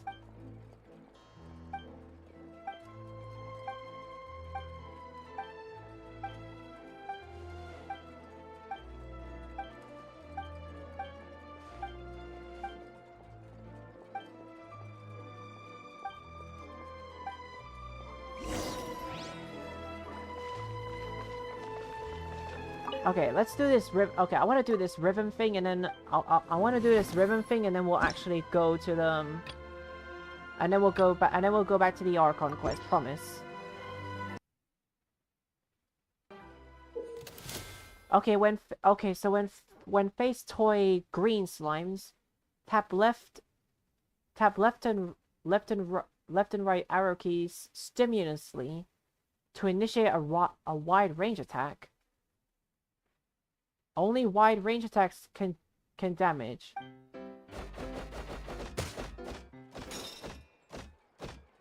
Wait, I gotta do it like this? Okay.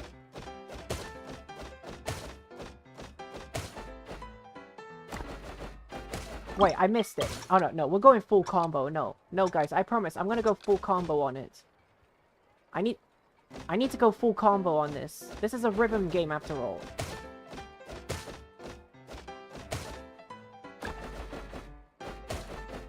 Wait, what? Wait, how? Wait. Wait, how am I supposed to hit that? Wait, oh my god. I keep messing up the combo, oh my god.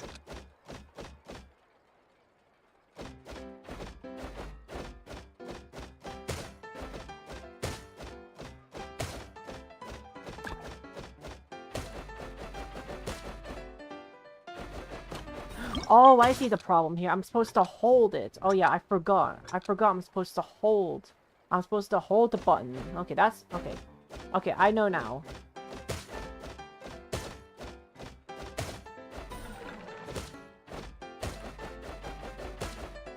Sorry guys, I'm just a bit dummy. I'm just a bit of a dummy today, but it's okay. Now that I know, I'll be able to get the full combo.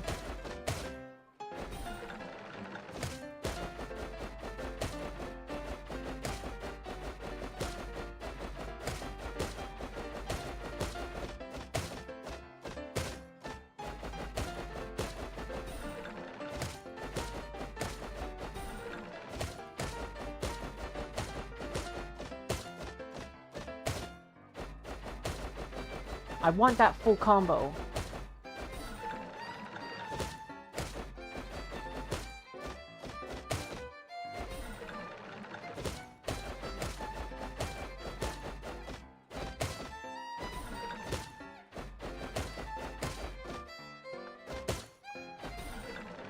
Oh my god, I literally almost messed up. Oh my god.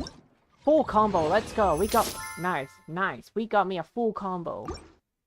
I'm good at rhythm games. I am good at rhythm games. Alright, let's claim all my rewards here.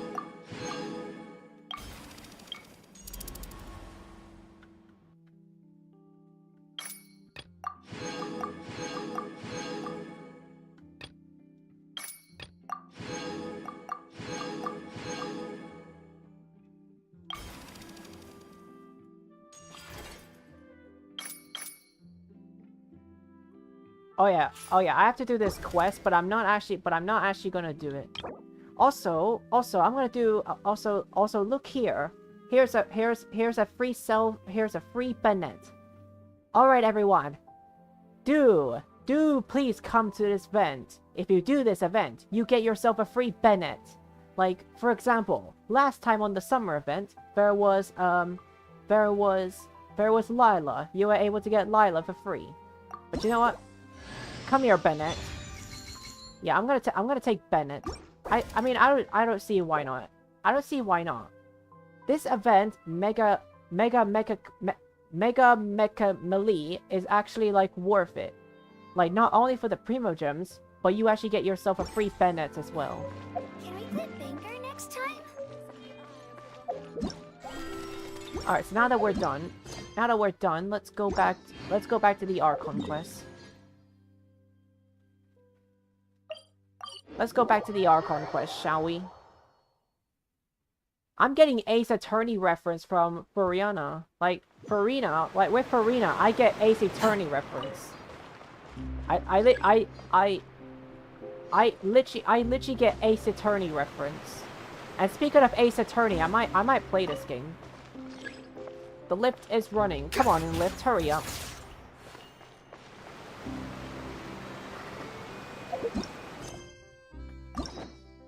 Okay, so yeah, you know what, guys? Next stream, I'll do Nahida's quest. I'll continue doing Nahida's quest. I'll do that.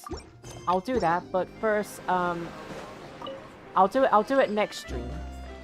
Where's the lift? Oh my god.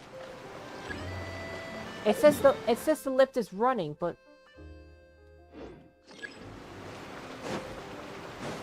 come on, lift, hurry up. Quit following me.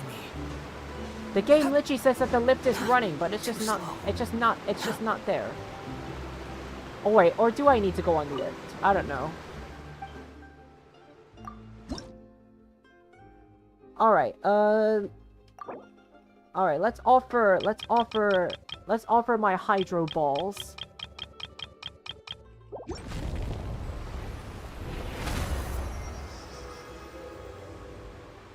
Wow, you need 20 hydro collars to even get to level 2. This is actually a lot already.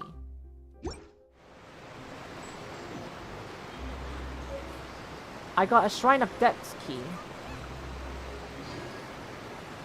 Wait, also... Wait, I want to learn something. What do you get as a reward? You get Adventure XP, yeah, Primo Gems, Hydro Sigils, Memory of the Running Stream.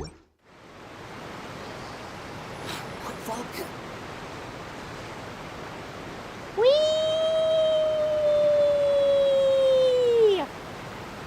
Slam dunk! Linny, my gentleman friend, and my cat's You already waifu. handed out all of the magic pockets? That was fast. So, what did people have to say? I bet you heard some interesting opinions. Many are quite stubborn. Yes, but that will change once disaster strikes. I know they'll change their minds, so it's only right to help them prepare. Is there anything else you need to do? Yes, one last thing. I have the magic pockets made by a workshop in the court of Fontaine. Since we're out and about, I was thinking about bringing him some more materials. So, you want to collect material? Oh, that would be much appreciated. We'll need some Romaritime flowers. I remember seeing them near the waterfront on the east side of the harbor.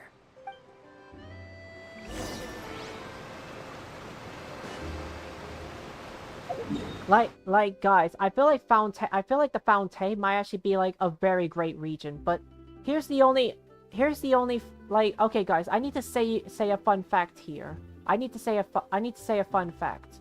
So let's go from Mondstadt.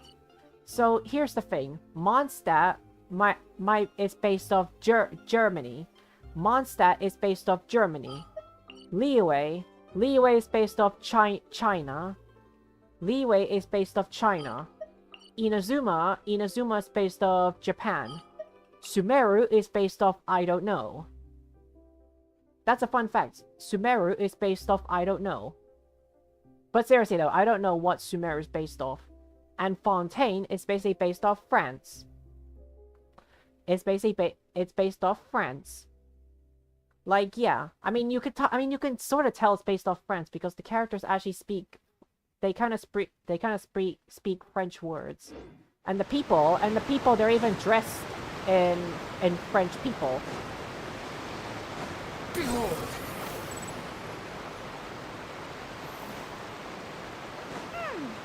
It seems we have to use Hydro to collect Romaritime flowers.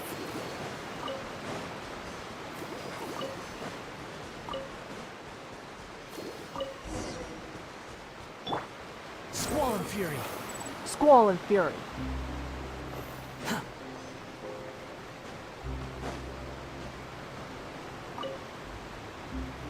You made quick work of that. I can tell you're an experienced traveler.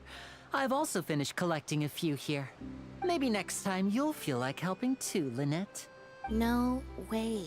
I'm in power-saving mode today. Otherwise, I fear I may not have any energy left for the performance at the Opera House. Wait. The way Lynette says power saving mode, that sounds like she's a robot.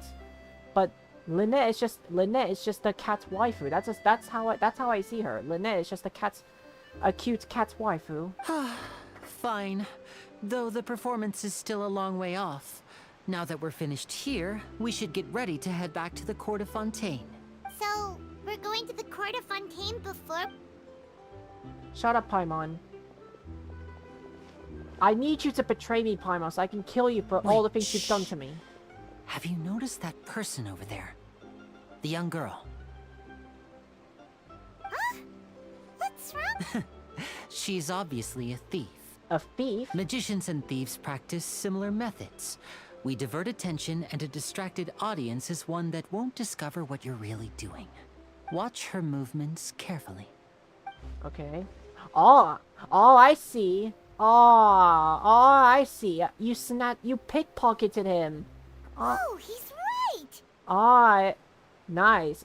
Guys, she kind of pickpocketed. Shh, keep your voice down. We need to think of a way to catch her, but it seems she's very alert. Perhaps we should split up. You two can ride the lift over there and wait up top. I bet that'll be her escape route if she tries to run. Leave it to me. All right, let's go. Okay, now we're trying to apprehend the thief, I see. Behold! Quit following me. Too slow.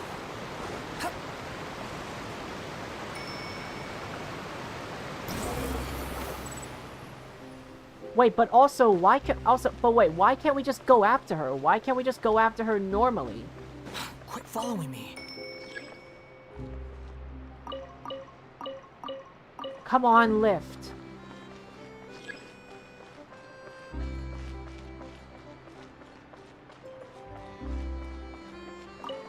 Oh my god, I don't even know if it's running, because it's either taking forever to come or someone else is actually using the lift. Oh my god. But also, why can't we just go after her? I mean, yes, Linny said that... Oh, there it is. Too slow. Yeah, guys, I know. Linny said that she's alert, but what's the problem if she's alert or not? Why not just chase after her and just apprehend her? Like, why do we have to go through the long... Why do I have to, like, go to the lift to surround her if she tries to escape? Why? There's no such thing as pure freedom in this world. Even the wind cannot blow on forever.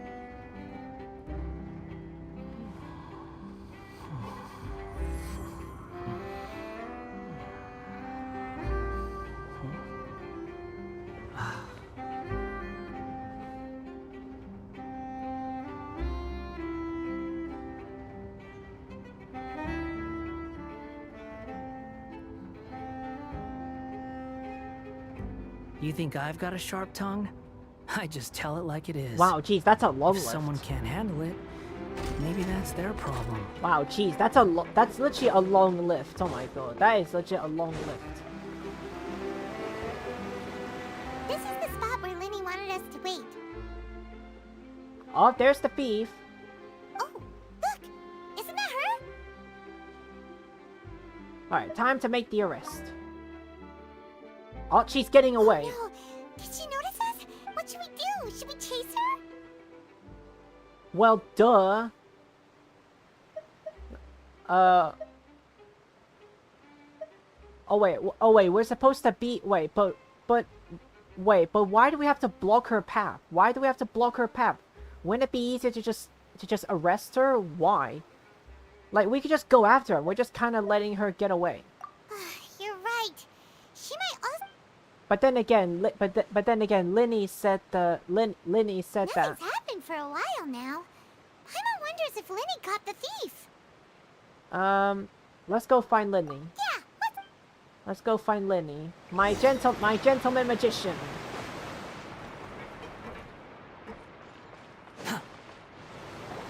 Are you sure that's all she took? You should check to make sure you're not missing anything else. No, that was all. Oh, I can't thank you enough. I didn't notice a thing earlier. Anyway, I should be going now. Thanks again. Oh, wait, what? Oh, were you returning what the thief had stolen? Okay, but what did the thief take? That's right. Pity I wasn't able to catch her. She distracted me by dropping the thing she stole on the ground. By the time I looked back, she was already gone. I saw the general direction she went, but Linny twisted his ankle, and I needed to make sure he was okay. Oh. I'll be all right. It's just a twisted ankle, that's all. In fact, it's feeling better already. If you want to play at being a hero, at least try not to get hurt doing it. Imagine what would happen if you managed to derail our performance as a result. You're right. Sorry, Lynette. I have to admit that the thief was even more skilled than I had anticipated. But at least we were able to get the stolen items back, so it wasn't a complete failure. What a slippery little thief. Guess things turned out all right, let's put this little detour behind us. We should go to the Court of Fontaine now.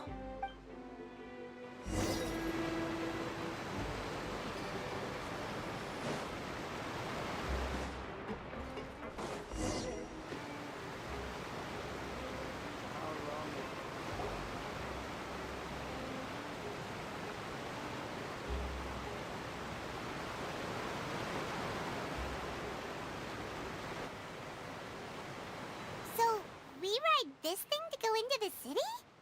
What an... This is an aquabus. It allows people to travel between several key locations around Fontaine. Wow, I like the name Aquabus. Like a bus that can actually go underwater as well. Like it's sort of like a submarine. I like the name Aquabus. It's pretty convenient, but the ride can become a little dull after a while. The scenery is always the same. That's why it's better to travel with friends. So you mean it's still boring even when I'm riding with you? No, that's not what I meant. It's just that, well, you don't really talk that much. Besides, it doesn't really feel like a real trip when it's just the two of us. It's the same as being at home. Whatever. Linny. Guess that's what it's like to be an older... It's about time for us to leave. Let's get on board. Linny, I need to ask you something. May I please have permission to date your sister? I promise I'll take good care of your sister. I am a cat, just like her, so I can take care of your sister. Please let me date your sister. I am a well-known gentleman. I deserve to date your sister. Your sister is single, by the way, Linny. Wait, Charlotte? Is that Charlotte? Wait, Charlotte ran onto the aquabus as well. Oh, it is Charlotte. Huh? It is Charlotte. Oh my god, Charlotte. What? What? Ah, Charlotte. Traveler! Paimon! Charlotte! Yo, Charlotte, long time no see. Oh, I'd never guessed I'd bump into you while riding the aquabus. In the story of my life, this is big news. What? Okay, so this is something I just noticed. So Charlotte's home region is actually Fontaine. What are you doing in Fontaine? I didn't hear anything about you paying us a visit. Yeah, it's quite the coincidence. But as travelers, though we Oh, no need for introductions, Paimon. I would recognize the great magician Linny and his assistant Lynette anywhere. I wouldn't be much of a reporter if I didn't know who they were. It's a pleasure to meet you. I'm Charlotte, a reporter for the Steambird. Nice to meet you. From the Steambird, huh? We've often relied on your paper to promote our performances. It's an honor to meet you. Now that everyone knows it... So, what have you been up to lately, Charlotte? Not too much. When there isn't any breaking news, I mainly cover the trials at the Opera House. You can still manage to keep readers' attention as long as you tell things from a clever enough angle, even if it's the same old topics. Okay, guys. But I wonder what the dialogues would be like. What would the... For example, reporting on how a scammer once deceived vulnerable girls into relationships, or how a financial criminal was once so poor that they ate a single piece of bread for 5 days. Okay, this is gonna be automatic just because we're on a freaking aquabus, so I'll speak more when we arrive. But that's not really the kind of news you're after. You're right. Seems you know me pretty well. What I'm really after is exclusive, sensational news pieces that could shake the country. These smaller stories are a waste of my talents. Oh, I just remembered. I've been following a case lately. Well, a series of cases, actually. You mean the serial disappearances of young women case? Young women? That's right! These stories are the talk of the town right now, and it's probably the most mysterious case we've ever seen. If I'm the first with a draft ready to publish when the case is finally cracked, and it's the headline story in the Steambird, oh, when that happens, I bet all the other reporters will shed tears of envy. I've already gathered all kinds of materials. I just can't wait for the truth to be revealed. So, what is the series? That's right. The first missing girl case happened almost 20 years ago. And ever since, after a period of time, another girl disappears. What the cases have in common is that the girls are all of a similar age, and that they've all vanished without a trace. Bro, I'm getting Persona 4 reference now. This feels like Persona 4 now. But the scariest part is that to this day, none of the girls have ever been found. Many suspects have been arrested over the years in connection with this case, but shortly after each arrest, another disappearance would always happen. Then there must be more than criminal at work. Yes, it's possible. But either way, I believe that every case has some precise truth behind it, waiting to be exposed. Yes, I agree. And at the very least, the family of those missing girls deserves some sort of explanation. I just imagined for a second what I would do if Lynette were to suddenly disappear. I'd pay any price to get her back, and then find a way to track down the culprit. Yep, this is sounding a bit more like Persona 4 now. Please don't imagine that, Lenny. This feels like Persona 4.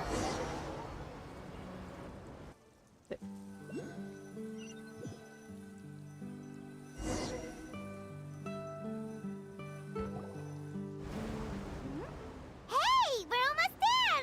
Look!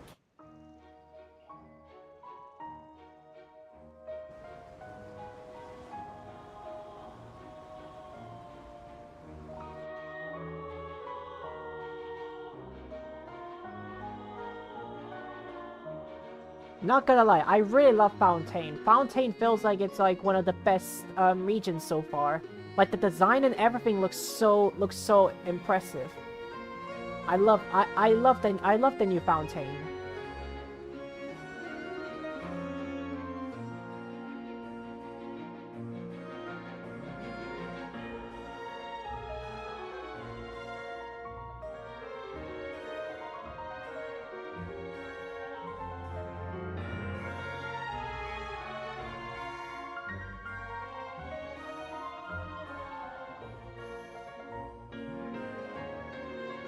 Well, I really enjoyed chatting with you. Life should be full of pleasant little surprises like this. Yeah, us as well. You're right. I have an interview to get to. I should get going before I'm late. Okay. Paimon hopes we can chat. Bye now. Oh, be sure to stop by and see me at the Steambird when you have time. What a tough job. Always running around. If you don't mind, how about we stop by my home first? Besides, I still have all the materials we collected. Sure. We wouldn't mind at all. Shut up, Paimon.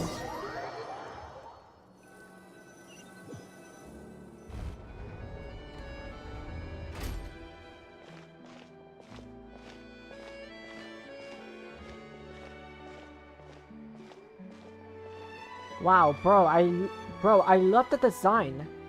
Based off France, I love it. I love it so much.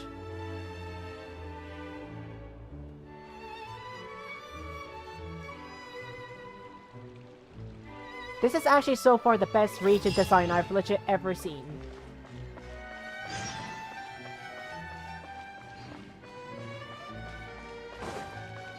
Squall and Fury.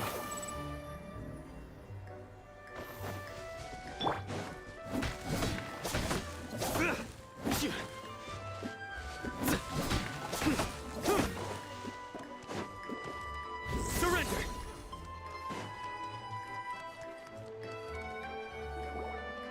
This is our current abode. Ah, Fremine, you're home. Where did everyone else go? I have some new friends that I would like to introduce. Oh, they all just went out a moment ago. I see. Everyone is getting busier now that Father will be returning soon. I suppose that can't be helped. Allow me to introduce you to my little brother, Fremine. He is a phenomenal diver.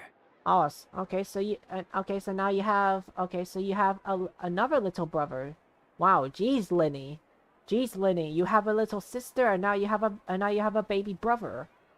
That's nice, but Lenny, how about this? How about I date your sister, and and that way it'll make it easy for you to take care of your little brother. Like, I'll take care of your sister by going out with her, and you can take care of Fremine. Hello. Nice to meet you. Paimon is Paimon, and this is the Traveler. We're a You talented. sound very proud to have a diver as a brother, Linny. Lenny sure seems to have a big family. Linny, could you come here for a moment? What is it, Fremine? Do you have something to tell me? It's alright, you go ahead. Oh my god, I'm alone next to my cat's waifu. Okay, I see. Is everything all right?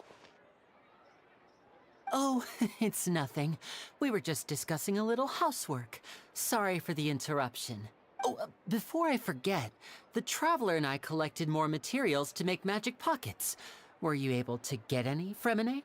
Yes, I went diving and gathered lots of materials. I was about to give them to you. Wait, doesn't Fremine kind of sound like Aether? Doesn't he kind of sound like Aether when he talks, but he just sounds a bit more deeper. That's our Fremine, always quick with the underwater work. All right, I'll take these to the workshop.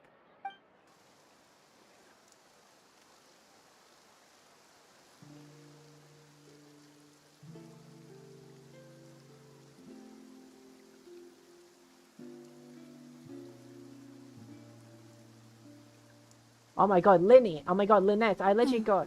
Looks like rain. Oh my god, I literally had a good view of Lynette's back. Oh, you're right. But wasn't it? I'm afraid that's just how it is here. It often rains on days where there are trials being held in the Opera House, but don't worry, it'll clear up soon enough. What's wrong, There's a legend about the rain that I tend to believe. It's said that a dragon of water once resided in Fontaine. Though we don't know where the dragon went, every time it weeps, the skies will cloud up and pour out rain. When I was a child, my mother told me that if I wanted to go outside and play, I should yell toward the sky at the top of my lungs. Hydro Dragon! Hydro Dragon! Don't cry! Okay, so first we have an Animo Drago, and now we have a Hydro Drago. Like basically Dvalin was the Animo Drago, but I wonder if the Hydro Drago would actually be the Archon boss. I don't know, but like I said, guys, I feel like the Doctor might actually be the Archon boss fight. Like that's just my guess. Maybe the Doctor might actually be the Archon boss fight. Could that Hydro Drago be the elemental dragon of Fontaine? If it's an elemental dragon, then having the... Let Paimon try something. Hydro Dragon, don't cry! Oh, shut up, Paimon. Doesn't seem to be of any use. It is just a legend after all. You know, you might be a more popular magician if you understood the concept of romanticism. Or could at least play along. I understand the concept of romanticism. I understand that too. Sorry. It might be because we've never met the Hydro Dragon. Perhaps it can't be comforted by the words of strangers.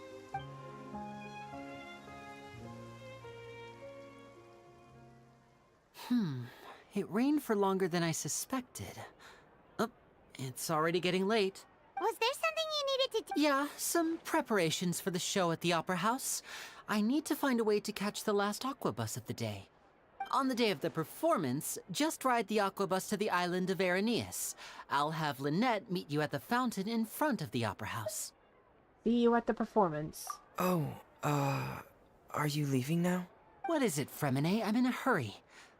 Oh, I get it. You feel nervous delivering the materials for the magic pockets, is that it? Perhaps we could trouble the Traveler to help us take these materials to the Beaumont workshop and deliver them to the owner there? I'm afraid that Fremine can be quite introverted, and the boss there tends to be pretty talkative. Fremine has always been a little afraid of her. Yeah, I understand that feeling. I mean, I'm kind of an introvert myself. No trouble at all! Don't... Sorry for the inconvenience.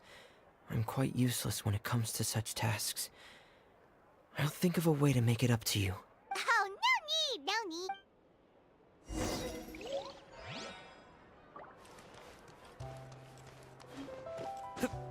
Wow. I kind of feel bad. I kind of feel bad for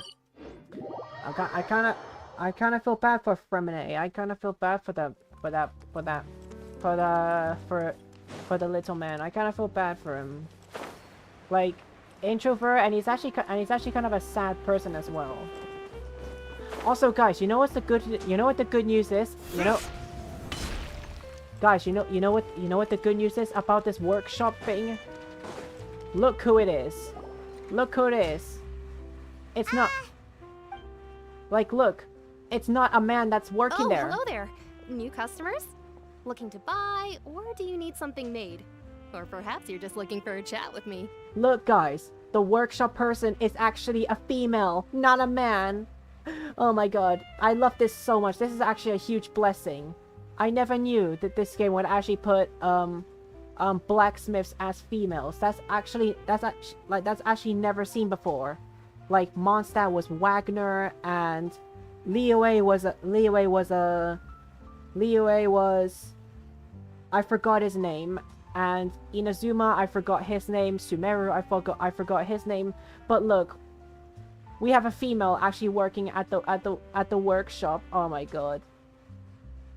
Oh my god. She's already the greatest NPC waifu. I can already tell. Oh no, we're just here to Ah, these must be for Magic Pockets.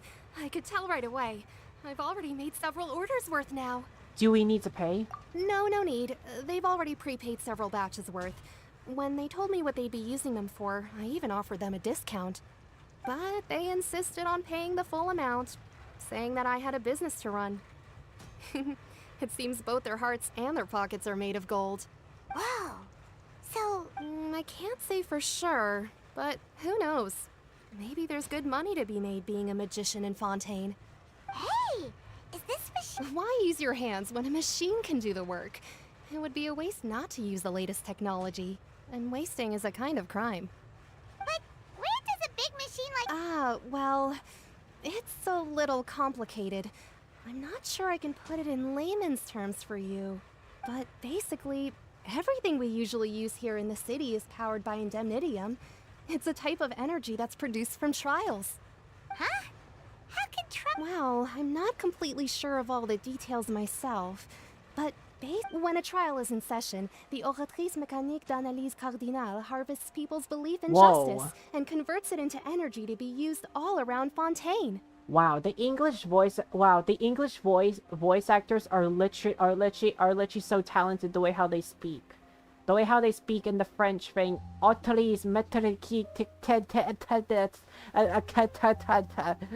my god, I can't even speak. I can't even speak well. So that's what its other but Paimon still doesn't get it. How could something unreliable like people's beliefs be turned into a stable power source for these machines? Well, Bard Boy and Nahida both said the gods rely on belief to obtain power.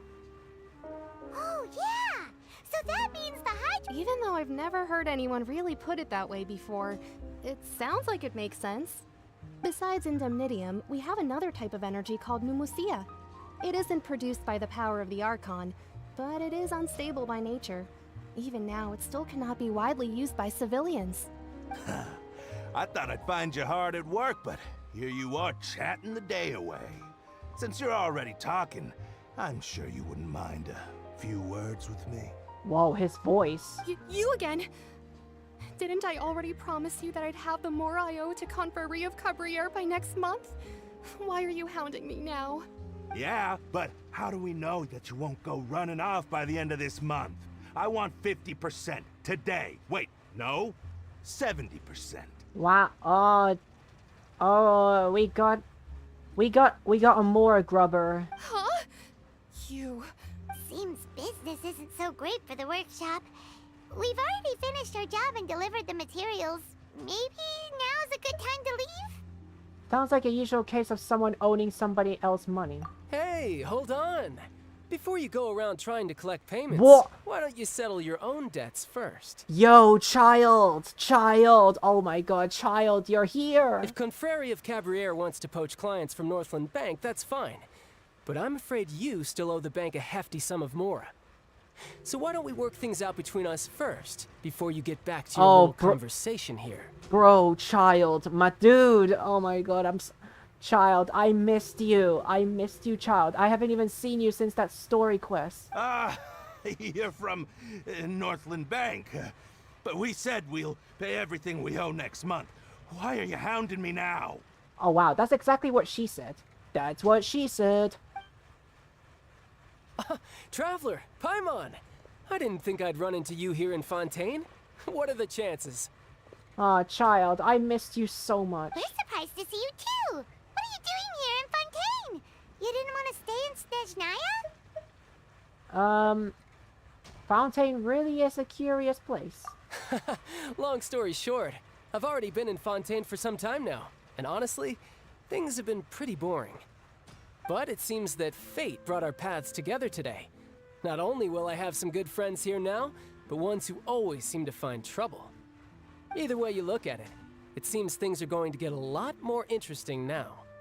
Pretty sure we'd want to avoid anything that you'd find interesting. I don't mind a little excitement every now and then. Here's got... Hey, you, Northland Bank boy. Aren't you forgetting something? Don't interrupt. It's not often I run into the Traveler like this. Why don't you wait for me over there for a while? You kidding? Aren't you the one looking for us? You really expect us to sit and twiddle our thumbs while you catch up with your friends? Listen to me, boy. If you want your Mora, fine. Why don't you come and take it? You don't want to mess with Child. You don't want to mess with Child. Hey, I just said not to interrupt. Oh, by the way, Traveler, the last time I took Tonya and Tusser ice fishing, Tusser said... Hey! That's way over the line!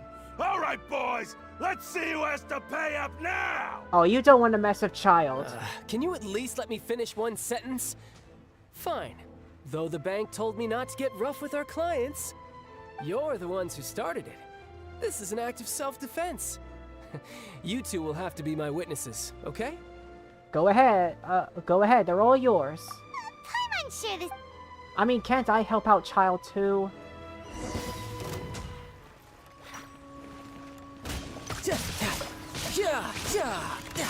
Brace yourself. This is gonna hurt. Well, that was easy. That was easy. Oh, what's your deal, Brad? How are you so strong if you're just a staffer from Snezhnaya's Northland Bank? Wait, don't tell me you're... Aw, see, now you just realize that Child is a harbinger. Oh, now you notice. It's a little late, don't you think? Just make sure you understand that you don't mess with Northland Bank. Got it? Or, yes. Oh. Huh? Wait, was Child trying to transform into the Foul Legacy? Now's my chance! Oh. Oh. Nice, you knocked him out. Huh. That was weird. I mean, I assume Child was trying to transform into the Foul Legacy. Are you feeling alright? I'm not sure. It's as if I suddenly lost control of my hydro powers when I needed them. Maybe there's something wrong with my vision? Strange. How could that happen? Never mind. It doesn't matter. If I want to stay sharp, I shouldn't be relying too much on my vision anyway.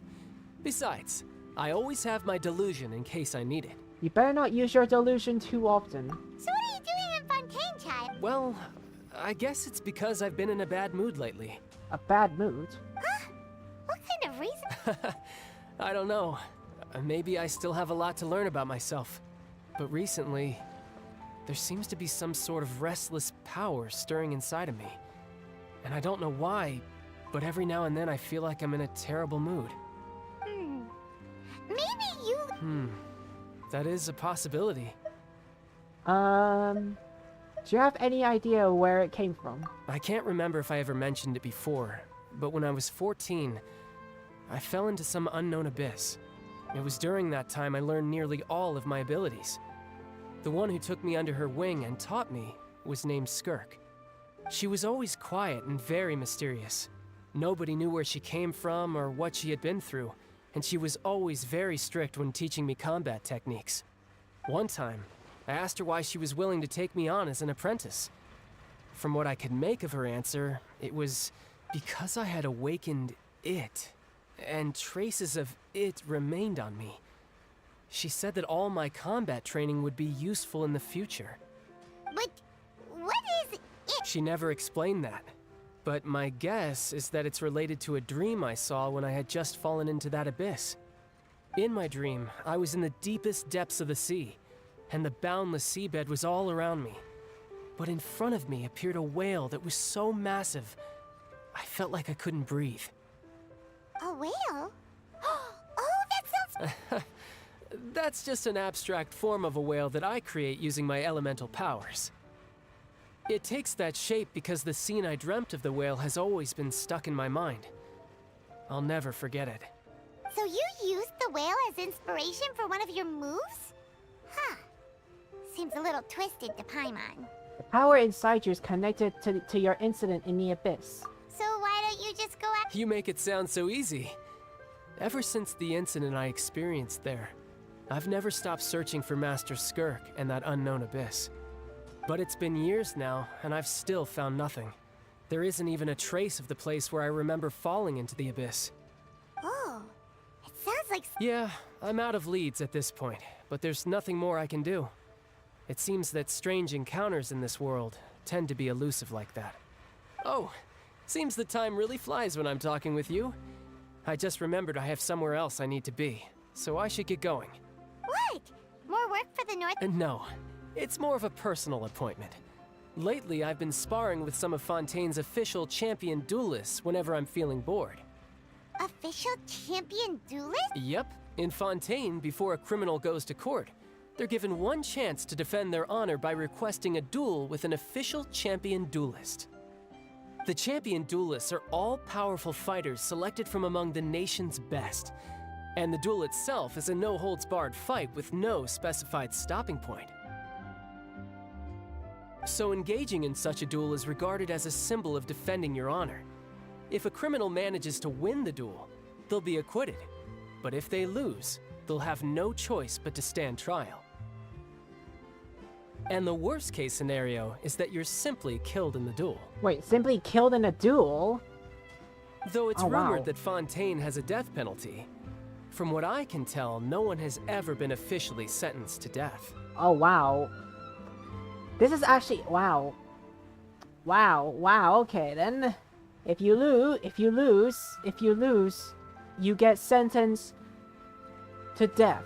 So really, the only people who opt to duel are those who have suffered a grave injustice in being accused, or those who greatly value their honor.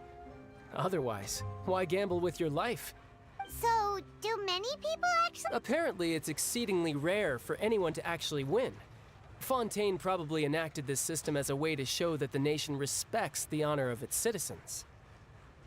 Besides, none of the champion duelists are to be trifled with, which is exactly why I was itching to face them as soon as I got to Fontaine.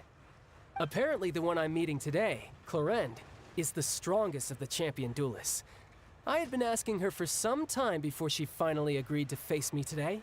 Oh, Clorinde. Oh yeah, I seen Clorinde. Clorinde is actually kinda hot. Well, that's child for ya.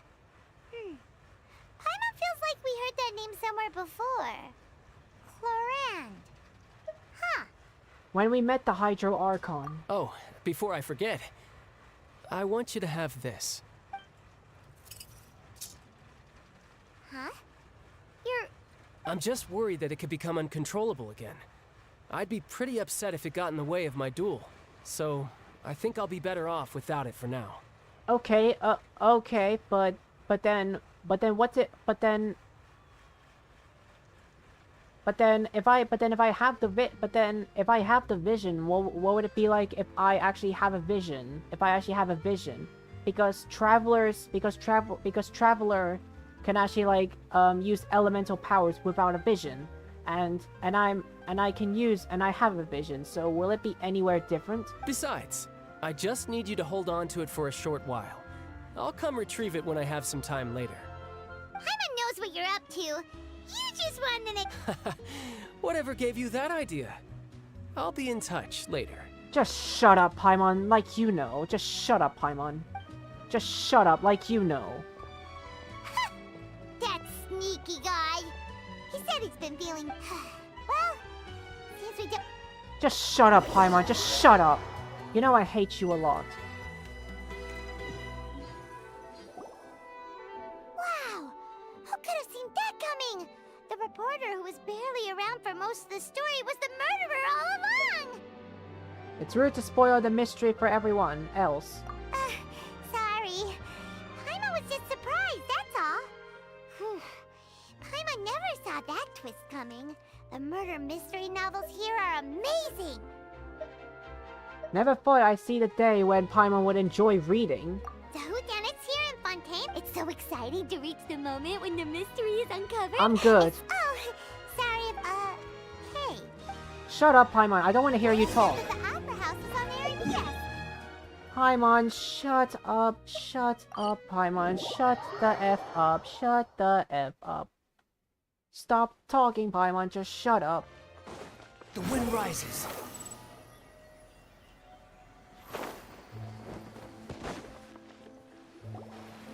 Whoa. Now this is fancy. The opera at looks like there's a lot of people. Oh, Archon, please bless us with a bright and healthy child. We pray. I don't know why you always feel the need to ask so much. I'll be happy as long as our child is healthy and lives a peaceful life. I guess if they're our kid, then there's no doubt they'll turn out smart. Oh my god, that is literally the closest I've ever seen with a man and his waifu. Oh my god, that is legit the closest that's legit the closest they've ever been. Like, the NPCs, like, look. This is my dream to do that in Genshin. When can I do that? When can I do that? When can I put my arm around them and hug them closer? When can I do that? Please, game, let me do that. You're teasing me right now. Look at what they're doing. This man's putting his arm around his waifu, and I still haven't done that yet. When can I do it? When can I do it? This is one of the customs in Fun. Vache. Huh? What's wrong? Vache. Vache. Vache, Vache. Did you just say something, Paimon? No, Paimon didn't say anything. Are you hearing things? Whose voice was that just now? Welcome to the Fountain of Lucine. All the water flowing through Fontaine converges here. It's customary for newlyweds to come here and wish for children. Lynette, my cat waifu, can we copy what these two romantic couples are doing? Like, I put my arm around you and you lay your head on my shoulder. Can we do that, please? I need it. I need some loving Genshin, please. Lynette! Lenny asked me to wait here for you, remember? Right. Yeah, Paimon, stop being so dumb. By the way, cat's waifu, I seem to hear a faint voice just now. What do you mean? There are a lot of people here right now. It seemed as if the voice was coming from the fountain. Hey, you're not trying to scare. I see. I might be able to tell you something that could help explain the voice you heard. In fact, you might not be imagining things at all. I suspect that what you heard is a result of your hypersensitivity to the hydro element. Others in my family have had similar experiences. It's because of his sensitivity to the hydro. When do you cry, Paimon? Wait, what? What does that have to do with anything? I mean, Paimon, you literally cry when you get scared. Just answer me. When Paimon's really sad? Oh, and when Paimon's super happy. Oh, and also when Paimon's really, really scared. Paimon, you're legit always scared. You're always scared. Then you should understand that tears contain your most intense emotions. Like I just mentioned, the Fountain of Lucine is where all the flowing water in Fontaine converges. Even the tears that fall to the ground will eventually gather here. So maybe what you heard was the intense emotion coming from someone's tears. That's an interesting explanation. So, what did the voice say? It seems to be calling out someone's name. Huh. If you were hearing their— Rather than worrying about them, we should worry about my brother first. Don't let that calm look of his fool you. He tends to get pretty nervous just before a performance. So chatting with Lenny might help him relax a little before he goes on stage. Oh, right. That makes—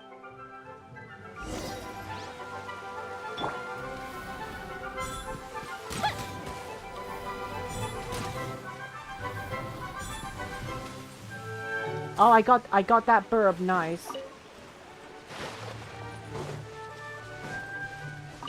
3 burbs. I kill burbs for fun. I mean, not for fun. I mean, wait, I don't kill burps for fun. I mean, I kill burps for food. Behold! Too slow.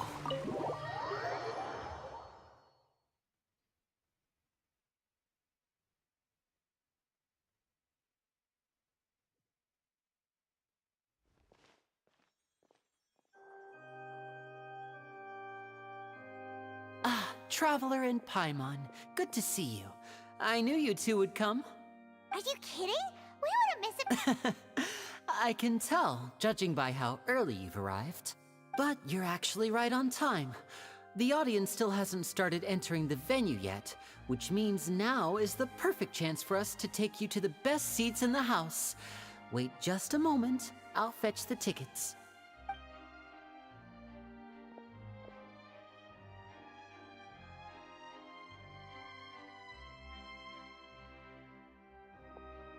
The Opera House has assigned seating, so you always have to make reservations.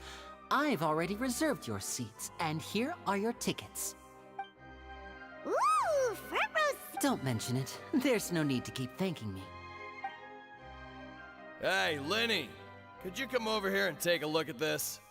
Oh, I'll be right there. Seems there's an issue with the stage props over there. That's Cal, my assistant, calling me. I'll go lend him a hand.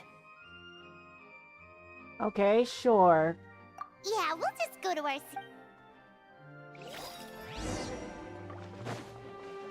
Quit following me. The wind rises. Whoa, I love this. Oh wow. Oh wow. Oh wow, a stage show. I love it so much.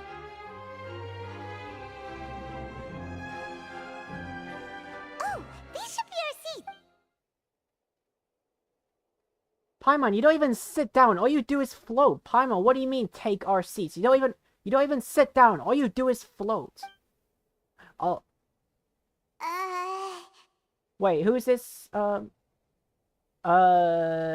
dots. Oh wait, who?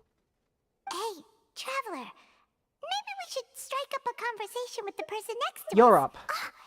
You little... Excuse me, I did not realize you felt awkward. I am terribly sorry. Oh my god, his voice! His voice! His voice is so beautiful! He has a deep voice! Do I sense me a daddy? Do I sense me a daddy? Please tell me he's a daddy. I would be perfectly happy to chat with you if that is what you would like. Oh my god, his voice is so... His voice is so deep! I love deep voices so much! His voice... Nico! Oh my god, if Nico... Oh my god, if Nico saw this man, he would literally call him a daddy. Oh! So, you... wait, that's not it. Paimon's... Sorry. Paimon, Oh! A friend, you say? Well, if Mr. Linney would like to be my friend, I would be more than happy to reciprocate. Oh my god, his voice. Oh my god, his voice. I love him. I love him. Oh my god, I'm gonna consider... Oh my god. Maybe at the end of this Archon quest, I'll actually consider him a daddy. Oh, so you're not friends with Lynn. Nice to meet you. Paimon is Paimon, and this is the Traveler. We just... It is an honor to meet you two. I have heard of your deeds across Tevat. Oh, you proud of me? Oh my god, I'm gonna wish for you. I'm gonna wish for you. You're a dad. I have to wish for you eventually. And as required by proper etiquette, I will also introduce myself. I am... Oh, Monsieur Nervillet. What an honor it is to have you here to see my show. Monsieur Nervillet. Ah, Mr. Linney. I should say it is in fact an honor for me to see your performance in person. Nouvelette, huh? Oh, so that's what your name. Your name is Nouvelette. Oh my god. Oh my god. Oh my god. Please. Please keep talking. I love his voice so much. Why does Genshin have so many beautiful men who voice? Like, why do beautiful men have to have such deep, beautiful voices so much? Oh my god, I love it. I love it so much. Wait, Nervilette? Hmm? Nervilette. I saw you all chatting just now, but it seems you still don't know who Monsieur Neuvillette is. Neuvillette. Allow me to introduce you to Fontaine's Chief Justice. That seat is always reserved for him. It wouldn't be too much to say that he's the symbol of justice and honesty here in Fontaine. He's the symbol of justice and honesty. Ooh, sorry. No offense taken. Being Chief Justice is merely what I do for work. Nearly every person has their usual reserved seat, so I'm not so special, really. Oh, you're extremely special. You're extremely special. And by the way, I should probably let you know, even though I would prefer not to, there's someone sitting up there in the VIP seats that has been striking a pose for quite a while now. Oh, Farine. Okay, well, okay, this feels like Ace Attorney now. This is actually turning into Ace Attorney right now. I believe she is trying to give you a most elegant and impressive first impression. Oh my god, Neuvillette, I need your story quest to come out now. I need to hear more of your beautiful deep voice. So I think you should take notice of her sooner rather than later. Otherwise she may become flustered. Huh?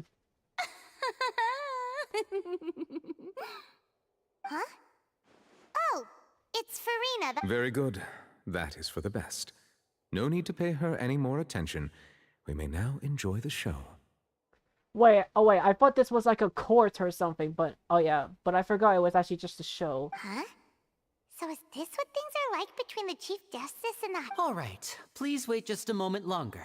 I've pretty much finished my preparations, and the performance will start as soon as the audience has made their way to their seats. Yay! The show's finally about to start! Oh my god. Oh my god. Okay, enjoy the show. Oh, they're dimming the lights! The show must be... Shut up, Paimon! Shut up, Paimon! Stop talking! Shut up! Sorry. Paimon will try to... Shut up! Just shut up. Welcome, one and all, to the Opera Epiclese. I am the star of today's show, Linny.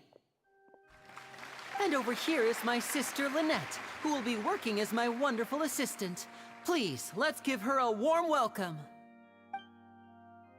Hello, everyone. I know she may seem to be a little sleepy right now, but that's just a sign that she's nervous. Whatever.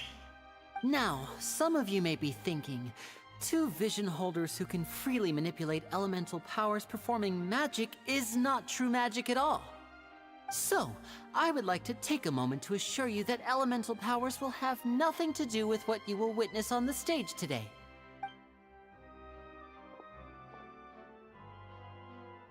Mask. Both Lynette and myself have removed our visions for the show. That way, even the gods won't be able to help us. Oh, good point. That's what... Now, without further ado, let the show begin. Lynette will now exit the stage to make some preparations. I know you might miss her, but don't worry. She'll be coming right back on stage momentarily. Perhaps in an unexpected way. I'm sure she'll be stealing the spotlight soon enough.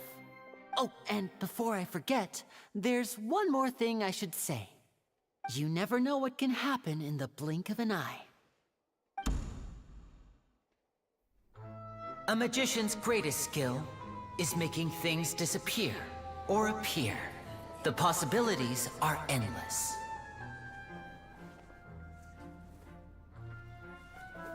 Huh?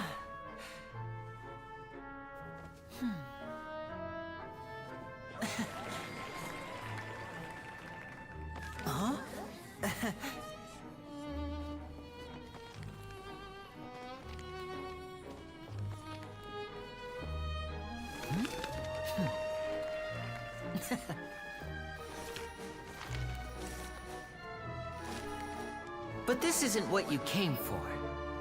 These little tricks, you've seen them all before. So it's time for something truly extraordinary, don't you think? This one's a little tricky.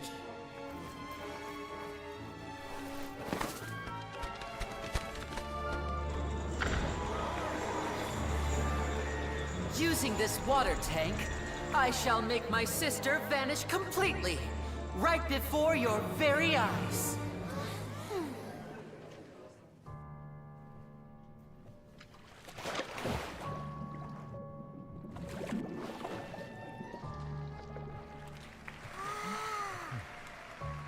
It's actually quite simple.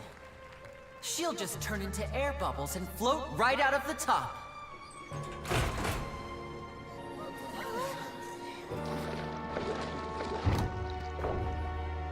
Oh no! I told them to check all the props carefully. With the lid on, even air can't escape. No. An amateur magician would be getting very nervous right around now. She's not gonna drown. Luckily, it's me on stage, so let me show you what a true virtuoso can do.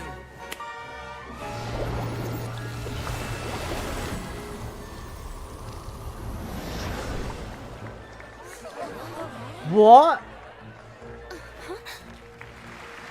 Lynette, are you still there? Don't go too far. We don't want to use up all our magic. Hi, I'm back. Uh-huh.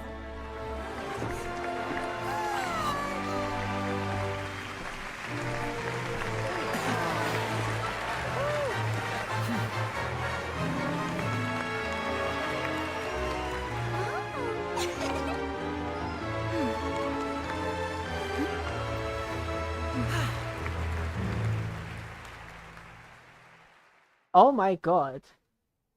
I actually got extremely shocked when she like got out. Whoa! What in the world just happened? Wasn't Lynette inside the water tank?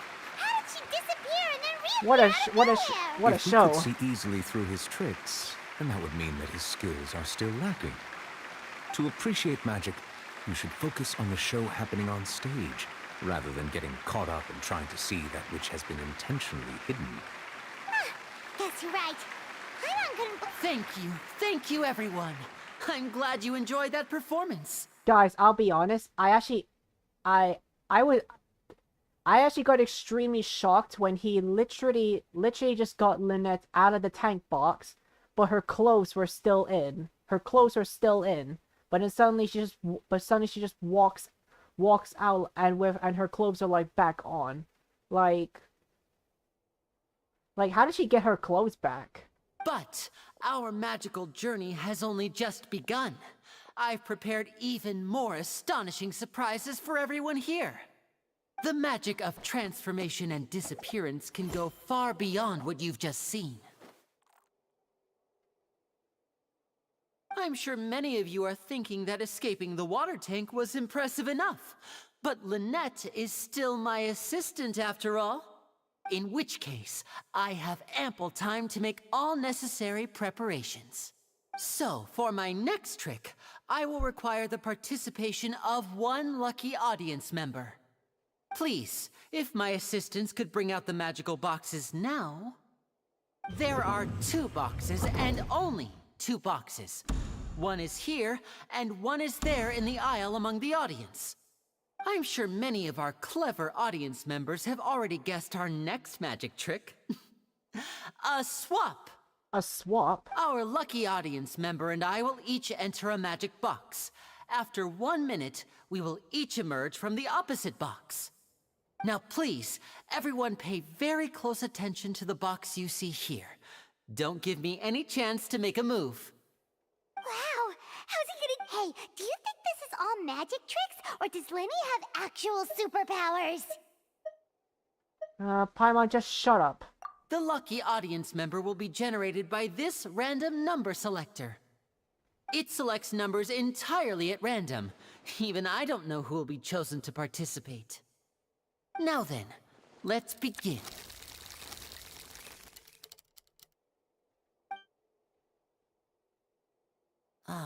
Let me see. Oh, row 7, seat 3. Congratulations! You now have the chance to experience magic firsthand for an entire minute. Wait, isn't that the thief from the beginning? Please come forward. My assistant will take you beside the magic box. I feel like that's the... I'm sorry, it might be a little cramped inside, but no need to feel nervous.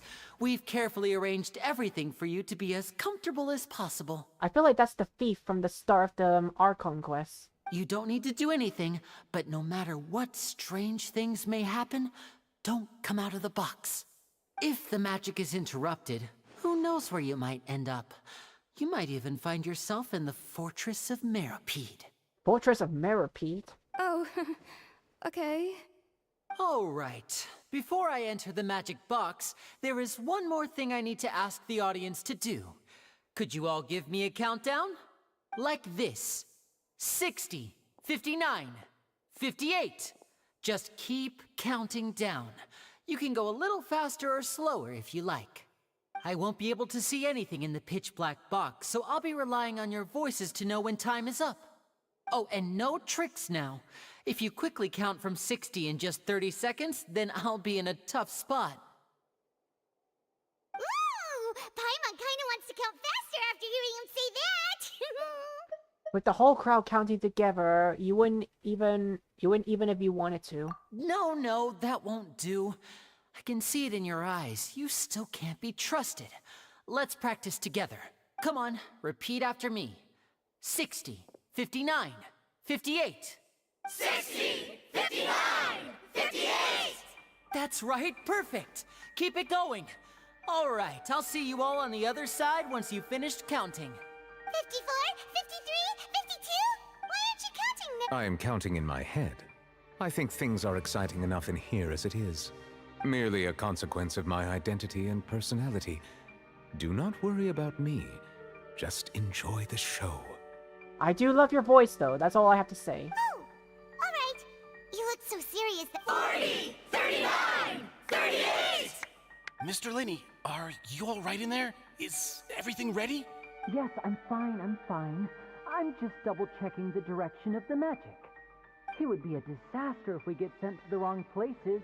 For example, midair right above the audience. Even though he's saying that, Lenny doesn't seem nervous at all. Maybe he's just surprisingly confident in his abilities. Bang! What was that noise? Did you hear it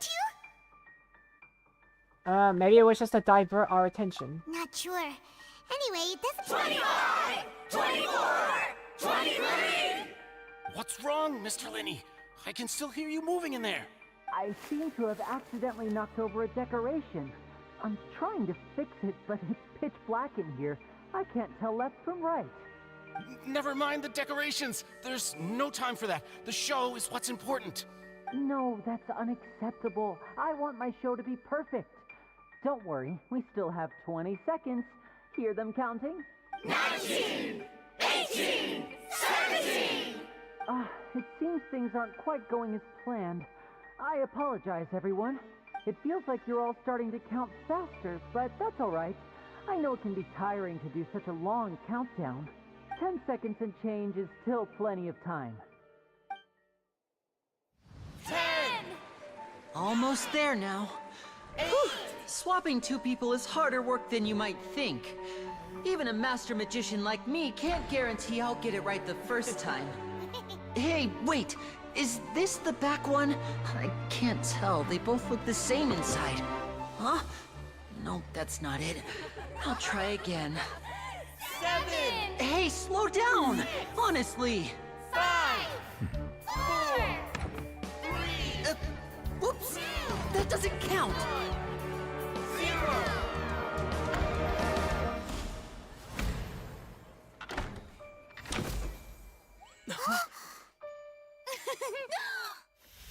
Ta-da!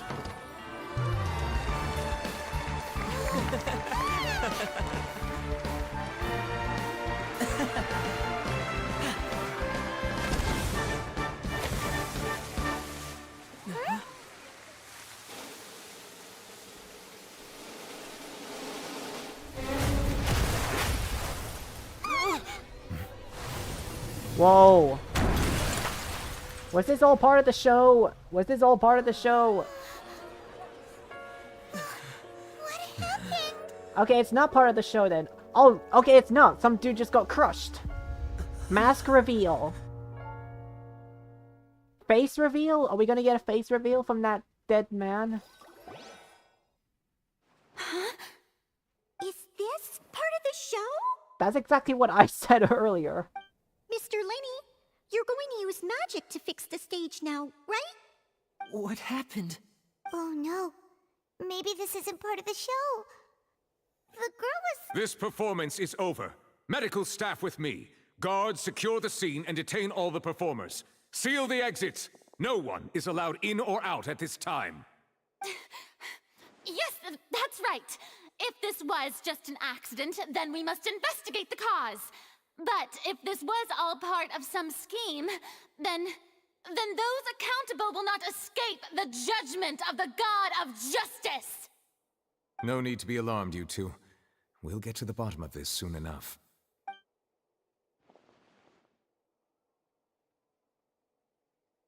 Unfortunately, the person who is in the magic box has been pronounced dead. His name was Cowell, one of the assistants in Linny's magic troupe. Oh, well, rest in peace. The person... rest in peace. Apparently, the fireworks on stage ignited the ropes that were suspending the water tank, which then caused the tank to fall onto the stage.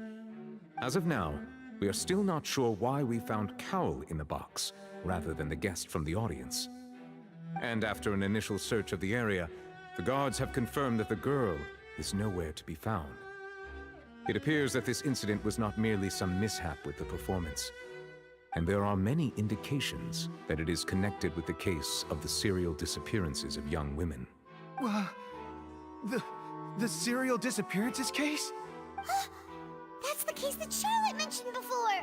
In front of an audience, including the Archon and Chief Justice. I know the truth. I can see through the whole thing. Really, using such a shallow and obvious mystery as his finale. Did he really underestimate us that badly? I say that our powerful magician, Mr. Linny, is now the prime suspect for the serial disappearances case. No, not the gentleman magician. Huh? Why me? This whole thing was an accident. No, this all occurred during your magic show, did it not? The missing girl disappeared after being chosen, did she not? The deceased is one of your assistants, is he not? Wow. I really love the way how she talks. Now that I think about it, that whole speech about magicians making things disappear was nothing more than a provocation, a bald-faced challenge. That can't be right! How come he was in the box on the stage the entire time? Besides, before the show, he told us that he would like to catch the criminal behind the disappearances! He couldn't possibly mean catching himself! It's hard to believe all this happened during the show. Save discussion for a later time, please. Lady Farina, may I assume that your comments just now constitute an accusation against Mr. Linny and his associates, and that you are pressing charges? Huh? I just think that I think it might be a little early to talk about formally pressing charges. But what Lady Farina said just now makes perfect sense. Looks like she's gonna personally deliver justice. A kidnapping and murder carried out under the cover of a magic show. Lady Farina said it all. Of course, my dear people. But what excites me even more than the obvious truth before our eyes is the opponent I'll be facing. That's right. I mean you, Traveler. You'll support Linny, won't you? After all, he was the one who helped you the first time we met. Yep, I sense we're gonna be sentenced to court. I trust Linny. Then there's no problem at all. You know, the Traveler and I already had a duel the first time we met. But with Linny's help, our little duel ended in a draw. But draws really are the most boring possible outcome. So, no more draws. Between the two of us, there must be a clear winner and loser. And what better place to hold such a riveting showdown and decide the true victor than here, on the grandest of stages, the Opera Epiclese. Epiclese. It wasn't a draw. I understand. Charges have now been pressed, and as such, a trial is in order. Well, Traveler, Seems Lady Farina has set you in her sights. But putting her dramatic rhetoric aside for a moment, I would like to ask you, are you willing to act as Mr. Linney's attorney and defend him in this case? Yes, I am willing to ace attorney to save him. Very well. The trial will be held a day from now in the Opera House. Both sides may investigate the scene to build their cases and search for the truth. Linney and his troupe are all potential suspects and shall remain within the Opera House. The audience may begin to leave in an orderly fashion once they have been cleared by the guards. A day isn't that long. Let's see what kind of case this big shot outlander can build in such a short amount of time. I'm really quite looking forward to hearing it.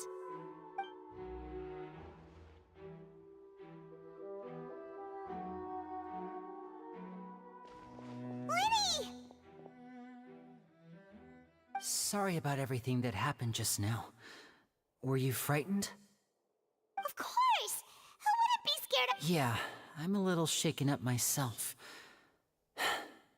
How could this happen? And poor Cal. I know you already claimed that you would defend me, but now it's just us talking.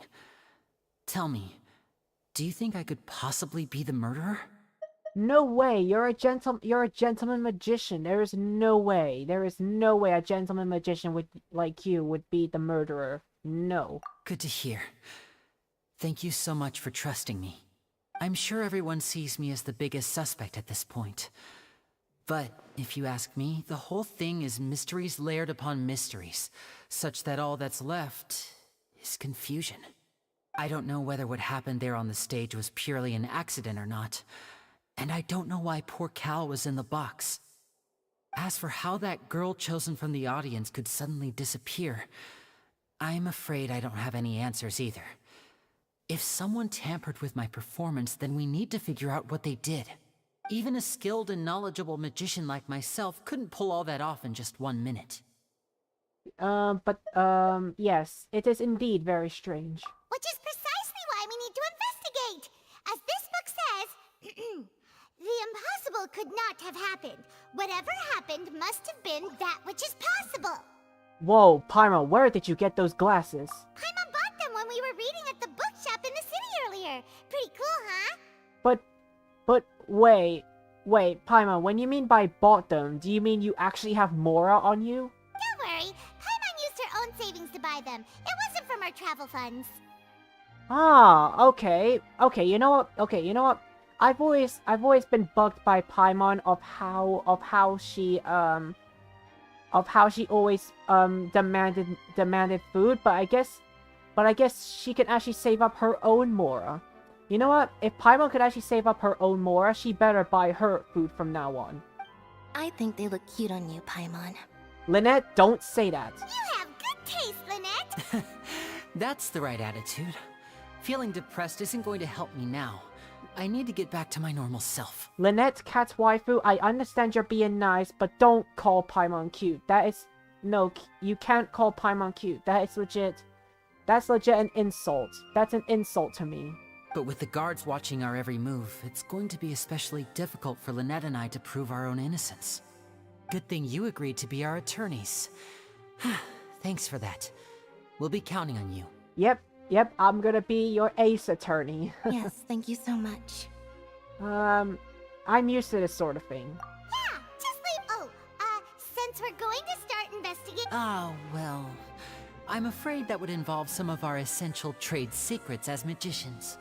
The secrets behind our magic are past saving, Linny. I suppose you're right. The truth behind our tricks is going to be important evidence that will be weighted during the trial. 'Tis truly a pity. As a magician, our magic show is a work of art. We've poured countless hours and spared no effort in perfecting it. But if revealing our secrets will help you uncover the truth behind what happened, then it will be well worth it. We should go somewhere else if we're going to discuss our magic tricks. We'll go speak with the guards, and in the meantime, you can go investigate the stage and the seating areas. Alright, let's go have a look while the investigation team... Shut up, Paimon. Oh yeah. Hello, officer. How's the investigation going? We're Linny and Lynette's attorneys. Ah, I see. You must be the traveler that Lady Farina mentioned. Listen, I'll be perfectly honest with you. I'd avoid getting mixed up in this whirlpool of a mess if I were you. Huh? What? Come with me and you'll see. The deceased is one of Linny's assistants, named Cowell. Even though he hadn't joined the troupe long, he was hardworking and everyone generally liked him. The assistants are usually in charge of setting up and inspecting the props, as well as assisting with the show and keeping the crowd engaged. As you probably saw when you were in the audience, the water tank suddenly fell and smashed the box with Cowell inside it. Wasn't the girl supposed to be in there? This is the real mystery. We've already searched the scene and were unable to find any traces of the girl. However, if you look carefully, the box was positioned directly under the water tank. The ropes holding the tank were then burned by the pyrotechnics on stage, causing them to snap. All these factors lining up so perfectly makes it hard to see this as a mere accident. If anything, the more logical explanation is that the whole incident was intentionally planned, and Linny is the most likely person to have access to all these areas. But he doesn't have a motive! Are you both good friends of his? Well, you can't say we're good. So in just a short Shut up. time, he was not only able to win your trust, but even convince you to act as his attorneys. I know there's no such thing as magic. The real trick of a magician is holding the audience in the palm of their hand.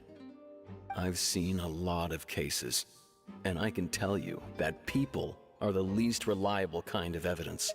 People can also be the most reliable evidence. Sorry, I tend to be pretty straightforward.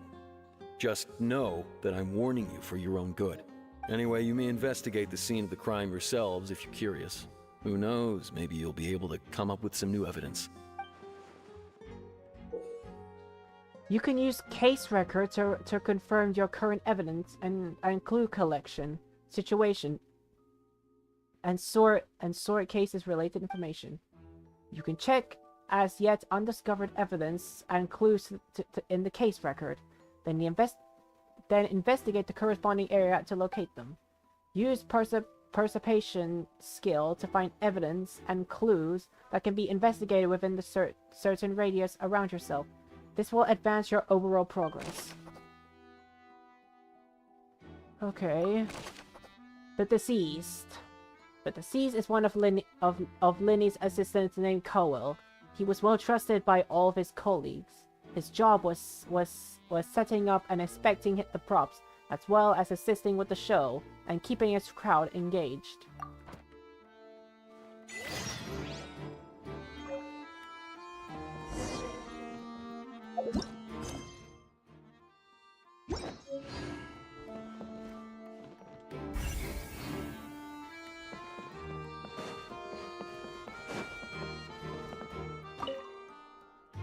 The broken magic box was left on the scene after the guards completed their investigation. Looking at it now, the water tank must have been struck really hard.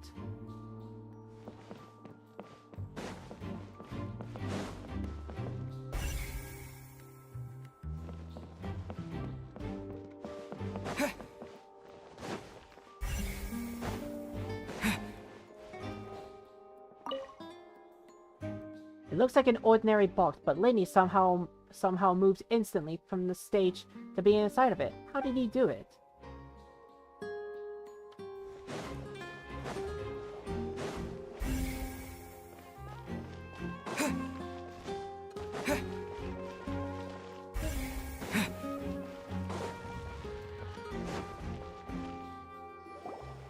Hey, you! Yes, both of you! Over here! I've been keeping an eye on you for a while now. Huh? You mean us? That's right. If I'm not mistaken, you're also among those who wish to cut down the Whoa. thorns and pursue the truth. Oh my... No? And by the looks of it, you're not from Fontaine. Oh my god, she looks so hot. Well, you're right on the more about that one, but who are you? Oh my god, she's so hot. Oh my...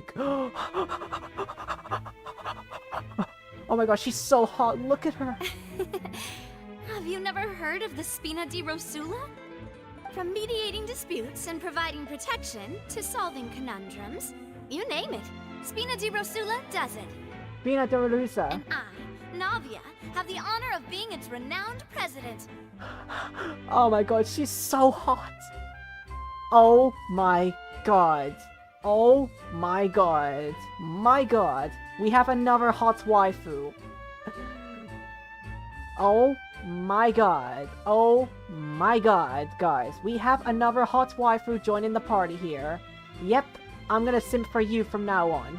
Though those who play by our rules call me boss. Oh yeah. Call you boss? Oh, I'll call you mommy then. I'll call you mommy then. I'm Silver, her attendant. Pleased to meet you. Oh my gosh, she's And so I'm hot. Melus. Demoiselle's various daily needs and affairs are under my purview. Oh my god. Oh my god, oh my god, oh my god, oh my god, oh my god, oh my god, oh my god, oh my god. She's got big booba, she's got big booba. Oh my god, she's so hot, she's so hot. Huh? Boss? Well, I am the second generation president. Malus and the others are still used to my previous title. Oh my god, why is she so unbelievably hot? My apologies, Demoiselle. Should you prefer, boss, I will endeavor to use that instead. Oh my god, she is so hot, she is so hot, she's so hot, she's so hot, she's so hot. No need. You don't have to call me boss. Just Navia is fine. Navia, I'm just gonna call you mommy from now on. You're so hot. Okay, if you say. All merely trifling details. Never mind.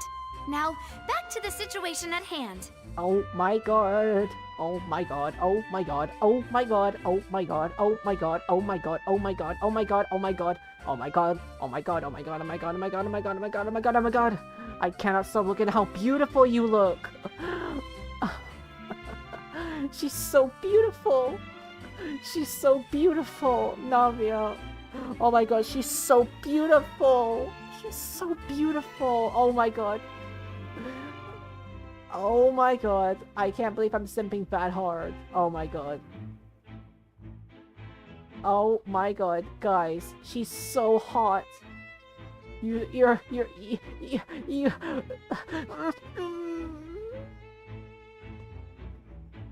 She's so beautiful. That's right. I've always kept an eye on the serial disappearance cases. My interest stems from a matter back from my father's time. Oh my god. Navia. I'm gonna wish for you. You're gonna take all my primo gems. You're gonna have all my primo gems. I'm giving you all my primo gems because I need you. I need more hot ones in my life. Judging from the look of things, I find Linny an unlikely mastermind. Really? We think so, but... Intuition, naturally. My unparalleled intuition. Oh my god, I really like how the camera just zooms to her face. Oh my god. Oh my god. She's so hot. She's so hot. Farina sure was quick to point the finger at Linny without any decisive evidence whatsoever, wasn't she? Oh my god. But that's not uncommon for her. If you remember, the Justice had to interrupt her and ask if she was pressing charges just to keep her from getting carried away. Anyway, a trial begins the moment someone levels charges. My god. And, of course, there was no way Farina was going to back down in that situation. Oh my god, why is she she's so hot. Oh my god, and as far as I see, she's a Geo. She looks like she has Geo. Oh my god, Navia. She's so hot. Oh my god, just look at how beautiful she looks. It brings me tears to my eyes. How hot can a waifu actually be? Oh my god. I gotta get her. I'm gonna wish for her. I'm giving her all my primo gems, just so you guys know. I'm giving her all my primo gems. Sounds more like you just... Well, what's your opinion? I must admit that she can be interesting at times, but liking her doesn't mean that I'll blindly agree with her. Oh my gosh, she's so beautiful, so beautiful. All right, I've answered your question. Now, it's time you answer mine. Please question yourself if you're beautiful. I will say yes. Wait a minute, did that... Well, I say it does. But don't worry, you won't hear any pointless questions from me. Okay, no pointless ones, okay. In your opinion, do you think it's right to treat a trial like it's an opera? I don't really know the answer to that one. Well? Not always. And why would that be? I'm just too distracted by your beauty. I'm just too distracted by your beauty. What? You're so hot. She's so hot. She's so hot. Doing so makes it easy for the truth to fall by the wayside. See, Silver and Malus? I told you they'd be different. Most astute of you, demoiselle. I too think that the traveler's response was most excellent. No matter how wonderful the script or how fervent the audience's expectations may be, the trials that go on stage here must be based in fact. And if that can be done, boss, then... All right, that's quite enough, Malus. Anyway, I like your answer. You passed with flying colors. Oh my god, thank you. Thank you. I'm simping.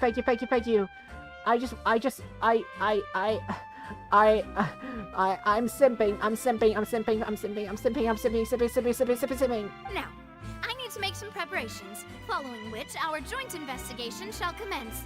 You two shall be my assistants. Yes, I'm happy to be your assistant.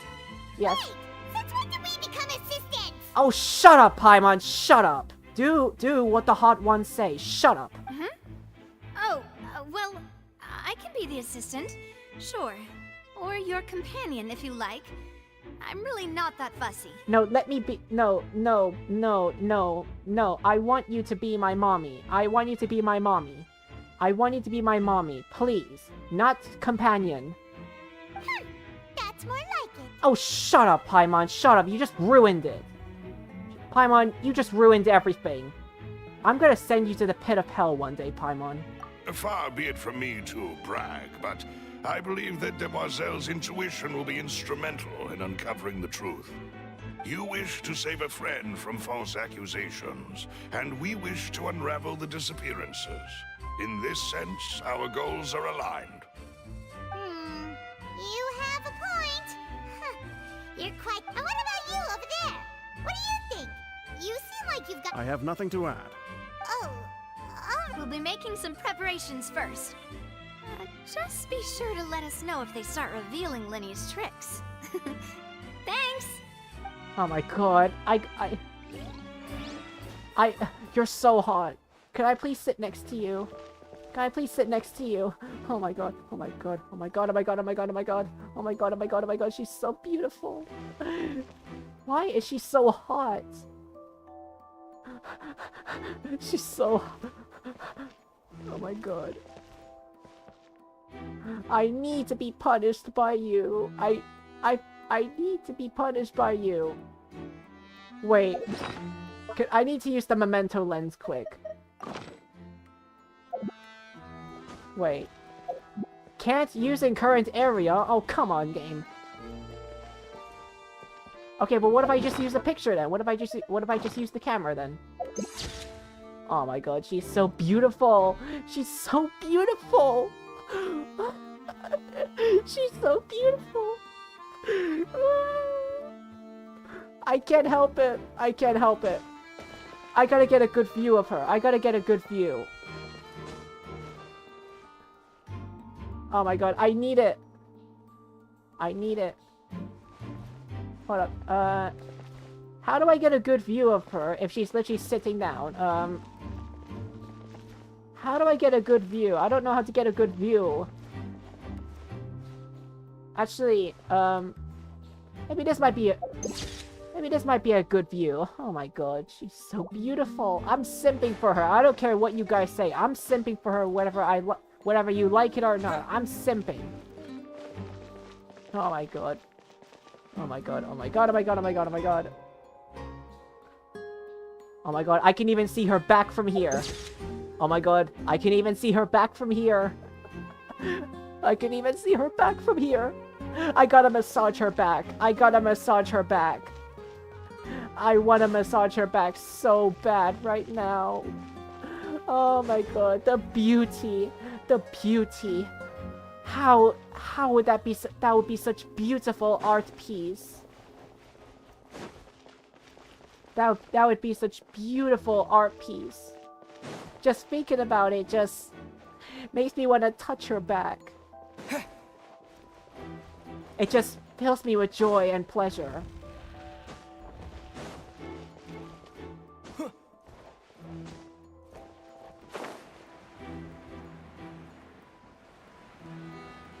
Wait, hold on.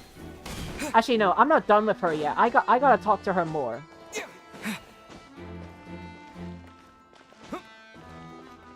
Wait, hold on. I gotta talk to her more. I gotta talk to her more.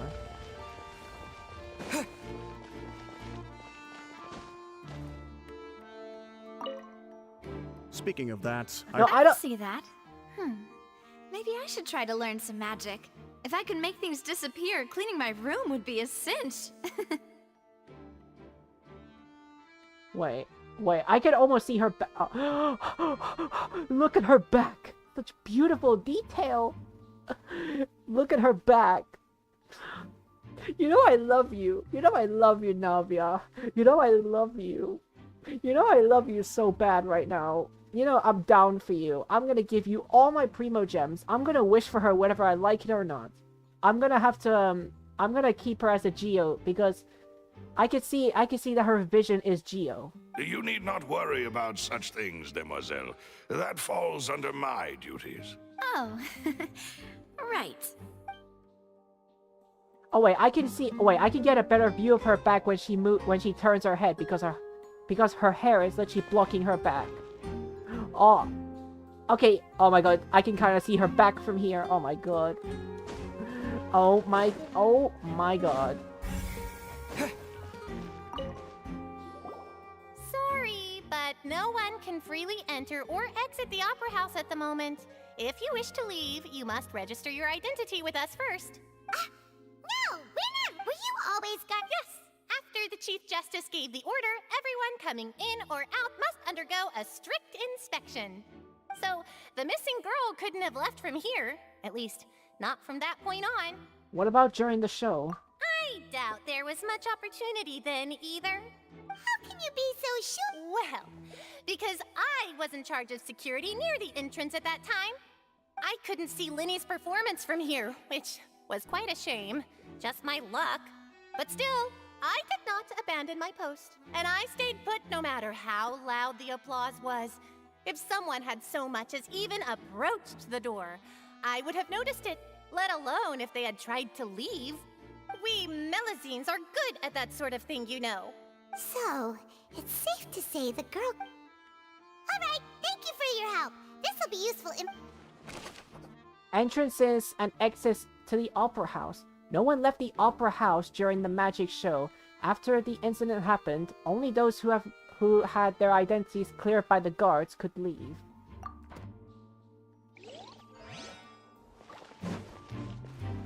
Oh my god, she's so hot, she's so hot, she's so hot, she's so hot, she's so hot, she's so hot, she's so hot, she's so hot, she's so hot. You're so beautifully hot.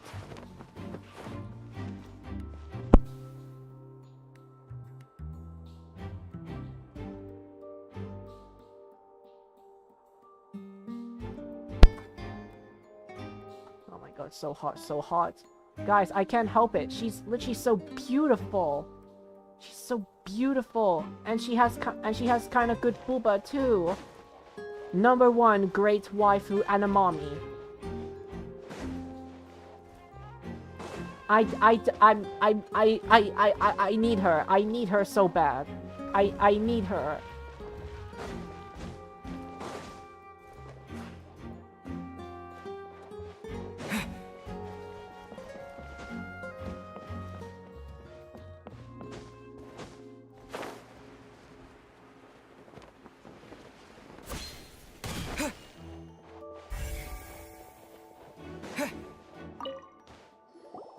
I see that you're investigating the area.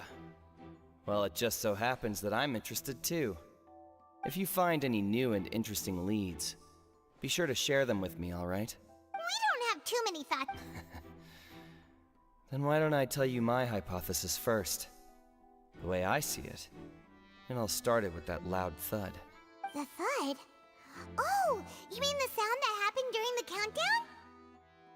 Hold on, guys. I gotta charge my phone, because my phone is actually kind of low on battery, and I don't want to at least end the stream yet. I don't want to end this stream yet, so let me just put my phone in the charger quick.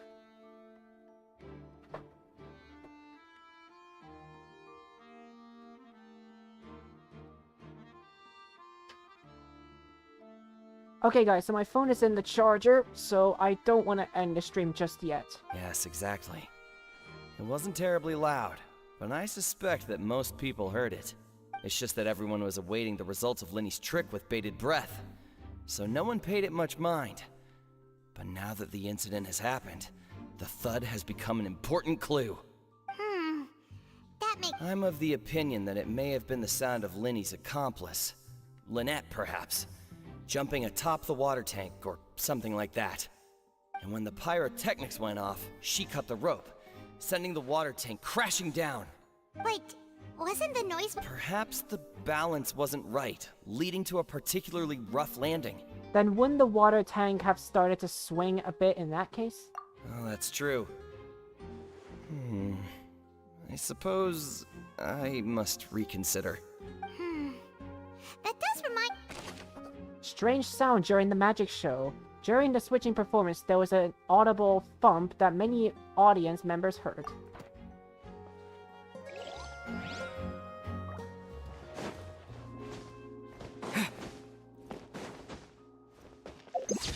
Wait, no, I didn't mean to take a photo.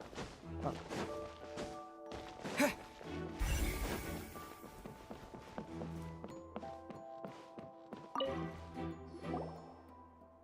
The investigation team has some new findings. Turns out there's an issue with the random number selector after all.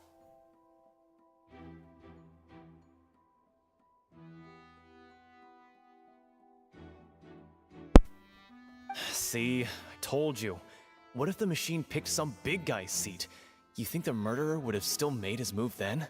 Sorry to interrupt, but we're helping Linny and Lynette with their side of the investigation. You're trying to help them? That'll be a tall order.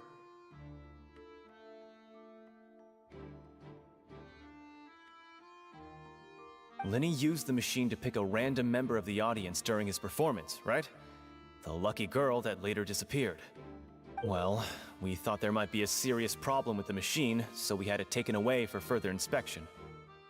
It turns out that the seat number it picked wasn't random at all. The machine picks that same number every time. I'm sure you already know that you have to make a reservation in advance to get a seat, regardless of whether it's a trial or some performance. In other words, Linny knew who would be sitting where from the very beginning. That much checks out. Bet you see why I was saying it'd be tough to make a case for Linny. Thanks, sorry to bother you, good sir. Random number selector. The device was... This device was used during Linny's magic performance to choose a lucky member of the audience. However, the guards have found that it will generate the exact same number no matter what. Clearly, someone has tampered with it.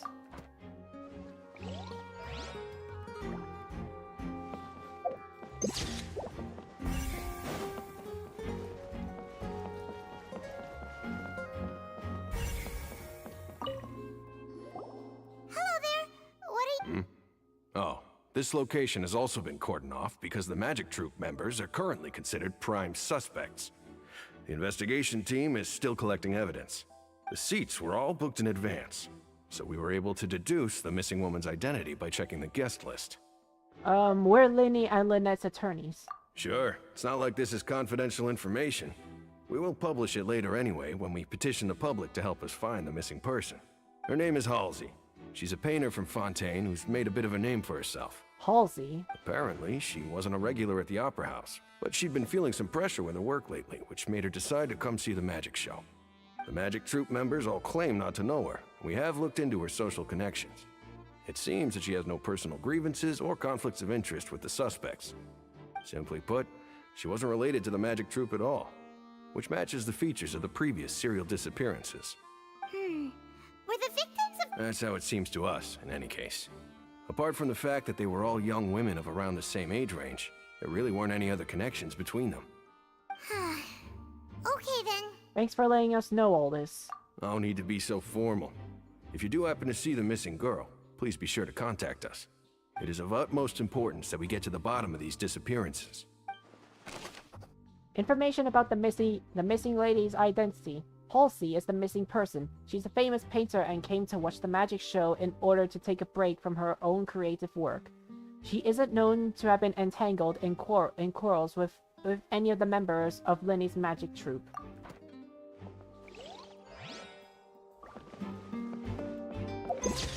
I keep accidentally taking the photo. Oh my god. So this is the rope that... The rope looks pretty durable. How can it be burned through so quickly by fireworks? So even Linny didn't realize this was a safety concern. Why are you suddenly so serious, Traveler?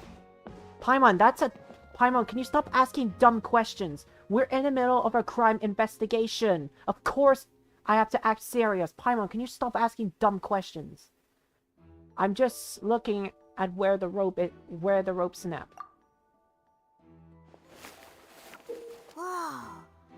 Most of it was burned away, but there's still a little bit of it left. It seems to be flammable. Huh. So wait, Paimon... Special rope. This rope was used to suspend the water tank. It suddenly broke when the fireworks was being launched on stage. The investigation has shown that the location where the rope snapped was made of flammable material. We've checked everything of note here at the performance... Paimon, stop talking. I need you to stop talking. Let's go see, shall we? Shut up, Paimon. I want you to stop talking.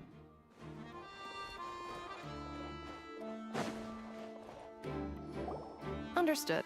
Then I will be going with you. Just so you're aware, I will be monitoring your actions and making notes as necessary. Very good. Thanks for being so agreeable. I'd pull a rose out of my hat as a gift for you if I could. Oh wow, Linny, that's legit what a gentleman would do. You may spare the pleasantries. I'm just doing my job. Wow, Linny, you're even more of a gentleman than I thought. You're even willing to actually, like, you know, pull out a rose and give it to her. That's spoken like a true gentleman magician. Linny is a true gentleman magician. You've arrived. Who's this? Oh my god, Navia. Me? I'm Spina di Rosula's Oh my guardian god. angel. If you've got a problem, I've got the firepower. Oh my god. Oh my god. Oh my god. Oh my god. Oh my god. Oh my god. Oh my god. Oh my god. Oh my god. Oh my god. Oh my god. Oh my god. Oh my god. Oh my god. She's so hot. She's so hot. She's so hot. She's so hot. She's so hot. She's so hot. She's so hot. She's so hot. She's so hot. She's so hot. She's so hot. She's so hot. Oh my god. She's so hot. Sorry, I got a little carried away there. Call me Navia. I'm a partner of theirs, and we'll be helping investigate this whole situation. No, you're not. You're my waifu, not my partner. You're my waifu, not my partner. And these are my companions. Would you mind if they join as well? Guys, a reminder. She is my waifu, not my companion. There's a difference. She's my waifu, not my companion. Not my companion, she's my waifu, not a companion. It's different. Or she could be my mommy. Fine by me. Oh, new helpers? I would be most grateful. Well, let's just say we're tagging along. Oh my god. It's not every day you get to see the secrets behind magic performed on such a large scale. Oh my god, she's so beautiful. Her beauty is literally 1,000,000%. Oh my god. She's so beautiful. She even has sparks in her eyes. Oh my god. One of the great waifus. I have to get her. I'm getting her. Hands down, everyone. She is literally the best Geo character there is. Actually, no, there's Geo Daddy, but I mean, she's the best female Geo character. Hands down. I appreciate your kind interest. Come with me. We'll be heading below stage. Oh my god, she's so hot. She's so hot. At this rate, I'm gonna be stuck in this Archon quest simping. Huh? Below stage? Yes, a world of secrets is hidden beneath this magic box, prepared specifically for this switcheroo trick. But before I reveal everything, you should have a look first. Notice anything strange here?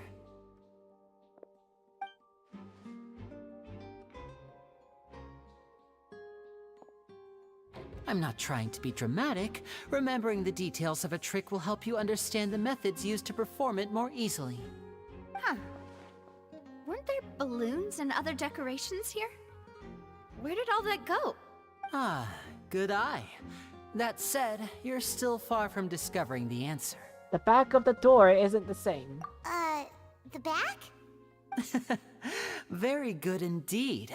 I thought you might not be able to catch that, given that you were sitting in the first row. The back of this door was patterned. Those patterns are now gone, replaced by a smooth wooden board. So, if you put 2 and 2 together, what do you get? There's another box inside this one? Exactly. All right, let's go. I'll tell you how it works as we head down. Oh, so there was a passageway under the magic box! And this passage linked the 2 boxes together. I knew you'd figure out most of it as soon as you saw this place. The 2 magic boxes are positioned right above the 2 entrances of the tunnel. See this flatbed trolley? The box with the lucky audience member in it would be shuttled over to the other side using the trolley. This trolley can raise and lower and even rotate, ensuring that the box will face in the right direction. I see. So that's the purpose of the box inside another box. Oh my god. Can't stop looking at Navia. Guys, I know you've already heard this a lot of times, but Navia is just one of those waifus I just can't stop simping for. She's just too hot. She's too hot and beautiful. I'm not gonna stop simping for her no matter how much you guys say. I'm gonna keep simping for her because literally I just can't. Her beauty and her booba is literally top number 1. Precisely. The inner box would descend after the audience member was put inside and be moved along the trolley, all while the outer box would remain on stage as if nothing had ever changed. So that's how you— Once the box was lowered, the trolley would store some energy through this device here, with which it would complete the rest of the steps. The audience member would only be able to feel some slight movements in the dark, and by the time she walked out, she would already be back on stage. Then what about your side of the trick? Right! You were Ah, yes. A phonograph operated by Lynette was used to achieve that effect. My assistant and I had already scripted our conversation beforehand. When the countdown began, I had already gone to the opposite box via a tunnel using that ladder. And what about Lynette? Where was she? I was in the mezzanine space in the back of the box. Oh, interesting. That's how we were able to coordinate Linny's lines with the assistant. And by the way, I was the one who walked out of the box at the end. I mean, we are twins.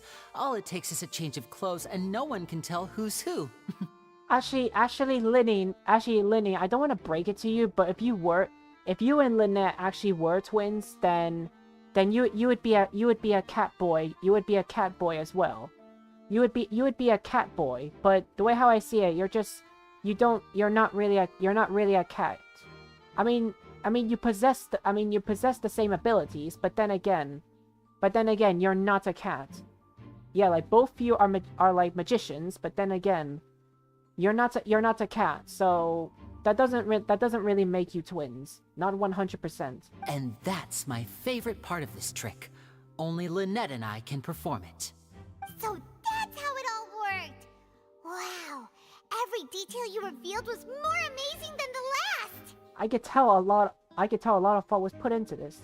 Lynette would briefly walk out of the box and then go back in, jumping into the tunnel and escaping before the box on the trolley could finish ascending. And then I walk out of the other box in the audience area, and the trick would be complete. The operative word here being would. But as you saw, Cal was in the box, not our audience member. She, on the other hand, mysteriously vanished. We really don't know how that happened. If not for that interlude, this would have been an astonishing trick. I probably never would have figured out how you pulled it off.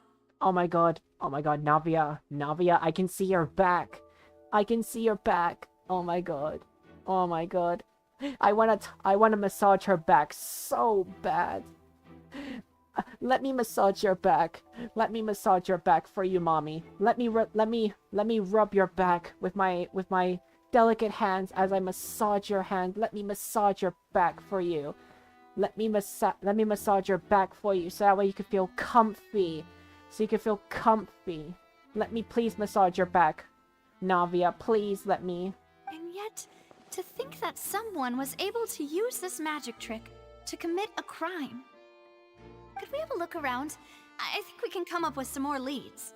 This is the scene of the crime, so Linny and Lynette are not permitted to stay here. I'll escort them back up. Yes, of course. No need to be so strict now. I won't disappear into thin air, you know. Thanks, everyone. We're counting on you. The magic trick. On-stage magic box structure. Audience side magic box structure.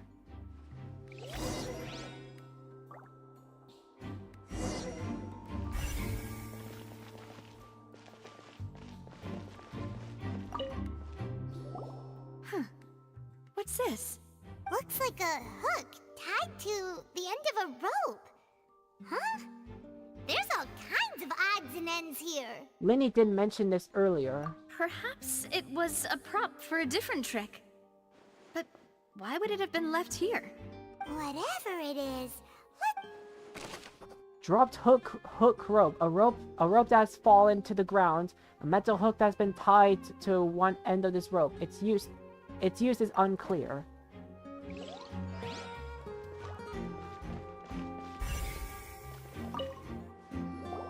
Oh, these are the clothes that the lady chosen from the audience was wearing, right? Her clothes are here, but she's nowhere to be found. Linny did mention the guest having a wardrobe change. right. And this is The young lady's clothes, the clothes belonging to Halsey, the lady who went missing, were found in the tunnel. The reason for this remains unknown.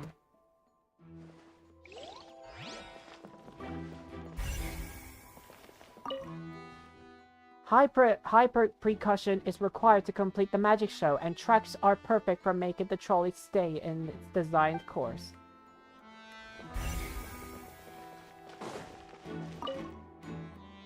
All kinds of props and costumes are happily stuffed inside.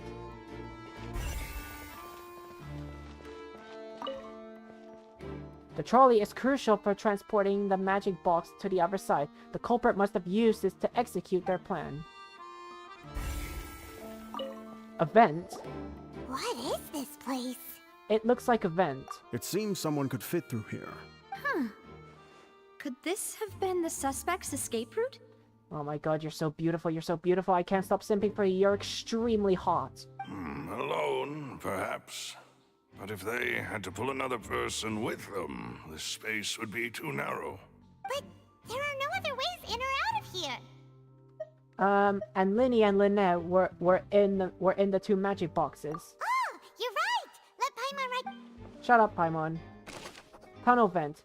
The tunnel vent looks like it could allow one person passage. Barely. But leaving along with the missing lady seems an unrealistic prospect.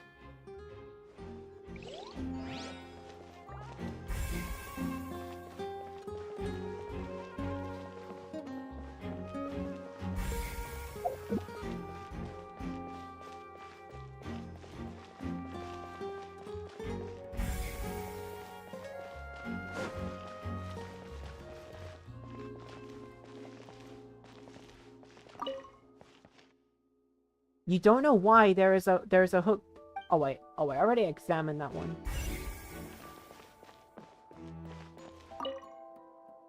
This should be the control device for the trolley. It seems able to operate automatically.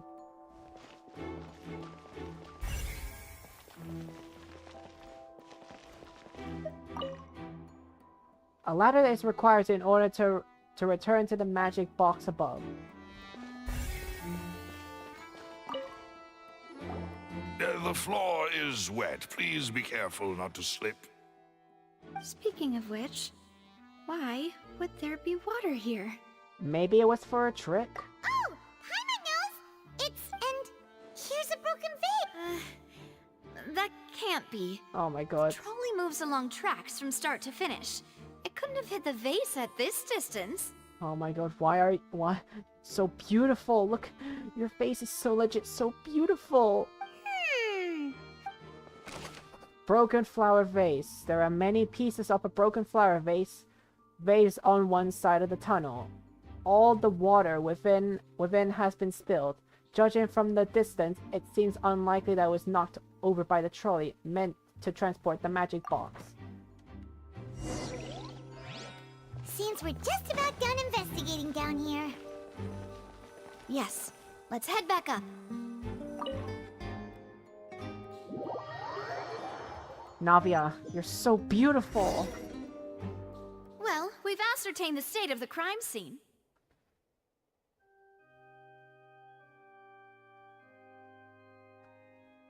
Let's find a place to sort out our findings once Malus returns.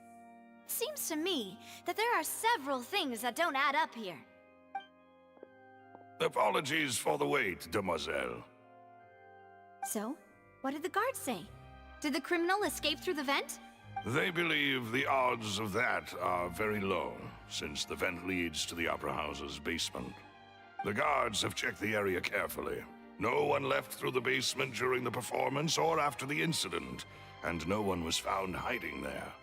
So the tunnel's become like a secret chamber then! It would seem so. Like the... The plot thickens. Halsey's disappearance and Cowell's death are both quite inexplicable. No wonder Farina was so confident in her accusation. All the current evidence points toward Linny and Lynette. In other words, the charges are very likely to be upheld unless we make some considerable progress. Charges and then... That's right. This is how a trial goes in the Opera House. During the proceedings, the Chief Justice and the Oratrice will hear statements from both sides. The Ultras will too? That's right. This is how Indemnitium is produced. Oh my... The camera keeps bringing Navia up close. Like, is the game trying to force me to simp for Navia? Because believe me or not, guys, it's actually working. She's so legit beautiful. This game, Mihoyo simply just put the camera up close to Navia because the game knows that Navia is so beautiful. The statements from both sides, the defenses from attorneys, witness testimonies, and even the audience's emotions will all be projected on the Oratrice. To put it simply, it's as if the Oratrice has its own will, and is a judge in its own right. This also precludes any kind of favoritism on the part of the Chief Justice. Not that this has ever happened anyway. Fascinating. Once both sides have finished speaking, the Chief Justice will make his final decision. This, too, will be used by the Oratrice as a reference. Oh my god, I can see your booba from here, oh my god. Then, finally, the Oratrice will be consulted by officials. The result it returns is the will of justice itself. Huh? So that mission... In practice, there is very little difference. Both have always come to the same judgment. Which is why people have great faith in the Chief Justice. Ah, yes, the guards also asked me to convey that none of us will be allowed to leave this place before the trial. Huh? What? Because we've chosen to act as the twins' proxies. That makes us persons related to the case. They're concerned that we might be colluding with outside parties, or that we might find outside help to disrupt the case. And even if that were not so, it could prove problematic if we happen to spread key information about the case ahead of time. I'm ready to break out at any time. Whoa! There's no need for... Of course. I just hope you don't mind the lack of options. I'm afraid that catering to all tastes is not in the cards, nor is any guarantee of balanced nutrition. Now's not the time to be picky. In that case, let's just sort out our findings together here. Pity. I was hoping to take you to try some of Fontaine's famous desserts, too. Oh my god, I can even see from here that Navia is even wearing heels as well.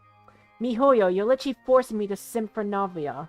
And guess what? Guess what, Mihoyo? You got it. You got what you wanted. I'm simping for Navia. Oh my god, I'm simping for her. I'm gonna get this. I'm gonna get her. I'm gonna wish for her when she's available. I'm gonna do it. I'm gonna do it. I mean, what better way to properly think through our findings than over some tea and sweets? Huh. Breaking out suddenly doesn't seem like such a bad idea after all. Paimon, will you shut up? Just kidding, just kidding. What do you mean, no snacks? Of course we'll have snacks. If we cannot buy some, then we'll simply make some.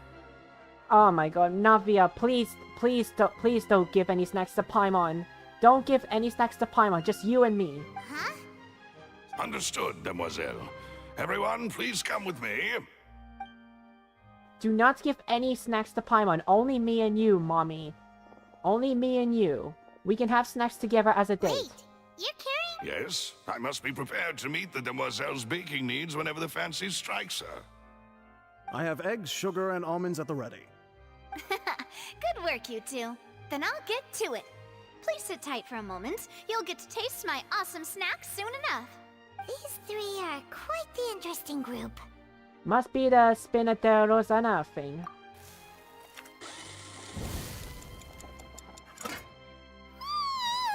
And Paimon thought it smelled good from the way you had these two guys carrying all that stuff around. But you ended up doing the... I was applauding. And I was giving encouraging smiles. That's not quite what Paimon meant.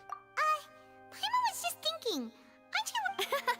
Well, I don't think it's carved in stone anywhere that fancy ladies can only read books, sip tea, ride horses, and play the piano.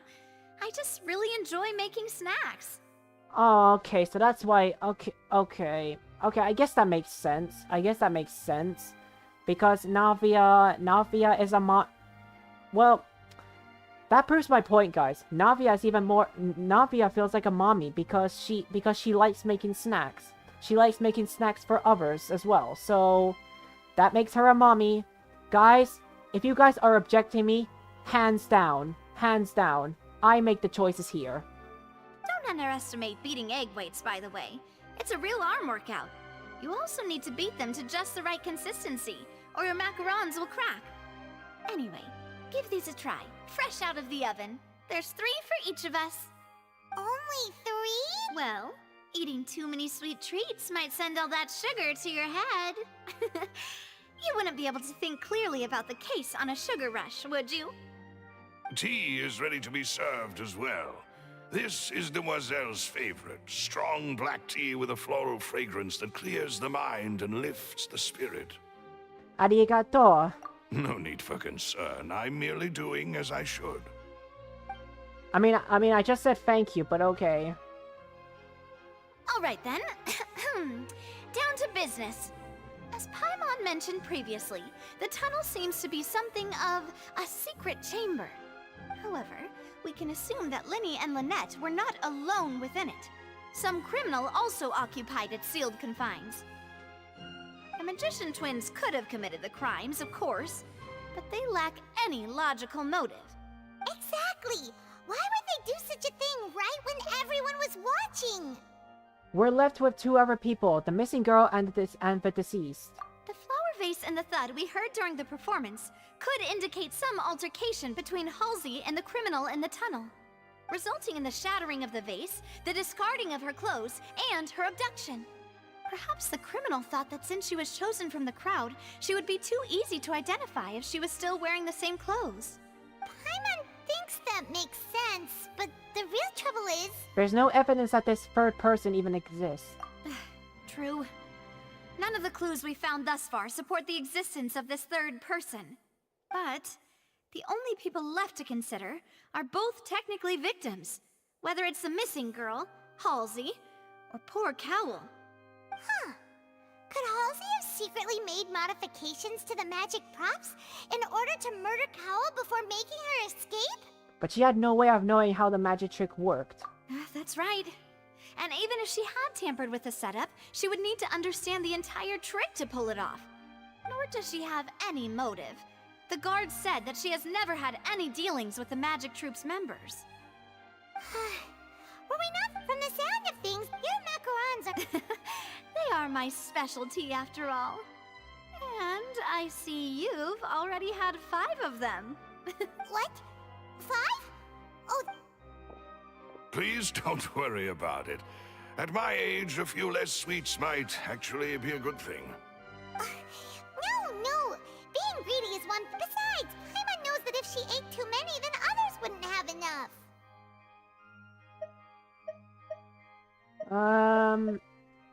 Paimon, it's literally fine. Everyone knows how much you love eating. Wait, even you don't believe Paimon? How could you? Paimon! How many times... Paimon, it's literally the truth. It's literally the truth. You literally enjoy eating so much, so... Paimon, I hate you, and that's also because I hate you. That's also because I hate you, and I don't think you'll ever understand this, but you're literally a worthless brat, and I hate you! You're literally a worthless brat, and I hate you. Like, guys, I think you guys should know this about my thoughts of Paimon. She's a worthless brat, and I hate her. And I'll hate her forever. And she's the worst child in the planet.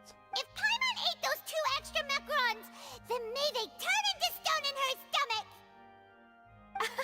All right, we get it. Well, I suppose one of us might have gotten too engrossed in our chat and eaten them by mistake. No big deal. Malus, set up the stove again, if you would. Huh? What are you... Making sure everyone gets 3 macarons, of course? Oh, Mommy, there's really no need to do that. Exactly. We don't want to... As you wish, demoiselle. And I have the egg, sugar, and almonds.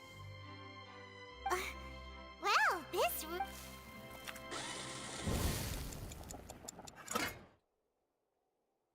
Well, that's it for snack time. I'm going to have another look around the area. I don't know what we're looking for yet, but we've still got some time. As attorneys, I suggest the 2 of you think the case over again. It would be awkward if you got all tongue-tied on stage during the trial. Oh my god! Again with the camera bringing up close to Navia. Oh my god, so beautiful. All right, thanks for your help. It was nothing. A small task for the Spina di Rosula. Silver, Malus, it's time to go.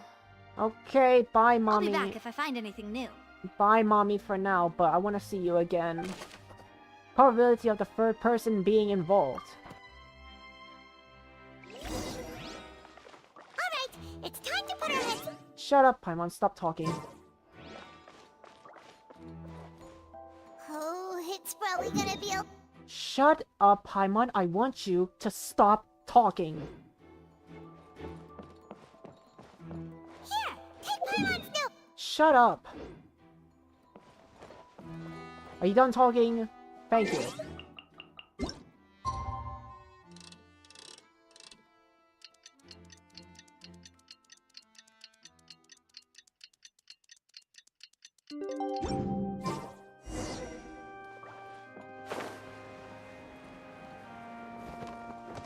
Behold!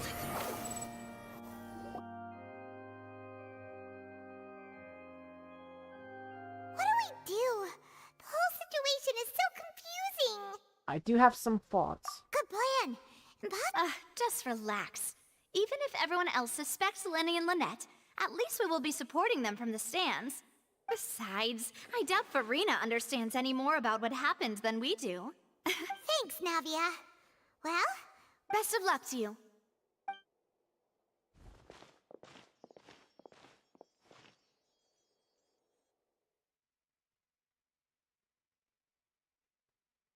Do I sense me an Ace Attorney reference? Do I... Finally, you're back.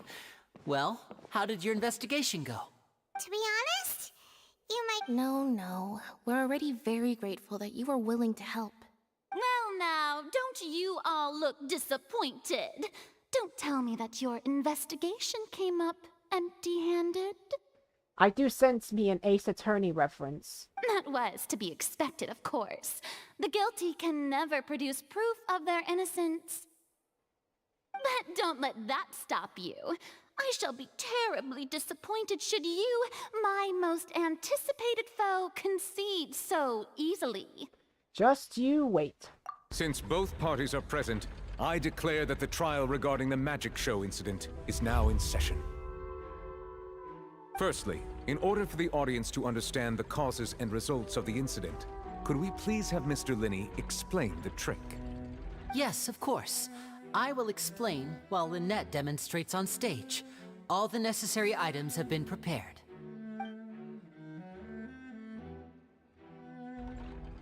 Thank you, Mr. Linney. In that case, I take your statement to be that you ran to and remained hidden within the magic box in the audience stands once the trick began, and thus could not have committed the crime. Is this correct? Yes, that's correct, Your Honor. In that case, I call upon the prosecution. Lady Farina, do you wish to refute his statement in any way? Why, of course I do. Allow me to take the first shot and break this case wide open. Mr. Linney is clearly lying. Oh my god. Guys, look at the way how Farina is actually pointing. Guys, this is legit Ace Attorney. I love it. The way how Farina was actually pointing, it's kind of like Ace Attorney now. I don't know if you guys are getting Ace Attorney flashbacks, but I'm legit getting an Ace Attorney flashbacks now. Look at it. There is no way you could have been in the box the whole time if you were to abduct Halsey and murder Cowell. In fact, I'd say you were hardly in that tunnel at all. That is simply your hypothesis based on the presumption that I'm guilty. Oh, is that so?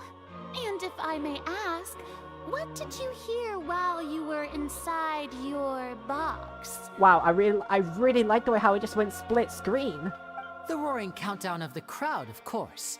That's how I kept track of the time and built anticipation for the finale. And you didn't hear anything else at all? Nothing that might leave an impression of any kind? No, nothing. Oh my god, look at the split screen, guys. Look at the split screen. I see. But when the count reached 30 seconds or so, there was a thud. One so loud that I believe practically everyone heard it. Huh? Hey, hang on. How could Lenny not know about that sound? Yeah, I'm sure he could have heard a noise that loud from inside the box. I was right by the box and I definitely heard the thud. Look at those scales. Could those mean... They probably represent the Ultra's stance on the trial.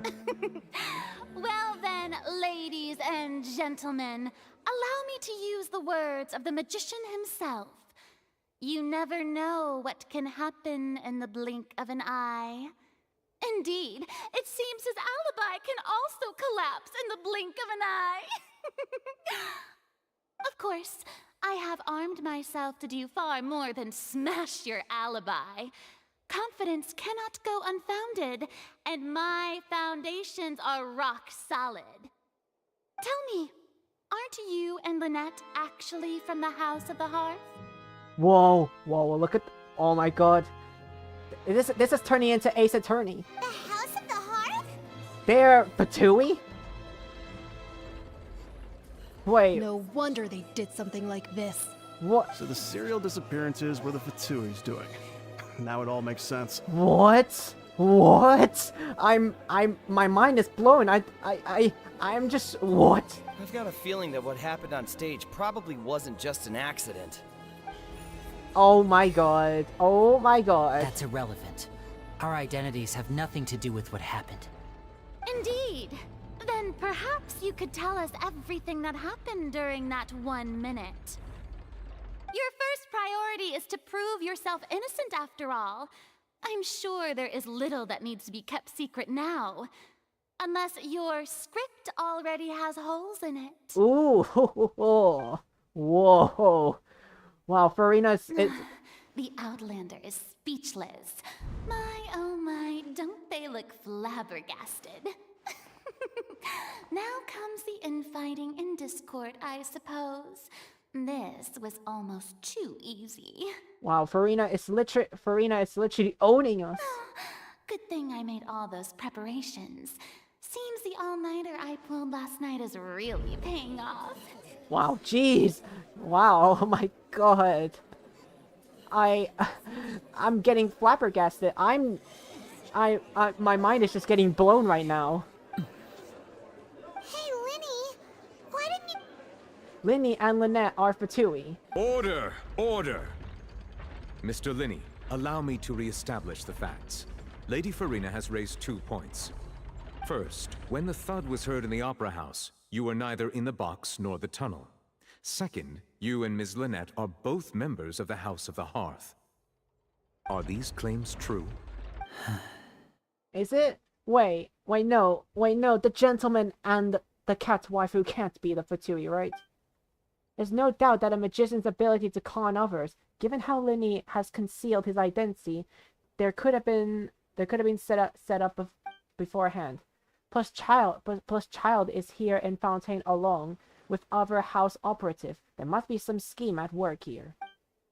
I've been a victim of such schemes before, and now... Please answer my question, Mr. Linny. I'm sorry. What? Yes, they're true, Your Honor. What? No. No freaking way. Oh my god, no. I knew it! No freaking way. No, there's no freaking way. There's no freaking way, House of the War. There is no way. There is legit no... Linny, how? No, you were legit... No freaking way. Well, that's it. We might as well move on to the sentencing already. What should we do now? Permission to speak, Your Honor. Granted. My client has withheld some key information. In that case, what is your request? I request a brief adjournment that there are some things that must be discussed.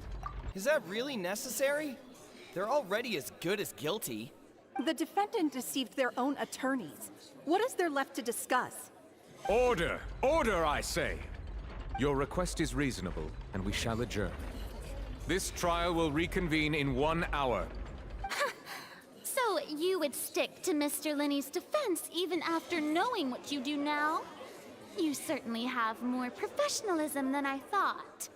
In that case, my dear audience, let's allow the joy of victory to steep for a little while longer.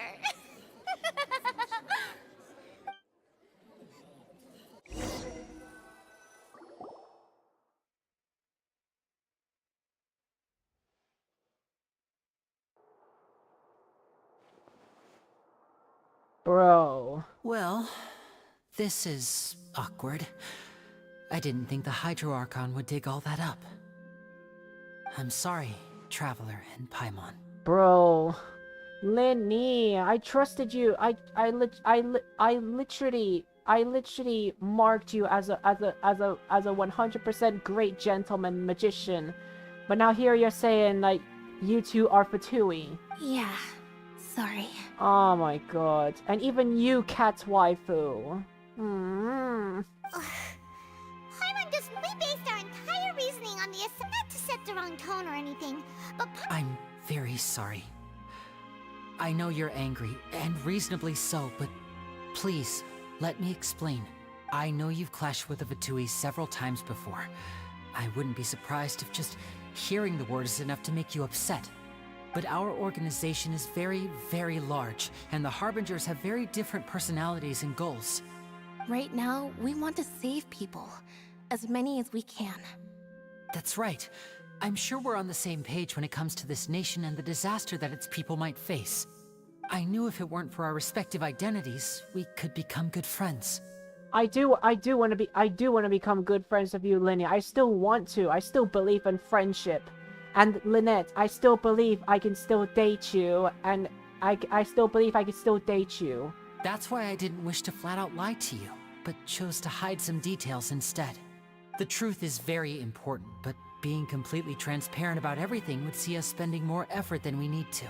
But how can we know this isn't all just another lie? Right. So, you be the judge. Heck, if I were you, I fear that I'd even struggle to trust me at this point.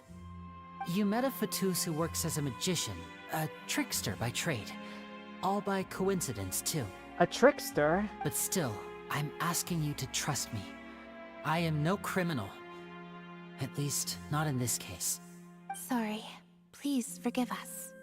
well, you both say that, but Where did you actually go while the trick was being performed?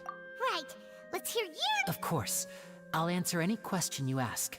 We've been trying to find out how the Oratrice operates. We want to know why it has a consciousness.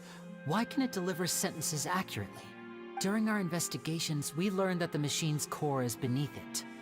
From that moment on, Lynette and I have been designing this box swap trick, with the objective of getting close to the core. Is that why you needed a whole... That's right.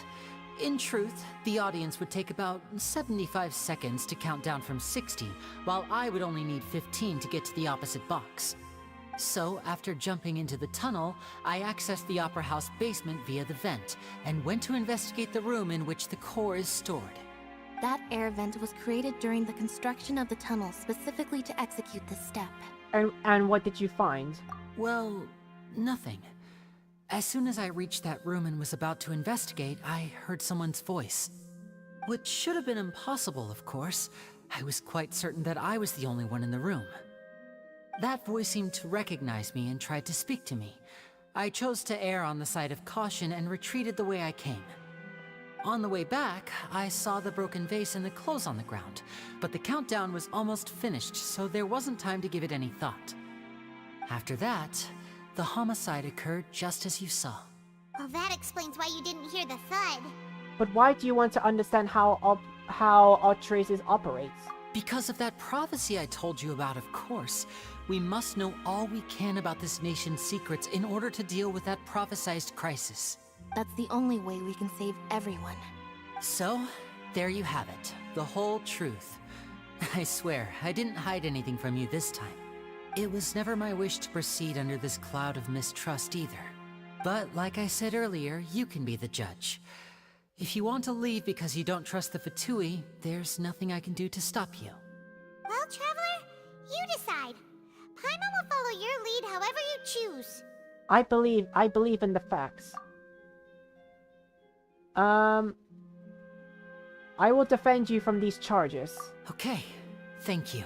I mean, I don't think there was, I don't know, I don't think there was an option to actually not defend them, but I'm just gonna defend them anyways. Thanks for giving us a chance. I mean, yeah. I'm gonna defend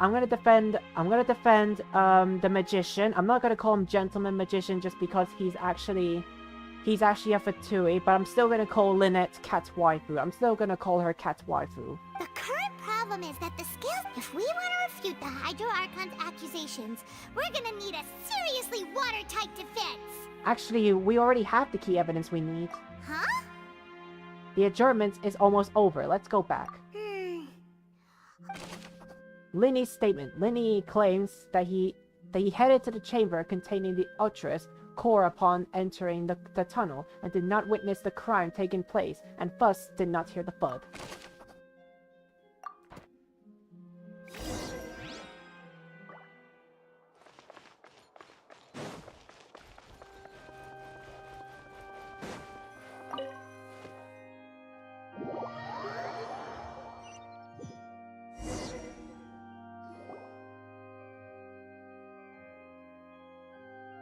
Both parties have returned to their positions. Let us continue the trial.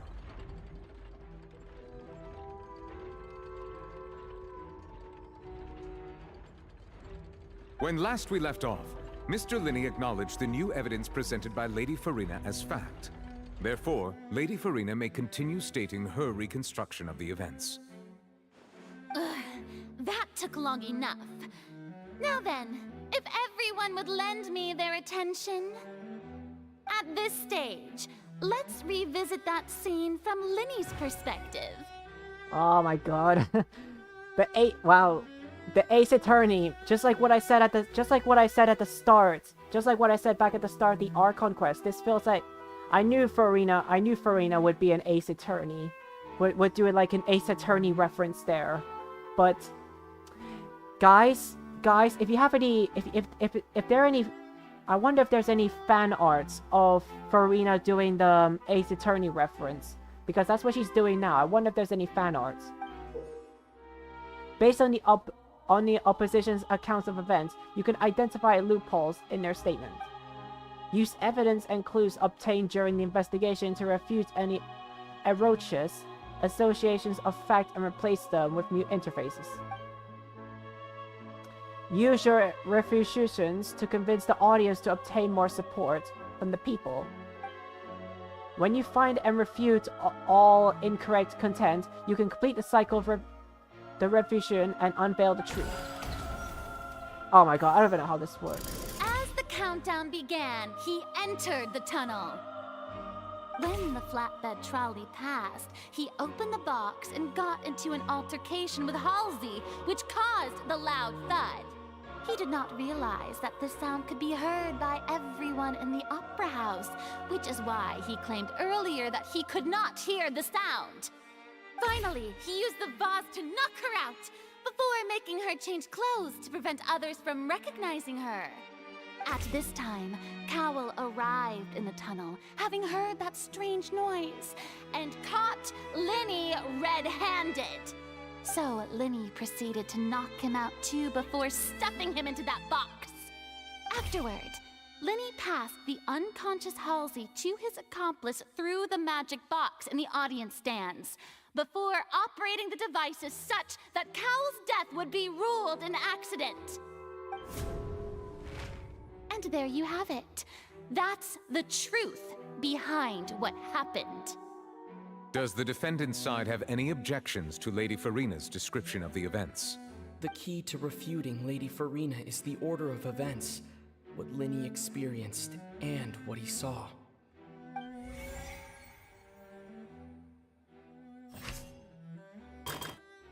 Let's see. Linny entered the tunnel.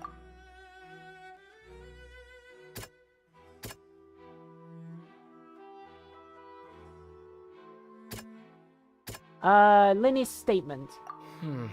Seems this won't produce a particularly effective rebuttal.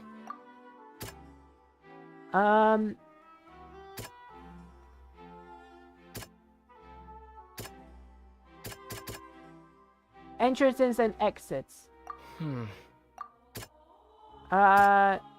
Young lady's clothes.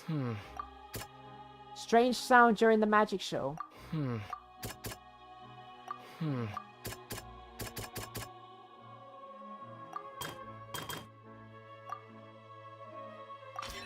According to Linny, he left via the vent after entering the tunnel. He couldn't have had that altercation with Halsey. So Linny had left the tunnel. Linny kidnapped Halsey. On stage accident.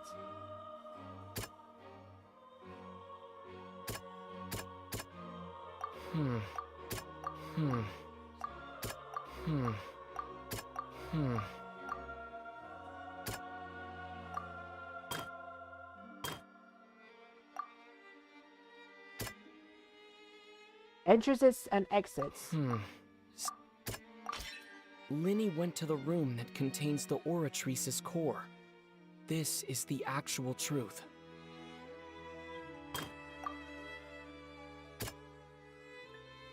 Wait, what's this one? Linny knocked Cowell out. Close. Linny did not take part in the underground altercation. He only witnessed traces of the aftermath. Attention! When the countdown started, but he immediately used it. Once he reached that area, the crime scene had he reached. Paimon, stop ruining everything because I'm forced to skip your dialogue. I'm forced to actually skip Paimon's dialogue.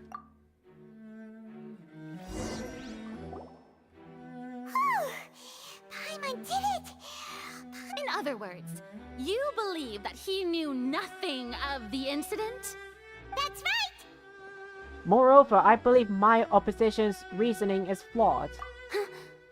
My reasoning?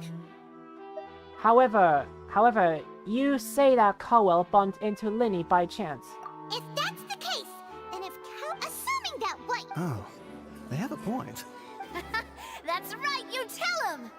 And that's why they're partners of mine. They've managed to turn things around. Navia, how many times... Navia, I don't want to say that... Navia, please, I do not want to say this again. You are my waifu or mommy, not partners. You are my waifu, not partner. I don't know why I need to keep saying this, but Navia, you're my wife. You're my waifu. You're my waifu, not partner. It's different. Well, your denial is very strident, I'll give you that. But what proof do you have to back your claims? How you refuted Linny's alibi intuitively. Of course I do. If he had been in the magic box the whole time, how could he have not heard that sound? Why do you ask? You're saying that he wasn't. Your claim has now become my weapon. Choose the most, what is the evidence that Linny wasn't in the tunnel?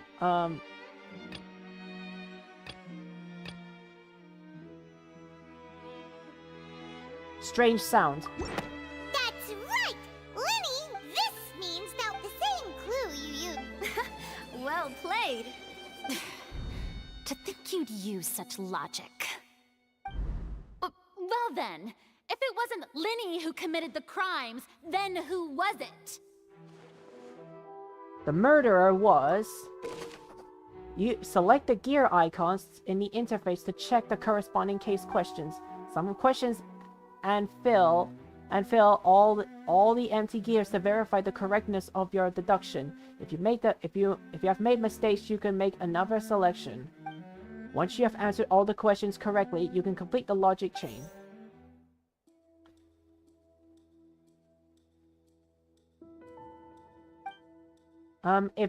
If Linny is no longer under suspicion, only one other members of the troop would have been able to tamper with the props.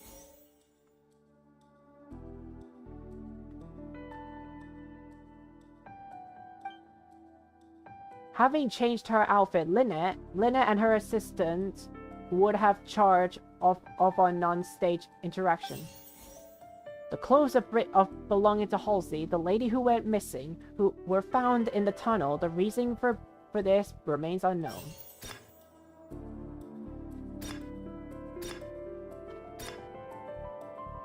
Halsey is the missing person and an ordinary audience member. Or did she have her own scheme all along? I feel like Halsey is the... I feel like could be... I'm gonna select... Wait, hypothesis incorrect. The deceased's name is Cowell, Linny's assistant. He would have been able to tamper with the equipment. Yeah, but no, he's dead. He's dead. Could there have been a third person involved? Is that really a possibility? Oh, what? That's incorrect. Come on, I gotta select the deceased. The deceased's name is Cowell.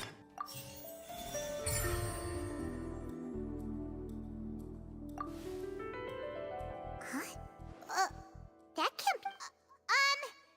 the killer... Oh, is that so? How interesting! Let's hear your reasoning then. What I must do next is recreate the truth. What Cowell did, and how he went from would-be perpetrator to victim. Okay,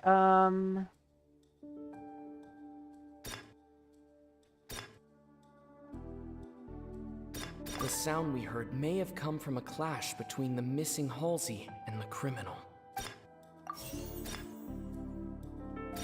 It would have been tough for both people to fit into that vent.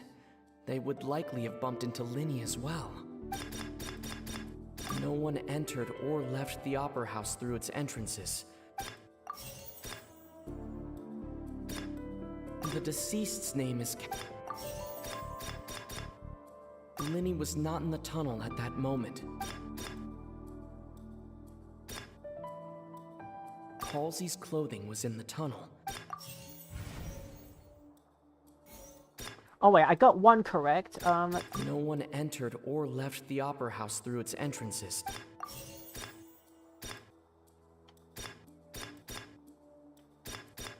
It would have been tough for both people. Linny was not in the tunnel. Actually no, I'm not gonna select Linny, because Linny is not a suspect. The sound we heard may have come... Halsey's clothing was in the... Linny was not in the tunnel at... Halsey's clothing was in the... No one entered or... The sound we heard may... It would have been tough for... Wait, I got it wrong? The criminal must have understood the methods behind Linny's magic trick, and must have been positioned to easily modify the equipment. Leaving aside how he died, Cowell had all the means to commit the crime at his disposal. The strange noise could have likely have been at the sound of Cowell and Halsey struggling. Linny was not in the tunnel for 1 minute. This would have given time for Cowell to bring Halsey out of the magic box in the audience stands. But according to the guard testimony, no one entered or left the opera house, so even if he had taken her, there'd be no means of exiting. Exiting from the box would have been in full view of the audience, pretty much guaranteeing that they would have been discovered. What's wrong, Traveler? Are you still having trouble figuring things out? Where in the world did Halsey go? I see how it is. So this was all just a bluff. And here I thought you had something to show for it. But it seems you're still far from the truth. Look, since we're at a dead end, why not consider a different track? Just like the trick as it transpired, the end result must have been utterly different from the magician's initial design. If only we knew how Halsey disappeared. Well, that would be nice, but the tunnel... It's not like this is a magic trick where you can just make Escaping from a water tank. Wait, could it have been the water? Excuse my interruption, dear opponents, but do you not see that the crowd is growing impatient? There is no greater sin in this opera house than an awkward delay in the performance.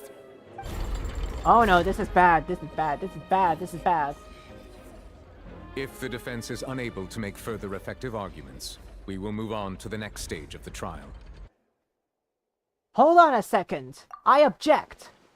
Objection. Linny was not in the tunnel at that moment. The sound we heard may have come... The deceased's name is... Objection.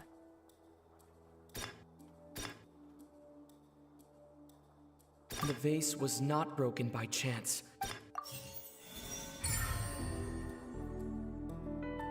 Objection. Objection. Paimon gets it! It all Lynette escaped. If there's a Oh, just a moment, please.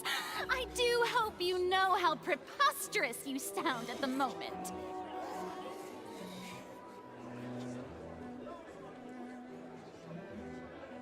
How could a person ever be transformed into water?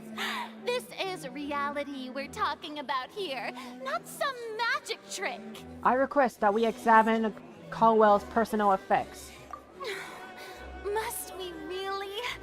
I should think that of anyone. Your friend Linny already knows this truth very well. Magic tricks are ultimately just illusions and misdirection. But Halsey's disappearance is very real. We're talking about two completely different things. Even so, I trust the Traveler's judgment.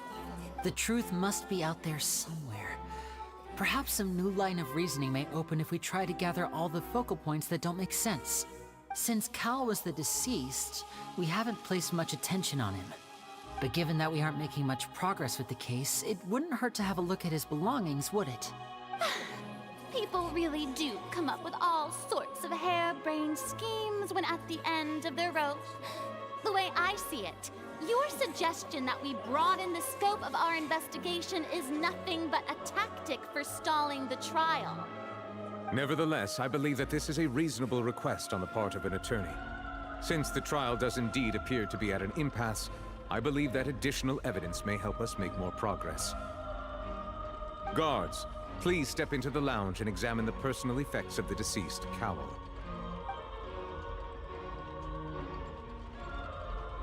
We are still examining the items, but we have already made critical progress that we feel must be shared with everyone post-haste.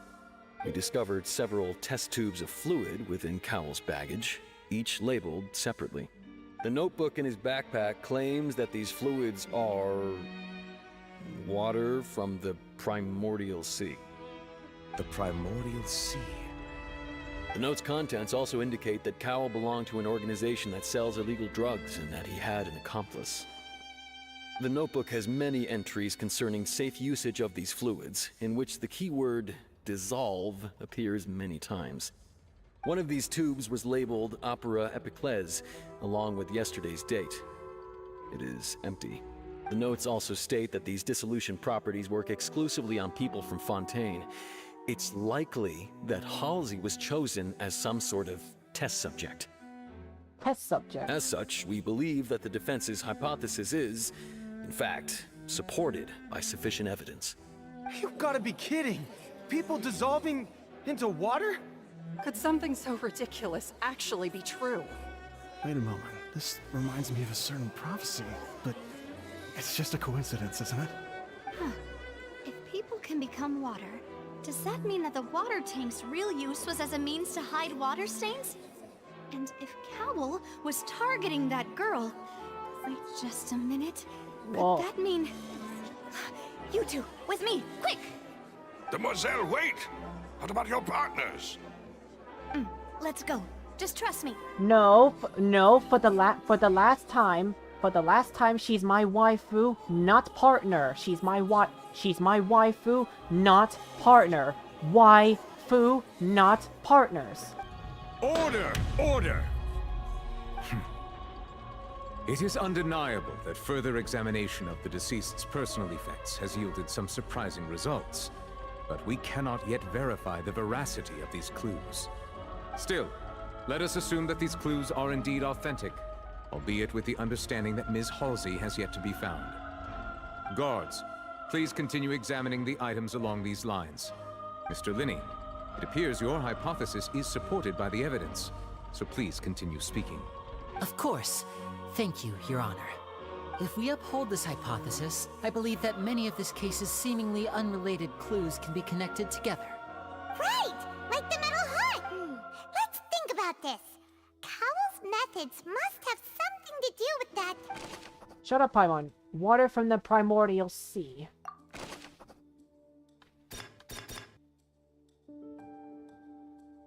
Let's see, the rope. The rope that held the water tank up was lit by the fireworks and snapped. As such, the focus here is on the water, and the deceased's name is Cowell. Now it seems like the hook rope was not meant for... The water from the primordial sea Oh wait, incorrect. Lynette was in the magic box on stage the entire... I remember there was something else. The rope that held the water tank up was lit by the fireworks and snapped. Now it seems like the hook rope was not meant for...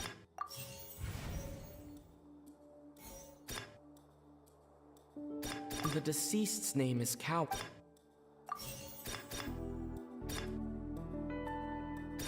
Oh my god, this is actually a tough thing for me to choose. The water from the primordial... What item did the culprit use to dissolve? Wait, no, I think I chose the wrong one. Was in the magic box. I remember there was something... Lynette was in the magic...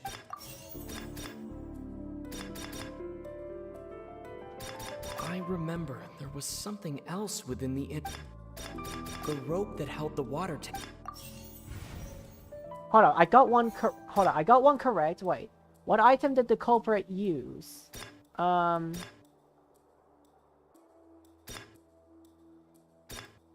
Lynette was in the magic box on... What item? The water from the primordial... I remember there was something... The rope that held the water tank... Now it seems like the hook... Alright, got it. Hypothesis correct. I'm not good at this Ace Attorney stuff. I'm not good at this Ace Attorney stuff. This just requires me. It's aced it in the original plan. Cowl, when the magic box containing Halsey would float, when the balloon afterward, Cowl, but... Huh. Paimon, That does make sense. Paimon, stop ruining everything, because I have to skip you, because you're literally annoying. That actually links together a lot of the more confusing pieces of evidence. Alright, we're winning this. Oh dear, what do I do? Even I think they sound convincing now. Have I falsely accused an innocent person? What a humiliation. Now, it seems like the only point of contention remaining is the exact circumstances that led to Cal's death. His notes mentioned he had an accomplice who could be related to the situation. On that note, the guards have just contacted me indicating that they uncovered new evidence. I shall now invite him on stage to share it with us. Thank you, Your Honor. We were just inspecting the luggage of the other people involved in this case. And we found an identical sample of the water from the primordial sea among Linny's personal effects. What? What? What? That can't be. Huh? Oh, I see. Well, how wonderfully comedic to have your own counterattack only to come back and wound you. Oh my god, we were literally winning. Does this not clear all doubt? Oh my god, we were literally winning. My dear citizens, my loyal audience, allow me to present my reasoning and bring this performance to a swift close. Oh crap, this is... Linny did not need to take part in the dissolution of the young woman at all. Indeed, he did leave the scene via the vent. Having made modifications to the props beforehand, his accomplice Cowl then caused Halsey to vanish using the water from the primordial sea.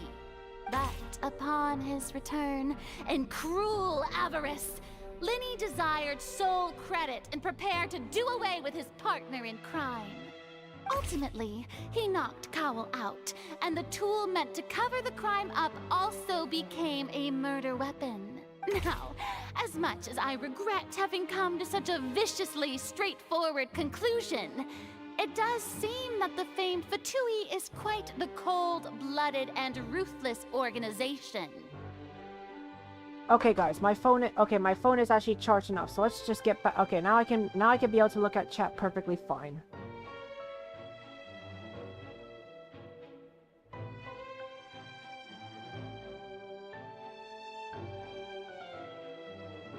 Okay, now I can read chat well now. Am I right, Mr. Linny? We've used up all the evidence we collected. There's no way for us to make a rebuttal here. Is this the end of the road?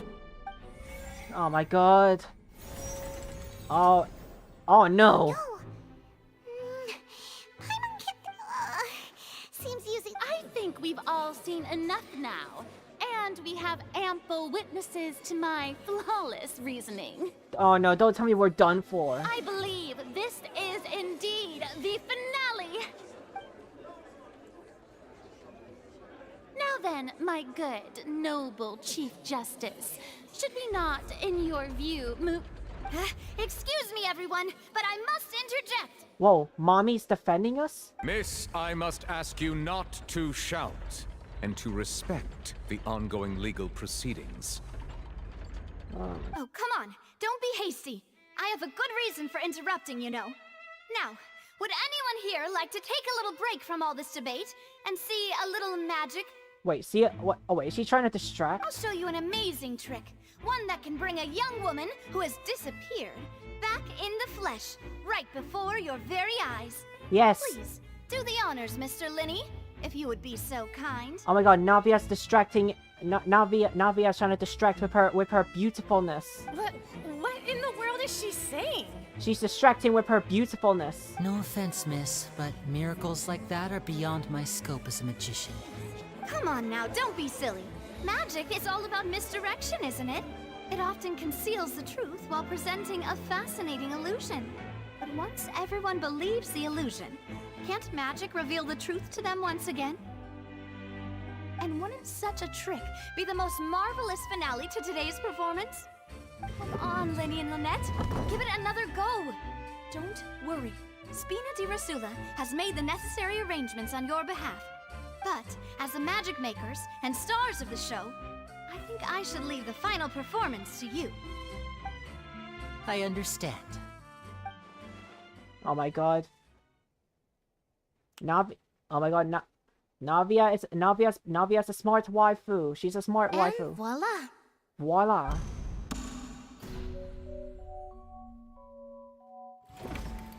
What? Wait, what? Sorry for the interruption. Wait, isn't that Halsey? So the whole thing about people dissolving wasn't true after all? To be clear, I'm only here because this person told me that if I testified, the merit of doing so would lessen my sentence. I was hiding outside this room listening to the proceedings because I was afraid that I would be the one put on trial. I was just feeling happy that no one had noticed me, and then before I knew it, she caught me. That'll teach you to underestimate us three. Where should I begin? I'm sorry. I'm the one who killed Cowl. I admit it. Oh, she was... Oh. What? Why? Firstly, my name isn't Halsey. It's Lillian, and I'm originally from Mondstadt. From Mondstadt? I heard that Linny's show was gonna be a real thriller, but I missed the chance to buy a ticket, so I stole one. So that's what you stole earlier at the start. That's how I make a living. I steal stuff here and there. And I'd never been caught before. But I was noticed at the harbor a few days ago, and I barely got away. Lenny was the one who caught me in the act. Hey, no wonder you look familiar. Liddy even mentioned that you were... Well, and I thought that would have been the end of it, but then the number selector chose me. He even mentioned the Fortress of Meripede. That's a prison, isn't it? So you can imagine how shocked I was. I thought he was onto me for sure. So I played along with the show while looking for an opening to flee, but then I got water poured on me for no reason, and then someone jumped into the tunnel to nab me. I wasn't going to take that lying down, so I knocked him out and stuffed him into the box. Whoa. There was nowhere to run from there, though, so I had to change my clothes and hide in a box containing performance costumes. I slipped out after the first guard arrived at the scene and continued hiding inside the opera house. Can a person even hide in there? If they're a practiced hand at concealment, probably. But I swear I didn't know that the water tank would fall down. Really, I swear it. Had I known that, I wouldn't have put him in the magic box. I may be a thief, but I'm no killer. Well, that makes everything pretty clear now, doesn't it? Yeah, now it's time to refute the Hydra Archon's previous reasoning. This time, we need to tell the entire story from Lily-Ann's perspective.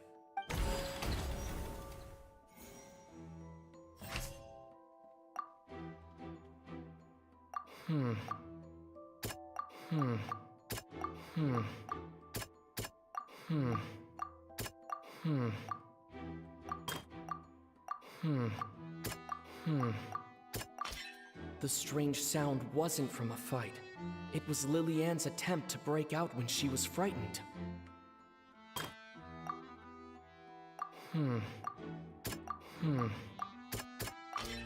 The flower vase was not broken to cover anything up, but was smashed during the struggle between Lily-Ann and Cowl.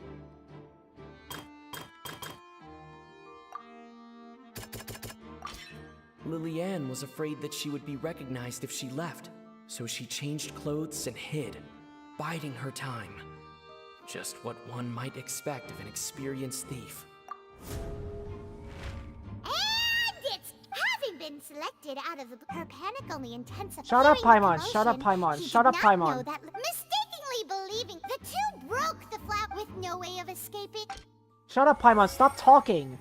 Let me do the talking, because you ruined everything. You ruined everything, Paimon, so stop talking.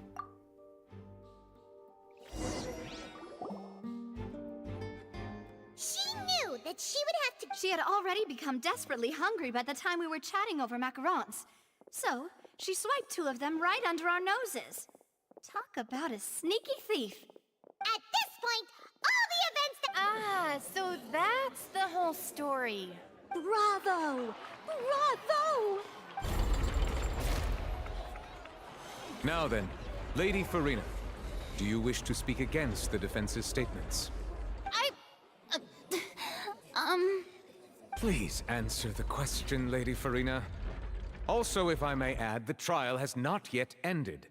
As such, I request that the prosecution not leave the room before the proceedings have concluded. Not leave the room. What? Are you reading my mind now? No, I have no further arguments. I admit defeat. But really, could you at least have left me with some dignity? Wow. If there are no objections, then as the Chief Justice of Fontaine, I shall once again repeat the full sequence of events. The actual perpetrator of the serial disappearances, Cowell, selected his next victim from the audience reservation list. With some modifications to the selector, he could ensure that the pre-selected young woman would be chosen. To cover up any evidence while committing the deed, Cowell thought of allowing the water tank to fall, which would conceal the water left behind after the young woman was dissolved. He also tampered with the rope suspending the water tank, using the fireworks at the end of the performance to cause the tank to drop and hide the watermarks. Oh. He poured the water from the primordial sea into a balloon during the preparation of the magic box and stuck it to the box's lid. Finally, he passed the prepared hook on a rope through the gap in the magic box's door when bringing the young woman to said box. When the magic trick officially began, the box containing the woman was lowered into the tunnel, tightening the hook rope and bursting the balloon containing the water. If all had gone to plan, the young woman would be dissolved at this time. However, Lillian was not from Fontaine, and thus fled the box with a loud noise. Realizing that there was trouble, Cowell entered the tunnel and met Lillian. Thinking that the waters had not yet taken effect, he decided to proceed. However, his opponent was more capable than he thought, and he was overcome, knocked unconscious, and placed into the magic box, and thus became his own final victim. Oh. Lillian, according to her own statements, then changed clothes and hid until the performance ended, before hiding in other parts of the opera house. As for Linny, he was in the underground structures within the opera house, and was thus ignorant of these happenings. From this reconstruction of events, we can conclude that Linny, the accused, is in fact innocent. While there is much in Linny and Lillian's conduct that should still be investigated separately, this case at least can be handed over to the Oratrice to make the final decision.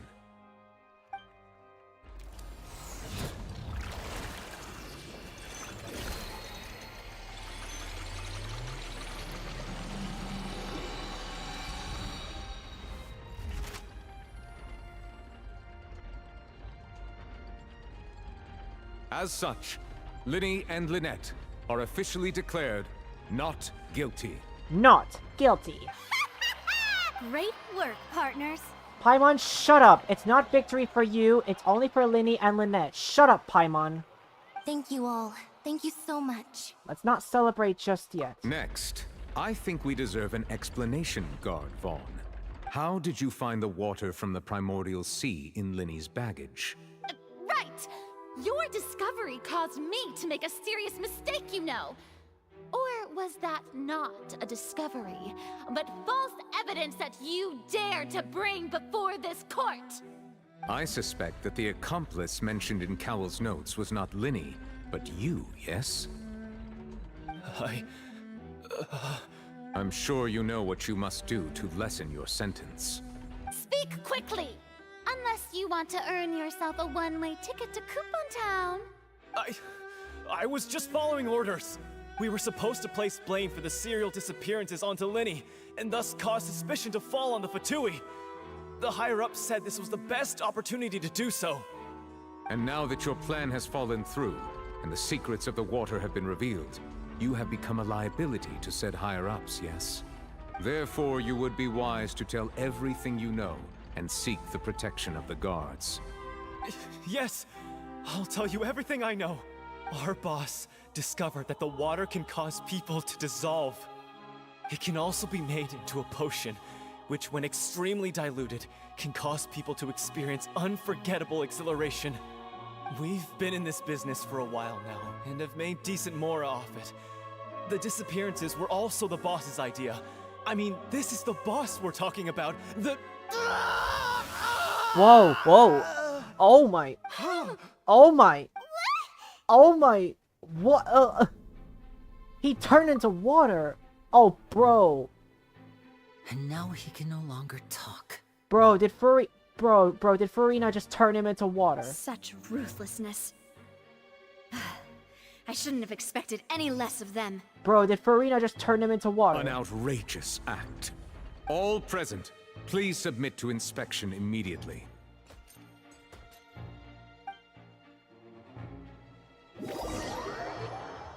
Bro, Farina just turned him into water.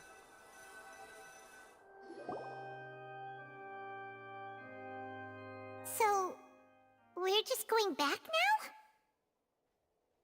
now? The problem seems to have been solved for now. That's... Traveler, Paimon! Please wait. Triple dot.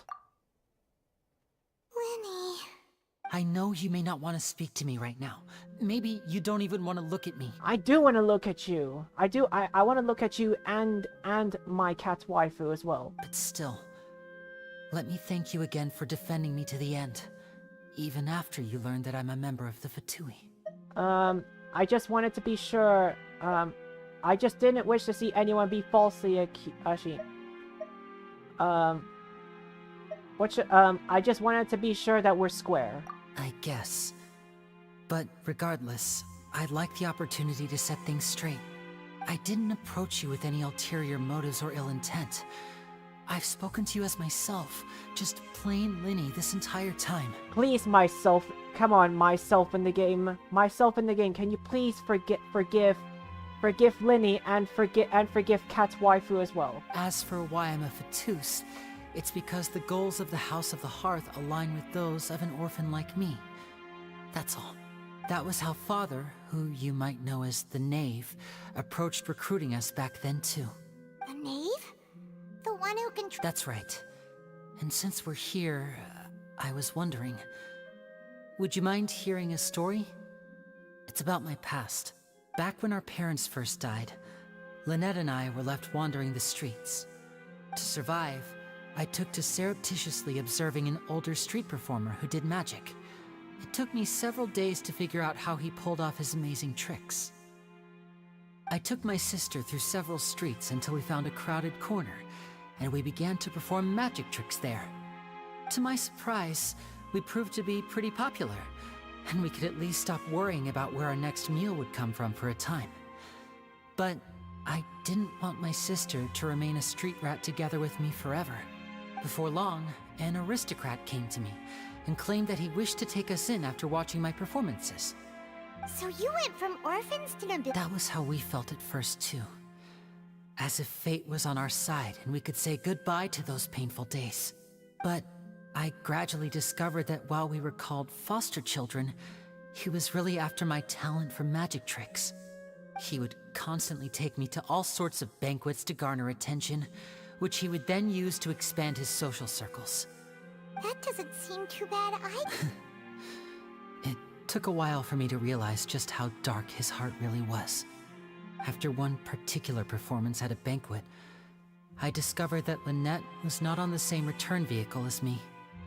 I waited a long time after we returned home, but she did not come back.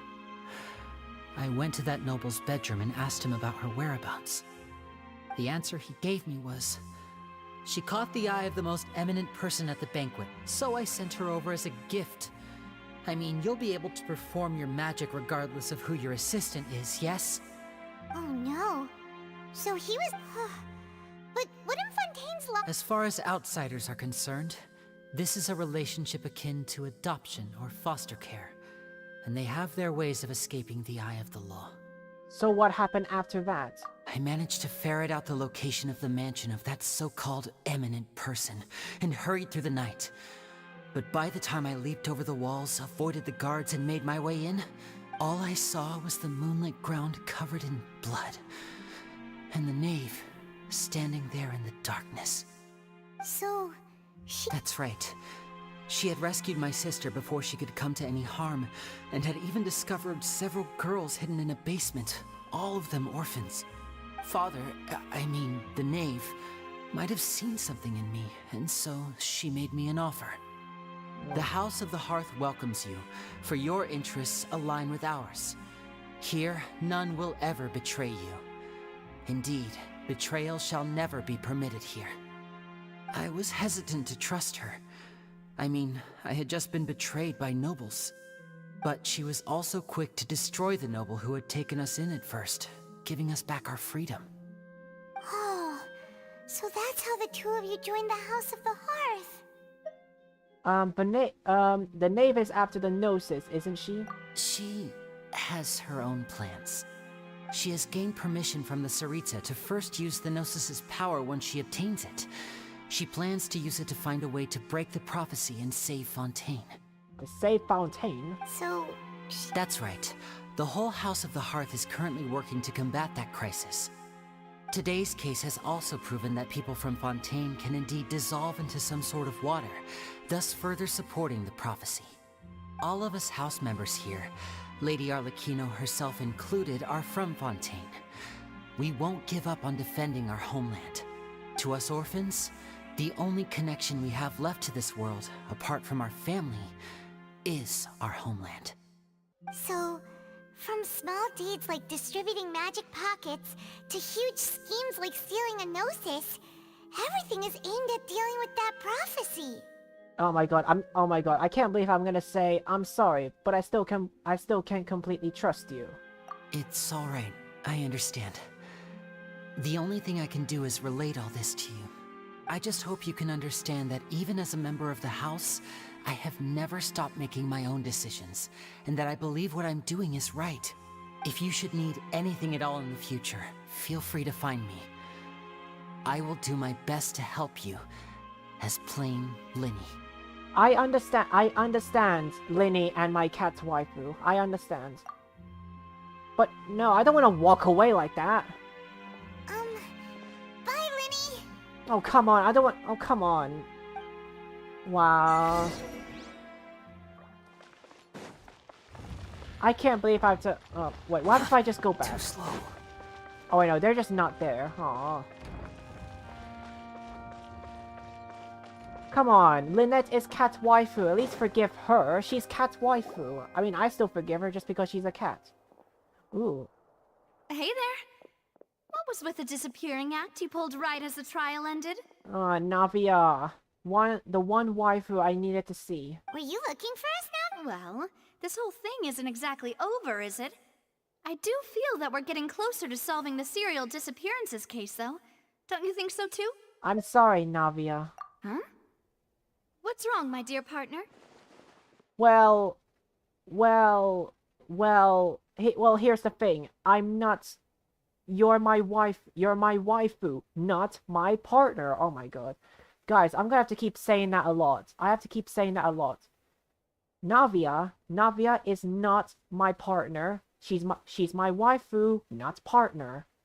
I was really trying to defend Linny. Besides, are you sure? And given that there's new... Ah, I see. Well, I won't lie. I'm a little shocked to hear that from you. But I suppose you are just travelers who have only arrived in Fontaine after all. Sorry, I might have been too presumptuous. Don't say that, Navi. Aw, and we were having so much fun investigating with you, too. Aw, Navia, I was having so much fun with you as well. But hopefully in the Archon Quest Act 2, we can spend more time together, and maybe I can hold hands with you. Because you are my waifu after all, and after all, I still gotta massage your back. And maybe be crushed by your heel, maybe. It was like having new waters flowing into a stagnant mire, causing new hope to spring forth, and the reflection in the murk to become clearer. Well, Sorry about that. I'm a bit prone to nostalgia. Don't mind me. Wait, shall we have a farewell meal? You know, to commemorate our time as partners? Oh my god. Waifu! Please stop saying partners. You're my waifu. I want to kiss you already. I want to kiss you already. Huh? Do we really? Well, I'd just like to have a proper ending to every important memory. That way there are no regrets later. Anyway, it would just be a meal, so it shouldn't take up too much of your time. Well, if you say so, let's go have that meal then. You don't have to twist my... Oh, wonderful. In that case, why don't we return to the Court of Fontaine and head to the Hotel de Boer? I believe we'll make it just in time for dinner. All right then, let's have... Shut up, Paimon.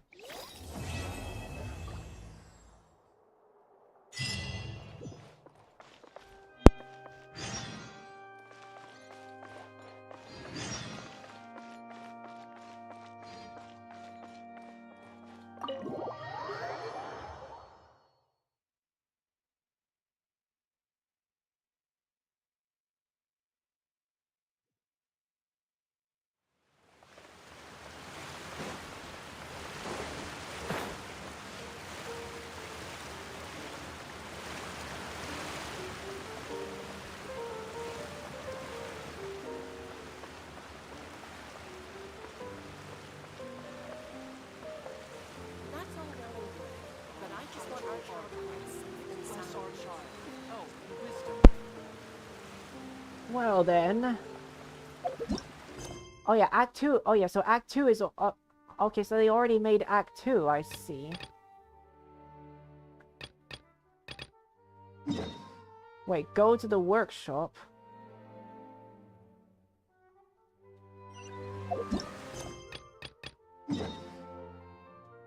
Okay, well here's the thing. I don't want to start Act 2. I'll do Act 2 at some other time.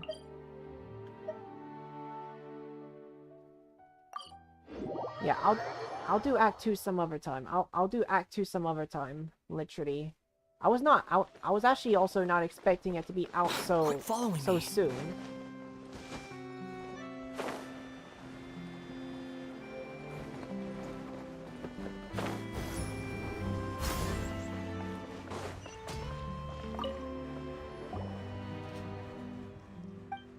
Okay.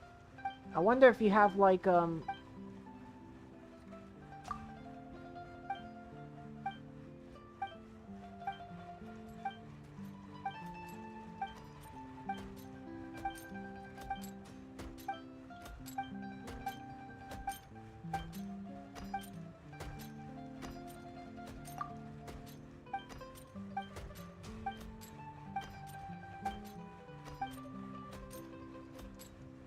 I'm looking forward to working with you.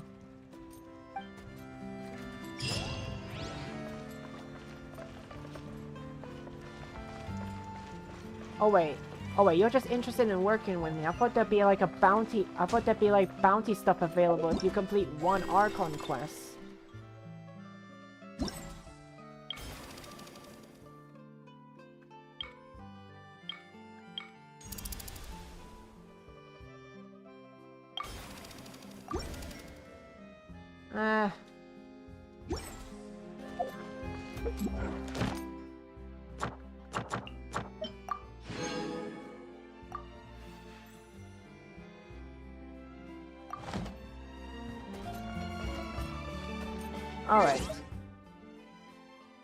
Alright guys, I think it's time we wrap the stream up here because literally I've been streaming for so long. Oh my god, that was an epic stream. Oh my god. That was an epic stream right there, my gentlemen friends. So yeah. Let's call it end in the stream for now. So yeah, today was a fun stream. I'm gonna call it end here. Oh my god. I'm already simping so bad for Navia. Navia is already worth simping for. I'm legit simping for her so hard. I just can't stop. I just legit can't stop. Literally, I just can't. Alright guys. I'm done for today, guys. I'm done. Oh, I'm closing the game off here. Oh my god. Well, it's been a great stream, my friends. It's been actually great to it's been actually fun to actually do the Archon quest, but I don't know when I'll do it again, but hopefully, wait. I want to do it again this week. Oh my god. I'm waiting for Navia to actually become a wish, on the banner already. She's so hot, literally. We can all agree that Navia's worth simping for because she's so hot. She's so hot, literally. Okay, my friends. Alright. Okay, my friends. I'm calling it the stream for today. So thank you all for coming, and tomorrow what I'll be doing is I will be collabing with with a new friend of mine. I'll be collabing with a new friend of mine, and we'll be playing Fall Guys together tomorrow. We'll be playing Fall Guys tomorrow. So yeah, I'm collabing with this new friend of mine, and it'll be tomorrow. We'll be collabing Fall Guys tomorrow. So yeah, I hope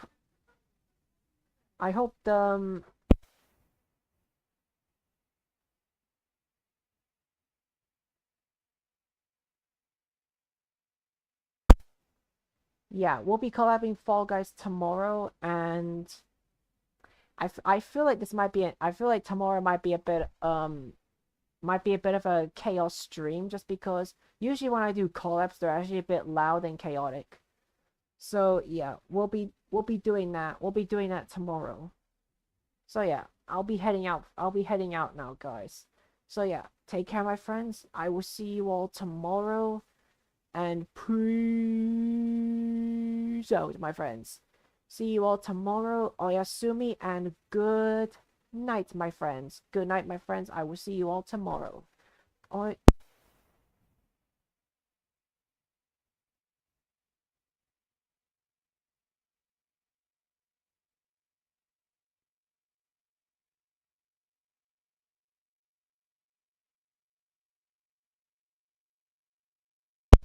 Alright, sorry about that. I was getting interrupted. Okay, so take care, my friends. See you all tomorrow. Take care, and good night, my friends. See you all tomorrow. Bye-bye, everyone. Bye-bye. And also, simp for Navia. Simp for Navia while you're at it. Those are my last words. So see you all tomorrow. Simp for Navia. Okay, good night, my friends.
you.